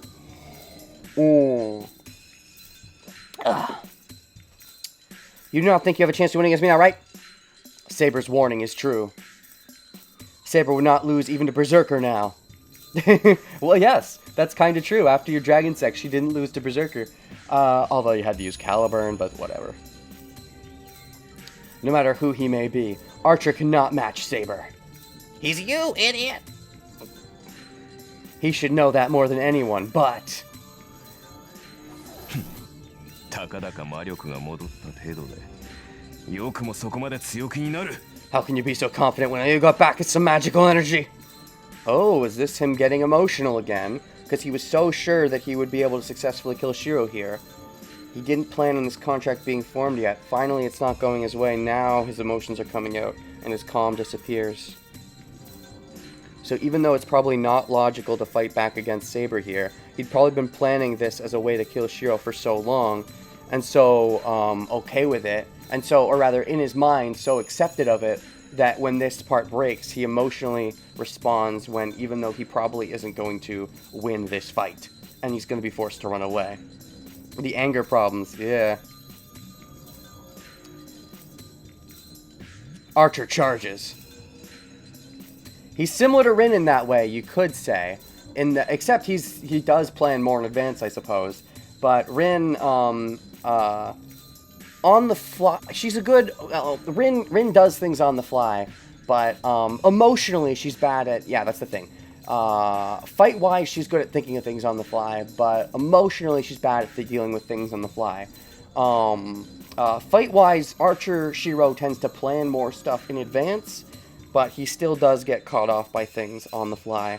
Whereas modern Shirou would just deal with things as they come and probably tactically deal with them too.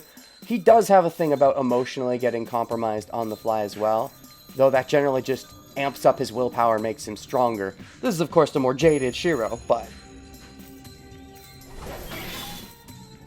their weapons clash. Archer charges at Saber like a red bullet and attacks her with all his all might. Saber receives the blow like nothing. Neither the size difference nor Archer's momentum matter. Saber repels Archer's swords without flinching. Archer, the one who attacked, is the one who retreats. The attack, made with all his strength, a blow that should not need to be repeated, is... Gah! It's Gah! The attack made with all his strength, a blow that should not need to be repeated, easily repelled. I mean, you already said that though, right? Is what? Not only is it blocked, but his body loses balance as well. Oh, double blocked!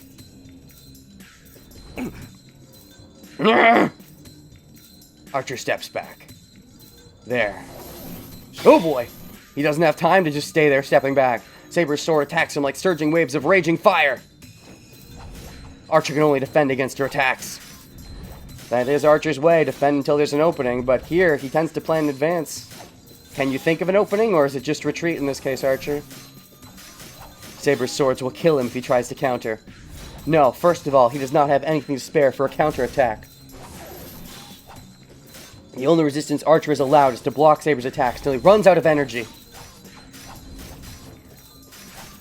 And that should not take long. The magical energy in Saber's sword scrapes away Concho and Bakuyo with each attack. The twin swords cannot take any more, and Archer's arm should be powerless by now.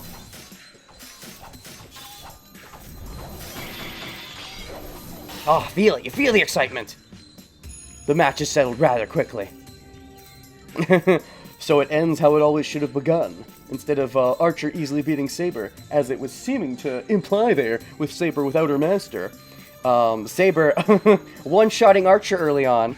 Archer was caught off guard, but Saber with proper full power, that might have been not too far from the truth anyways. Archer falls to one knee, unable to stand against Saber's assault. Saber swings down her sword as if to finish him off, and then hesitates because it's Shirou and he uses that opportunity to get away. No, Archer by blocking him by crossing his twin swords in front of him. The battle is at an end. Even though he blocked Saber's blow, Archer cannot move. Saber's sword will split his head in two if he loosens his power on the twin swords.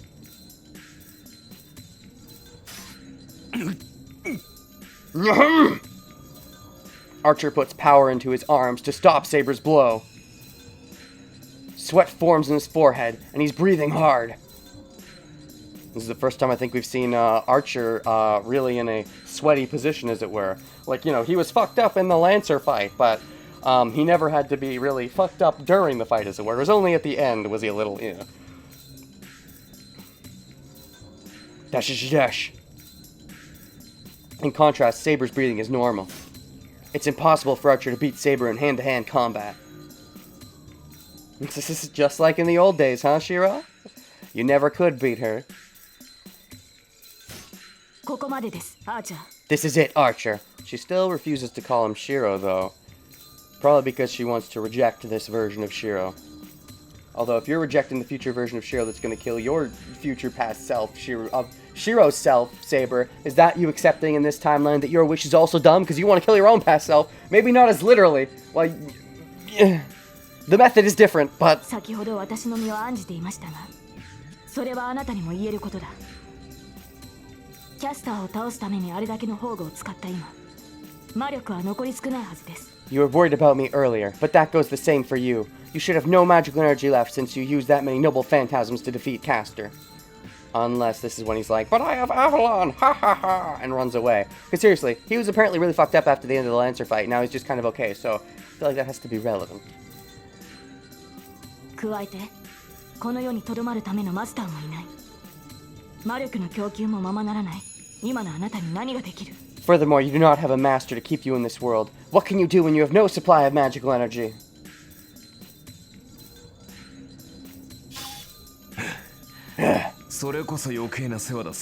That is needless worry, Saber. He doesn't necessarily need to stay in the world for very long, just long enough to kill Shirou. アーチャーのサーバントにはマスターがおらずとも単独で存在する能力がある。マスターを失ったとしても2日は存命できよう。 Servant Archer あの小僧を仕留めるには十分だ。 has the ability to remain even after the master is gone. I should be able to stay in this world for 2 days even without a master.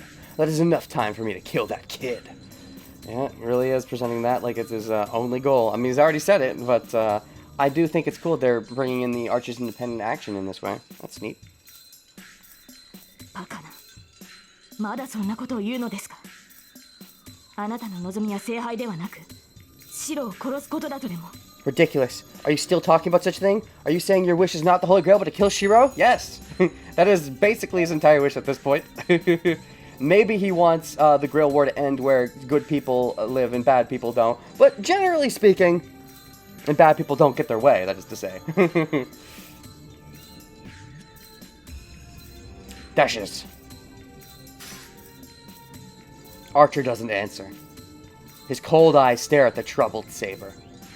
なんということを。アーチャー、あなたの望みは間違っている。 How can it be? Archer, your wish is a mistake.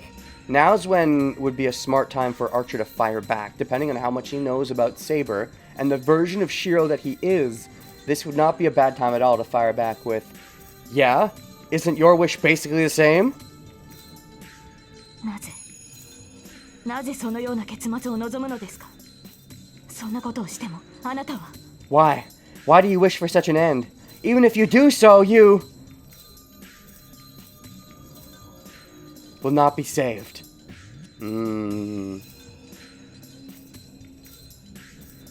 Saber bites her lip and stops herself from saying so. Is that you and your self-realization? Do we even need Archer to fire back, or you just realize it yourself? 間違えているか。 I'm mistaken, huh? Oh? Archer, your wish is a mistake. Mistaken? The muscles on Archer's arms bulge.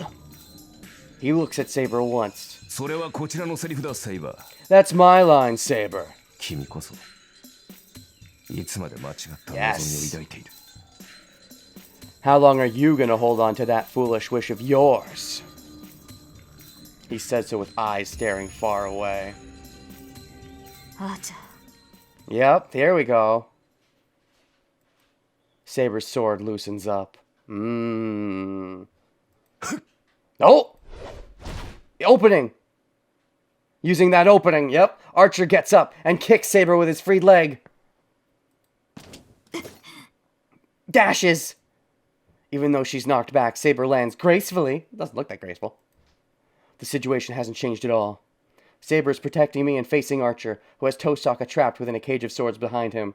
Is he gonna take her prisoner? No, he likes her too much for that. Although, he's practical, so he might take her as long as it doesn't hurt her. Just the threat to hurt her.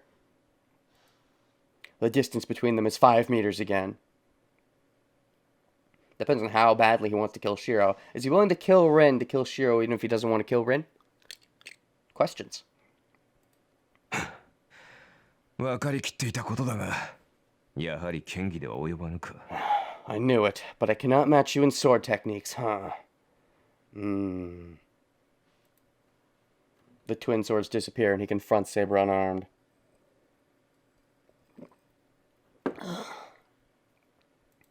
アーチャー、剣を捨てたということは戦いを収める気に。 Archer, does that mean you'll give up now? I mean, at this point, he's running away and he's the big bad, I'm pretty sure, but maybe he'll use the opening to say he's giving up to run away.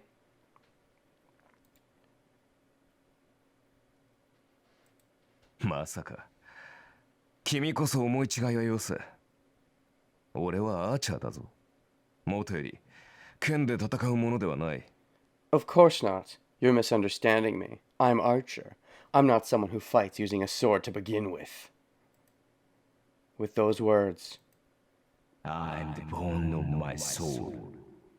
I'm not someone who fights using a sword. By the way, here's my sword.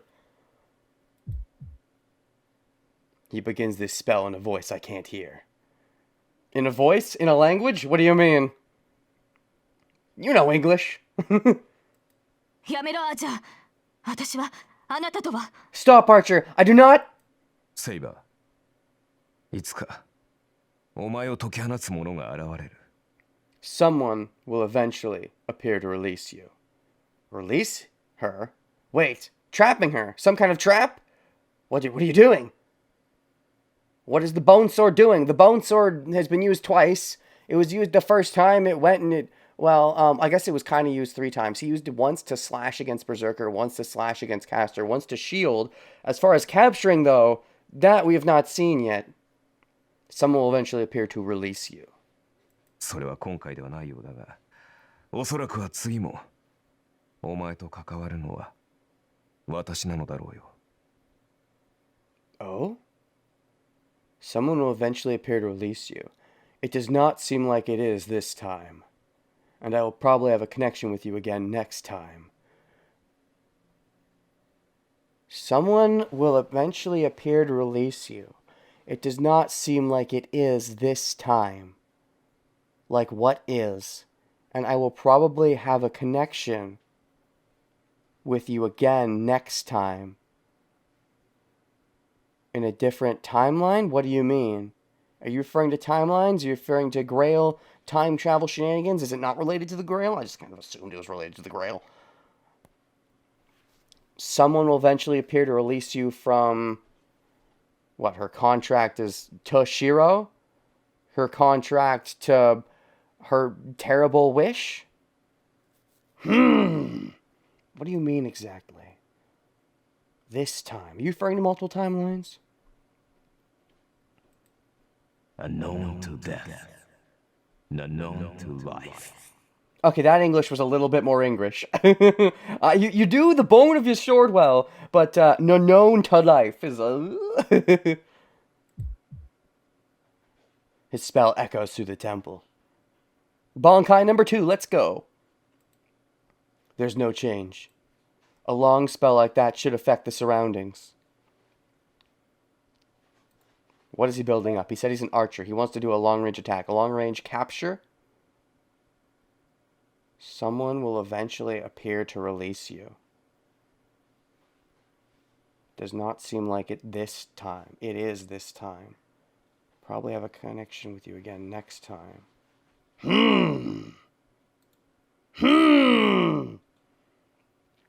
A long spell that should affect the surroundings. Magic influences the world.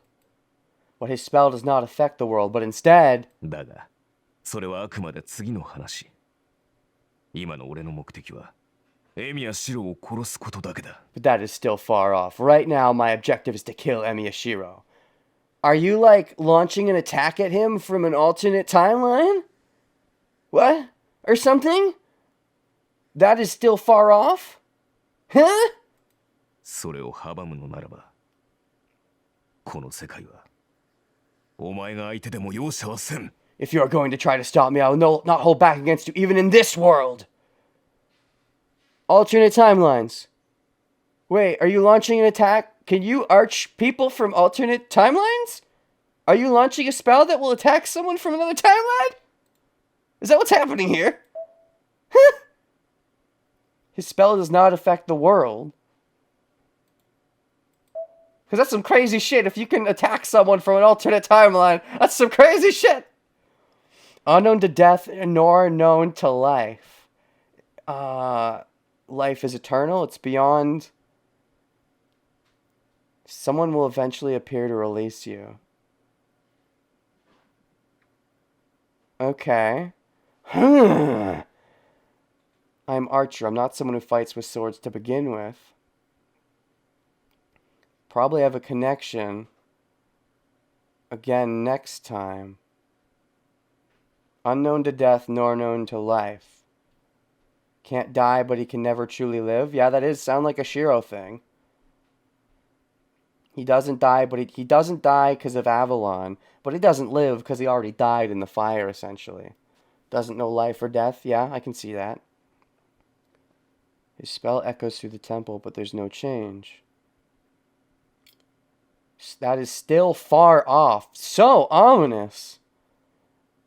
So you acted like I'm gonna do something to make some way that I win. That I win here. Oh, but never mind. That's gonna affect something else in the distance, possibly timeline-wise. Right now, I'm gonna do a thing without that. If you're trying to stop me, I'll not hold back against you, even in this world. He raised his left arm. Does that complete his spell? Unlimited blade works. Oh, there it is. There's the English. There's the title drop.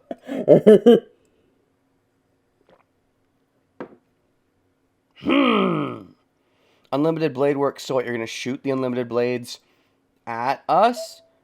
Come to release you because you're going to be trapped in the unlimited blade works? If you're going to try to stop me, even in this world, maybe he casted a spell for a different universe? But this spell is this universe? He clearly speaks out and changes the world. Fire runs. Oh, fire! How symbolic for you, Shirou! It runs across the floor, and like a white line. Is the surrounding fire a boundary line? The color of fire fills my vision and paints the temple. Fills my vision, paints the temple. After that, my surroundings are replaced by this strange world. Whoa! Swords! Whoa! His real noble phantasm? Is this world?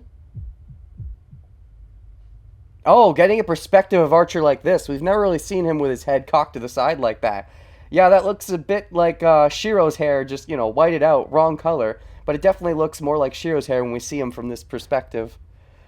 Let me tell you about a big spoiler that was in the Fate route. The title of the Shirou vs. Herc scene. The title of the Shirou vs. Herc scene was Unlimited Blade Works Dies Internally. Was it Dies Internally, or are you dying internally when it was Unlimited Blade Works?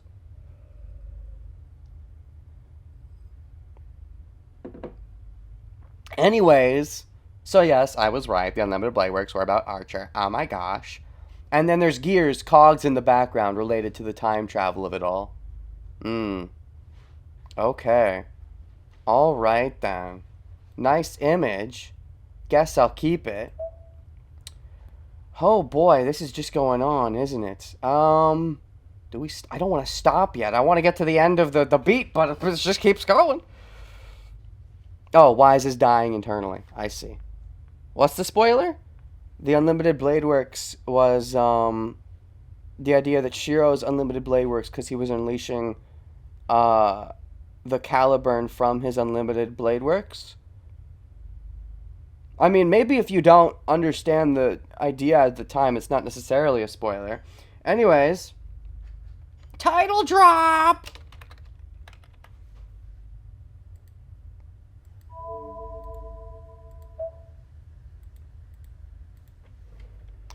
Dash, dash, dash, dash. Ah. Pain fills my brain. I can tell. I understand what this magic is, what this absurdity is. Maybe let's see if he explains this power, what the unlimited blade works are. Oh boy, I don't know if I have time for an exposition. If we're getting into an exposition, I might have to stop this here. Fate Route doesn't exactly give many hits about Archer. Yeah, the title Unlimited Blade Works, I don't know if it gives away much in that context. I might have reacted to it at the time, like, Unlimited Blade Works. But, I still predicted Shirou was Archer back then, but it was definitely more of a crack theory. It's like, well, you're an Archer? He's an Archer? He's kind of like Kiritsugu? He seemed to react to Saber. There was that too. He reacted to Saber in some weird way. There were connections. There were reasons to have that theory. Though I did have it. It was a little crack, but I'm like, it could be possible. I understand what this magic is. What this absurdity is. I shouldn't be able to understand, but I can tell what this is whether I want to or not. And that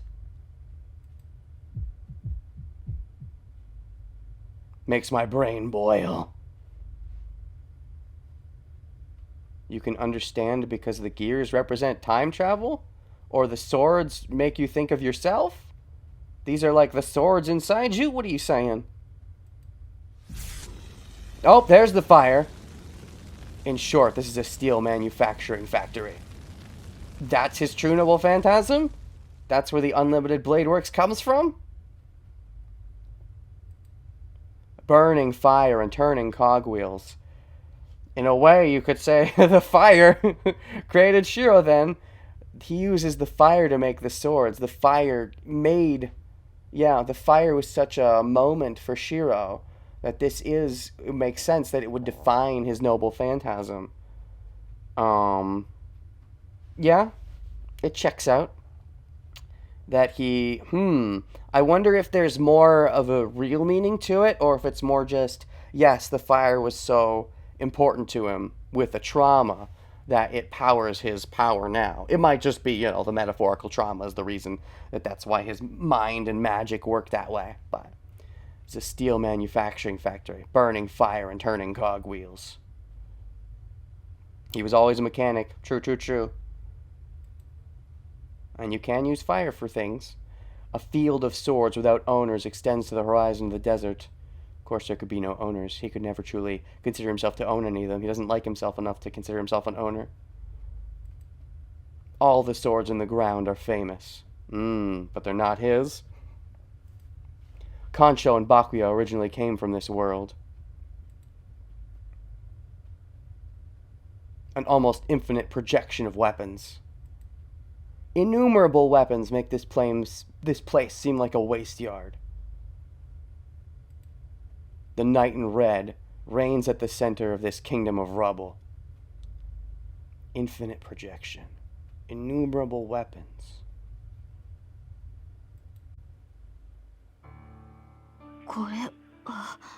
This is...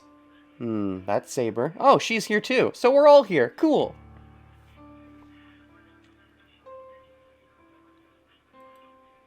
The confused voice is Saber's. Ooh. There's a bit of a remix to this song, right?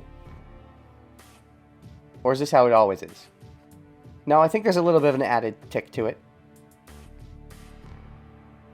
Or I'm crazy. Inside the illusory fire that is not even hot, she watches the night in blank amazement. What is this? Is this something more than just, oh, of course, the fire? Reality marble.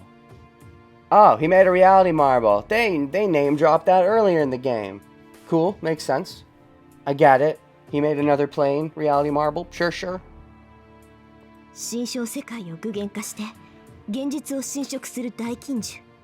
A great forbidden magic that puts form to the user's mind and violates reality. Yeah, Archer mentioned Reality Marble all the way back in the prologue. Indeed. I do remember that.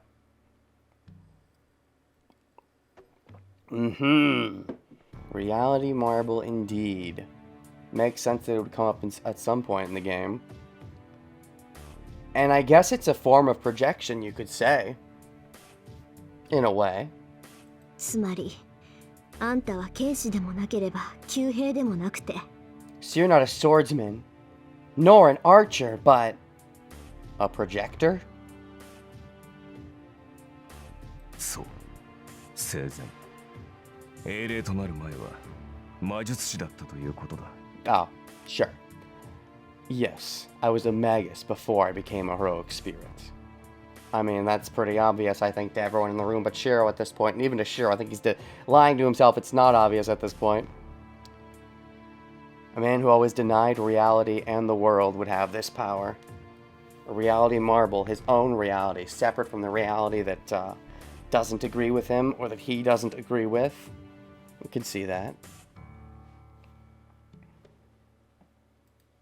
Tosaka sounds disinterested because she already had figured it out. Could it be? Did she already know Archer's true identity? Yeah, I basically put that together. ではアーチャーあなたの宝具は Then Archer, your noble phantasm is... そんなものはない。 I have no such thing. You're not special enough to have a noble phantasm? 私は聖剣も魔剣も持ってなどいなかったからな。俺が持ち得るのはこの世界だけだ。 I did not wield any holy swords nor demonic swords. The only thing I have is this world. Your ultimate projection. A field you can draw on. Your own reality. Because you reject the normal reality. 宝具が英霊のシンボルだというのなら、この魔術こそが俺の宝具。 If a noble phantasm is the symbol of a heroic spirit, this reality marble is my noble phantasm. Yeah, this is definitely more telling of Shirou than your seven-petaled shield or whatever. 武器であるのならば、オリジナルを見るだけで複製し、貯蔵する。それが俺の英霊としての能力だ。 I can reproduce and store any weapon that I see the original of. So this is your way of storing the weapons. You can just pull on them instead of having to remake them every time. Makes the process more streamlined. I suppose that's just something Shirou comes up with in the future. I guess I can buy it. I can reproduce and store any weapon that I see the original of. This is my ability as a heroic spirit. There is a question, though, of if he actually always has it in some extent, because why are there swords in his body? Is that just because of his connection with Archer, or is he more fucked up from the past? You know, Timeline 1, there was the plot twist that you have Avalon inside you. Timeline 2, you're Archer. Is there a Timeline 3 plot twist with Shirou? I mean, I guess there's the idea that he is... The obvious plot twist, if I was to say it, would be the fact that he somehow has his memories from Timeline 1, you know, not his memories, but his psychological mind state. So that might be the Timeline 3 plot twist, as it were. Dashes. Saber gasps.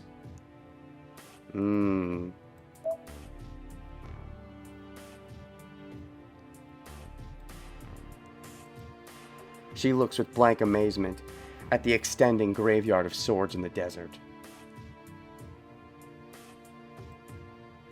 The ashen sky and steel wasteland devoid of all life. Wasteland devoid of life sounds perfect for Shirou, huh? Because he doesn't feel like he should be living. This is the life that Shirou should have. That is to say, he should be dead. これがあなたの世界だというのか This is your world, Archer? そうだ。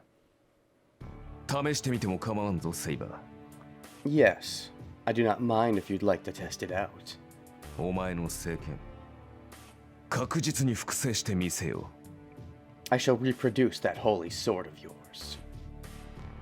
私の聖剣。その正体を知って言うのか、アーチャー。 My holy sword? Are you saying that knowing its true identity, Archer? Indeed he is. I assume he knows, Caliburn, Caliburn too. Though I guess it depends on the timeline he's from and how he became to be.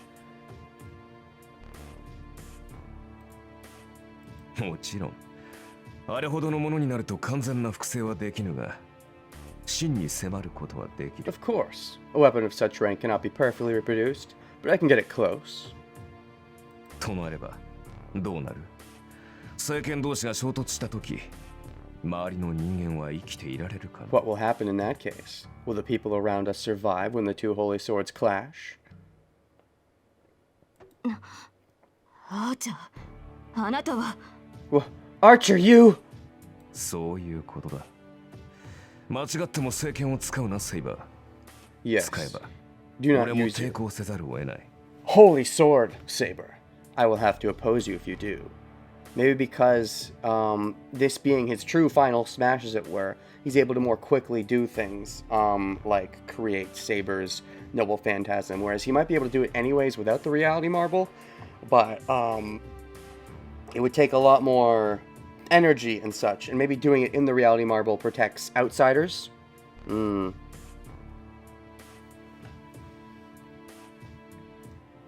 その場合、消えるのは我々ではなく、周りの人間だ。In that case, the one to disappear would not be us, but the people around us. お前のことだ。自身を犠牲にしてもそこの小僧を守るだろう。俺とて、聖剣など投影しては自滅する。Knowing you, you'd protect that kid at the cost of your own life. Even I will die if I project the holy sword. Oh? となれば、生き残るのは一人だけ。それではあまりにも意味がない。 In that case, only Emiya Shirou would survive. Yeah, because Rin would die too. That would be pointless. After all, your ultimate goal is the opposite, huh? Archer raises his left arm. The swords behind him float up one by one. Or maybe normally he always is creating them, but here, or he has to pull them out of the dimension and that takes energy, even if he's not creating them. But here he can just, without having to pull them out of the dimension, they're already here. So it's still less energy used up. And for more payoff. Swords behind him float up one by one. 抵抗はするな。 Do not oppose it. 運が良ければ即死することもない。ことが済んだ後、お前のマスターに癒してもらえ。 You should not die instantly if you're lucky. You can have your master heal you after it's all over. You can have your master... Oh, master. Right, Ren's her master now. I was like, wait, you're gonna let Shirou live through this after it's... No, he's still gonna kill Shirou. Ren's the master. Right.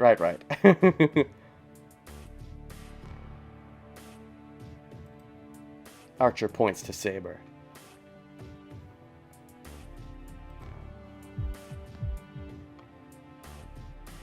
The numerous swords point towards Saber. So it seems like Unlimited Blade Works is the spell going on right now, obviously. But he did another spell first. I feel like he's doing some kind of, like, attacking from an alternate timeline bullshit. That sounds crazy. But, like, that seems to be the implication, because this spell seems to be separate from that spell. I don't know. If this is an extension of that spell, then that was definitely not made very clear. But, even if I die, if I protect the whole... Even I will die if I protect a Holy Sword. Shirou and Fate's Stay Night route, Holy Sword protection goes brr. I mean, yeah, in the original Fate route, Shirou projected Caliber, no problem. So, granted, maybe he had Avalon, maybe that's an excuse. The numerous swords point towards Saber. So I did read a while back, one of you guys was like, hey, check status. And I was trying to get through the scene fully first. But the scene's going on longer than I expected, so I will check status now. Right, Medea, Kazuki Soichiro. He never projected Excalibur. Fair. Saber, wise up, Tosaka Rin. Strength A, Endurance B, Agility B. Oh, yeah, some stuff is definitely improved. Magical Energy A. Luck A+, Noble Phantasm A++. So just thinking about stuff. Yeah, those stats have definitely gone up. Archer has no master now. A magical energy. A strength. B endurance. B agility. Those are her real stats, I suppose. Non-trash master. Full power saber. You know, her stats actually kind of compare now. She has B endurance and B agility compared to his B luck, but he's got A plus strength. Okay, actually, I'd say they're pretty comparable at this point. He's got B luck. She's got B endurance. She's got B agility. He's got A plus strength. Well, no, how's that work? Sorry, wait. I see. All right, she's got an A++. He has no A++, so I think it evens out. Well, let me do the math, though. 1, 2, 3, 4, 5, 10, 15, 30. It's exactly 30 because he gets a +1 to -1. And then Saber, 5, 10, 15, 20, 24, 28. No, wait a second. 29, 31. She gets a +1. She's got an overall +1. She has better stats overall. Okay. Because of her A++. She beats Berserker solidly now that she can use Noble Phantasm. Oh. She has one more stat, and she can also use strategy, whereas Berserker's kind of mindless, so she should be an easy victory over Berserker at this point, yeah. Alright, then. I don't suppose we still don't have his real name. She has A+ luck, Berserker has A+ strength. A+ Noble Phantasm. One more B. She has technically one more point total if we're looking at averages. How good is this archer again? True name Gilgamesh. Oh, we got that at some point. EX, I guess, is one rank better than A++, I would say. So I would say that counts for 8 points.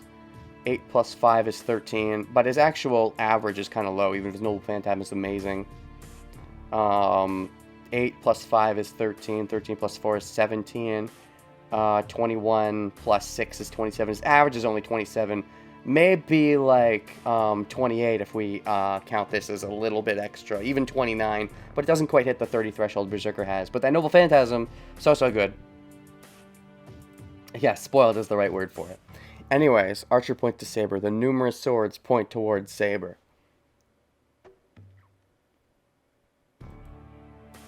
All of these weapons are sure to kill. かわすのもいいが、その場合、背後の男は諦めろ。EX is uncomparable, doesn't a strict upgrade, just breaks the scale on some level. OP. You can dodge them, but in that case, give up on the kid behind you. It's like dividing by 0. Well, wait, in Fate they divided by 0. Heard her? Fate 0. You can dodge them, in that case, give up on the kid behind you.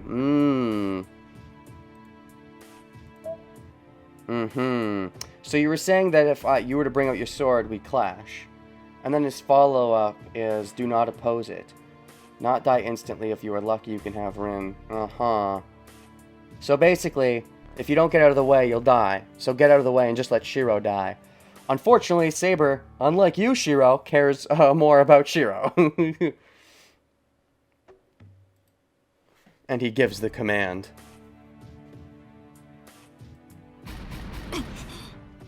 Oh boy! The numerous swords are shot. Saber does not move. She confronts them, intending to deflect all the weapons using her sword, even prepared for her own death. Trace. Oh, Shirou's doing his trace! I can't think because of my headache. My magic circuit can only handle one more projection. My insides are burned up and almost melted. But such concerns vanished when I saw this world. Ooh.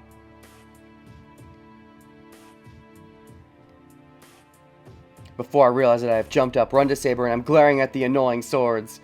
Oh, because this gives him a good chance to potentially maybe make better use of this world. Only handle one more projection. Burned up, almost melted. Burned up? Like this place is burned up.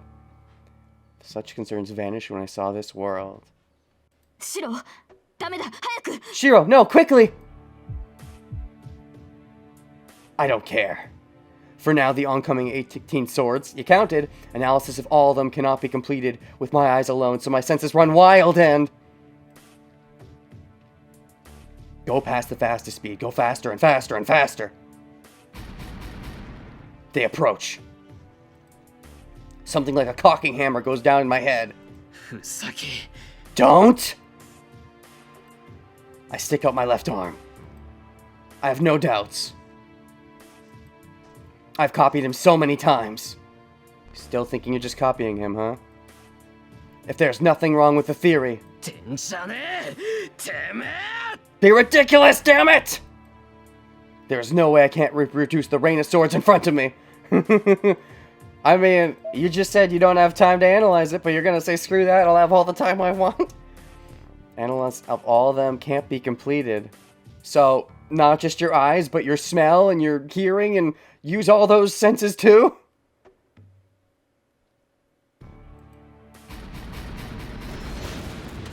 That's truly accepting it. Oh, and the reality marble comes crumbling. Broken pieces fly around. Yep, if your will's that strong, you can do it. Man, Shirou really wants to kill his past self, and yet this Shirou really wants to, protect Saber. When I open my eyes, his reality marble has disappeared. The only things there are the broken pieces of swords and... blood? Yeah, his versions would still be stronger than yours. It only makes sense. A hellish nausea as if my organs have come to my throat. Only nausea? But you see blood. Where's the blood come from? Dashes. After glaring at me in disgust. Archer, you! He takes out Tosaka from the cage of swords and restrains her. Oh, he's actually kidnapping her and running away? Because Shirou, deflected her? Oh, is she actually going to get away? Because I thought we get some of the cool Rin Saber pairing. But no, we're only going to get it for this moment. A lip seizes! Tosaka struggles to get away from Archer. Huh? What did he do? Archer places his hand on Tosaka's neck and renders her unconscious. Vulcan neck chop! And he leaves the temple. Just like that. Archer sees that Shirou's up to it. So whose blood did he see? Shirou's own blood? There was nausea. Was there no real blood, or was he just internalizing? With Tosaka in his arms, Archer jumps to the stairs leading up. Taking his damsel in distress, huh? He's already thinking, what's my backup plan? How do I kill Shirou? How do I kill Shirou? Wait, I need Rin as a hostage. Where are you going, Archer? He's going for his next plan. He needs to kill Shirou somehow. He can't do it directly, so he's gonna take Rin as that insurance card.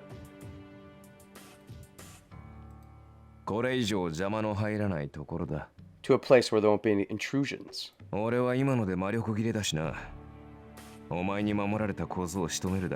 I'm out of magical energy as well. I do not have enough power to defeat both of you. Are you taking Rin as a hostage?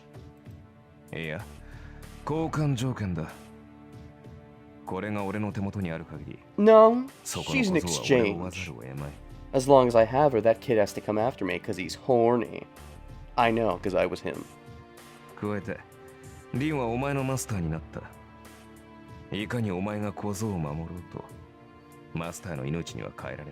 More importantly, Rin is your master now.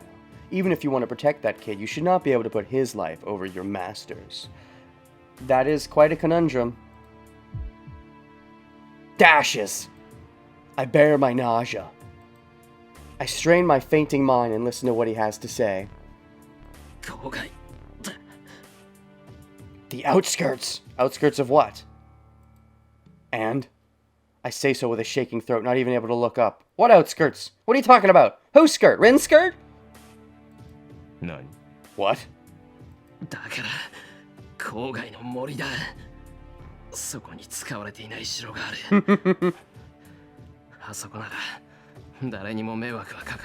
Always thinking of a place where innocents won't get involved, huh?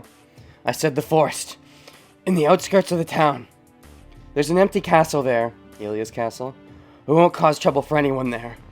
Shirou will know exactly what Shirou is talking about. He should. Shiro, Shirou is accepting the fight with Shirou. It makes sense that Shirou would accept the fight with Shirou. After all, Shirou hates himself, and Shirou is Shirou, so of course Shirou wants to fight Shirou. Hopefully at least he's respectful enough, though, of his current Shirou self that he wants the other Shirou to be defeated, not because he's Shirou, but because he's not the good Shirou. 俺に文句があるんだろう。いいぜ、聞いてやる。You want to complain to me, right? Fine. I'll listen. Yeah, I think Shirou's figured out that Shirou is Shirou. He's still not consciously said it yet, but I think he's figured it out. 言いたいことがあるのはこっちだって同じなんだ。I also have complaints against you. My vision flickers. Even as I speak, I feel sick, as if in another dimension. 郊外の森。そうか。アインツベルンの城があったな。The forest outside the city. I see. The Einsburn Castle is there. 確かに。あの城ならば邪魔は入るまい。There certainly should be no interruptions there. So I guess he just knows that Ilya is already dead. And not just because his timeline knowledge. Because, you know, there's other timelines where she'd be okay. But, yeah, Castor would have known. He's got a good sense, so I guess he just knows. いい覚悟じゃないか、エミヤシロ。That's a good determination, Emiya Shiro. So I guess they're saving the full-on reveal. Like, the player knows. But they're probably going to wait and actually confront it during the proper confrontation, as it were. That's a good determination, Emiya Shiro. うるさい。そんなことより。Shut up! But I don't want to hear meaningless things. If I do hear them, I won't be able to hold this nausea in, and I might vomit out my organs. それまで遠坂に手を出してみろ。Do something to Tosaka before then. What is the something? その時はセイバーの手を借りてでも。And I'll kill you with Saber for sure. I make this oath. I violently scratch my forehead, tearing off the skin in an attempt to silence my headache. Yeah, fuck you, headache. I know why you're there. He's figured it out. よかろう。場所を指定した見返りだ。一日は安全を保証してやる。All right. I shall guarantee a day of her safety in deference to the specifications of the place. だが急げよ。マスターがいない今、俺とて時間がない。But hurry. 2日と持たぬだろう。I don't have time. As I have no master, my body should not last 2 more days. Okay, Archer, you said she's not a hostage, but you're 100% using her like a hostage. その前にお前を殺せないとあらば、腹いせに人質を手にかけかねんから。And now you just fucking straight up collar it. Okay. I might kill my hostage out of anger if I cannot kill you in that time. It's an exchange. Wait, never mind. She's my fucking hostage. I mean, if you're gonna be like that about it, yeah, she's my hostage. Leaving an annoying laugh, Archer disappears. Dashes. I slump to the floor, unable to keep my eyes on him. シロ、無茶をして、いくらあなたでもアーチャーと同じ投影をするのは早すぎます。That's an admission if I've ever heard one. Shiro, it's too early for you to use the same projection as Archer. Too early? I'll eventually get there, though. I mean, if I didn't do it in this case, we would have, you know, lost. An arm comes and supports me as I start to fall. Alright, fall unconscious already. Give me the beat. That's when I want to stop. ごめんな、セイバー。遠坂取られちまった。I'm sorry, Saber. He got Tosaka. I suppressed my headache and managed to get up. シロ、それはいいのです。リンは無事だ。Shiro, アーチャーもリンには手を出さないでしょう。that's fine. Rin is safe. Archer should not do anything to Rin. それより、今はあなたの方が危ない。リンのことは私に任せて、シロは家で休息を取るべきです。No, Shiro would never accept it. Neither would Shiro. You're in more danger right now. You should leave Rin to me and rest at your place. No, if you try to get involved, I think he will kill his hostage. He would never really kill his hostage, but he would do something drastic, I think. We shouldn't risk it. Even if he wouldn't really do it, Shiro wouldn't want to risk it anyways. And Shirou would know that Shirou wouldn't want to risk it. いや、そんな暇は。 No, I don't have such time. I try to finish, but I start to faint.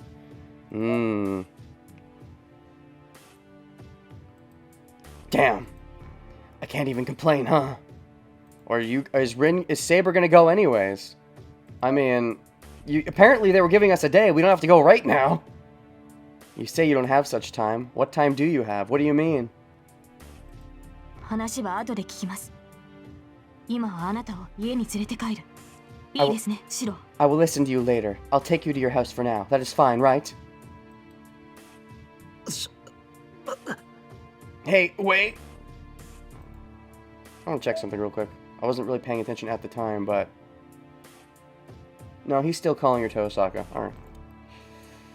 Hey, wait! I don't even get to object. Saber supports me and start to walk to the stairs. Alright. Oh boy. Hobie doby dobe. The sky is still gray. We're saving there. That gives me the hibby jibby jibbies. Yep. There's just so much still going on, though. Lancer's still about. Gilgamesh is still about. There was another one. Assassin, theoretically, is still about. Maybe not for long, because Castor got taken out, but, Archer is the bone of his sword. But Shirou still won't admit that he is the same bone.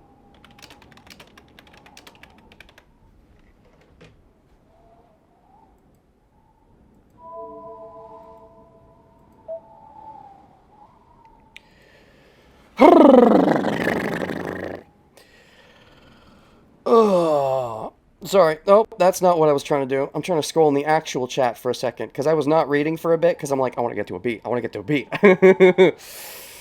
Oh. There's some stuff that I read, and then some I didn't. Oh, wait, title music. Okay, I can go past this. I was reading at the title music. New stats. I did read the new stats. The chess master is losing control of the board. The board, yes. Pogs, lots of pogs, I agree. Release from her contract? Laughter, of course. I read that part, the big spoiler. Trauma is power. Mentioned reality marble. I read that part as well. Why am I rereading parts I've read? Final card to play. It looks like he's got more cards yet. Or, probably we're fighting within his reality marble in the final confrontation. It would only make sense. Both Shirou's at full power.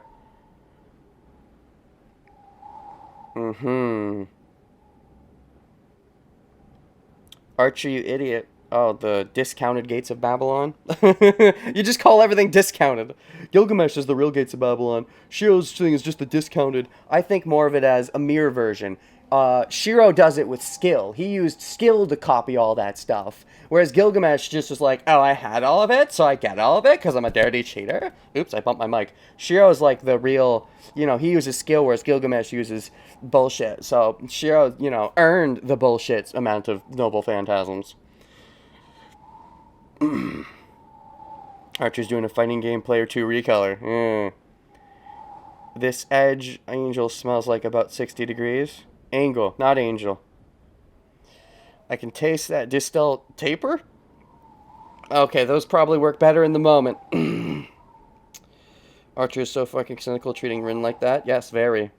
Let's go fight somewhere else, trick from DBZ. In this case, it works, though, because they're both kind of pooped, and they want to kind of fight at full power. Archer would just want to take him out, but he knows he would kind of sort of lose, but Rin's sort of a hostage, so it makes sense.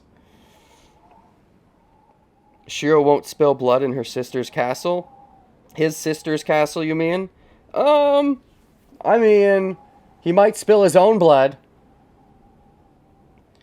UBW Shirou is definitely more powerful than Fate Shirou.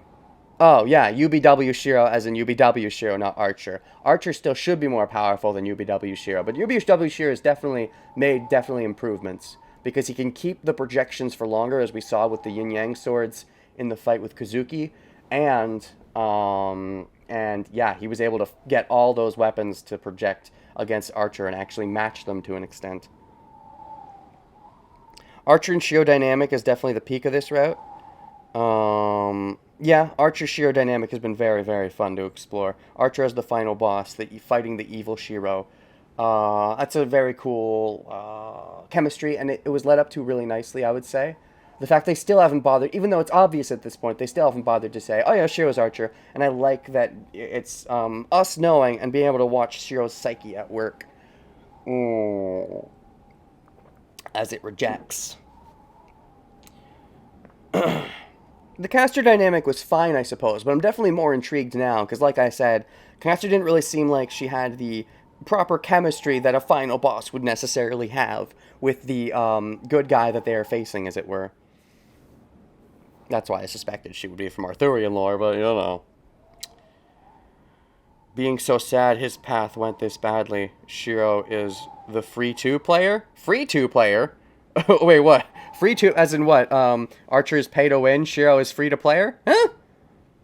Oh, Gil is the pay-to-win. Oh, you're relating to what I was saying about how Shirou and Gil are related. Yes. Okay, yeah. Gil paid to win, Shirou earned his way there without paying. I understand that logic. Okay. Yeah. Status updated? Maybe I'll read this later. I don't know. What updated? They wouldn't have given us Archer's name, so what updated? Oh. Archer, not Archer. Other Archer. They gave us his Noble Phantasm? No. A third skill? Magic C-. Knowledge of orthodox magic. The strength of his ability is unknown. Right, because he's Shirou. So, yeah. Duh. Is that all they gave us? Cool. Cool. Alright, that wasn't much. I've already saved. So, I do have a P building up.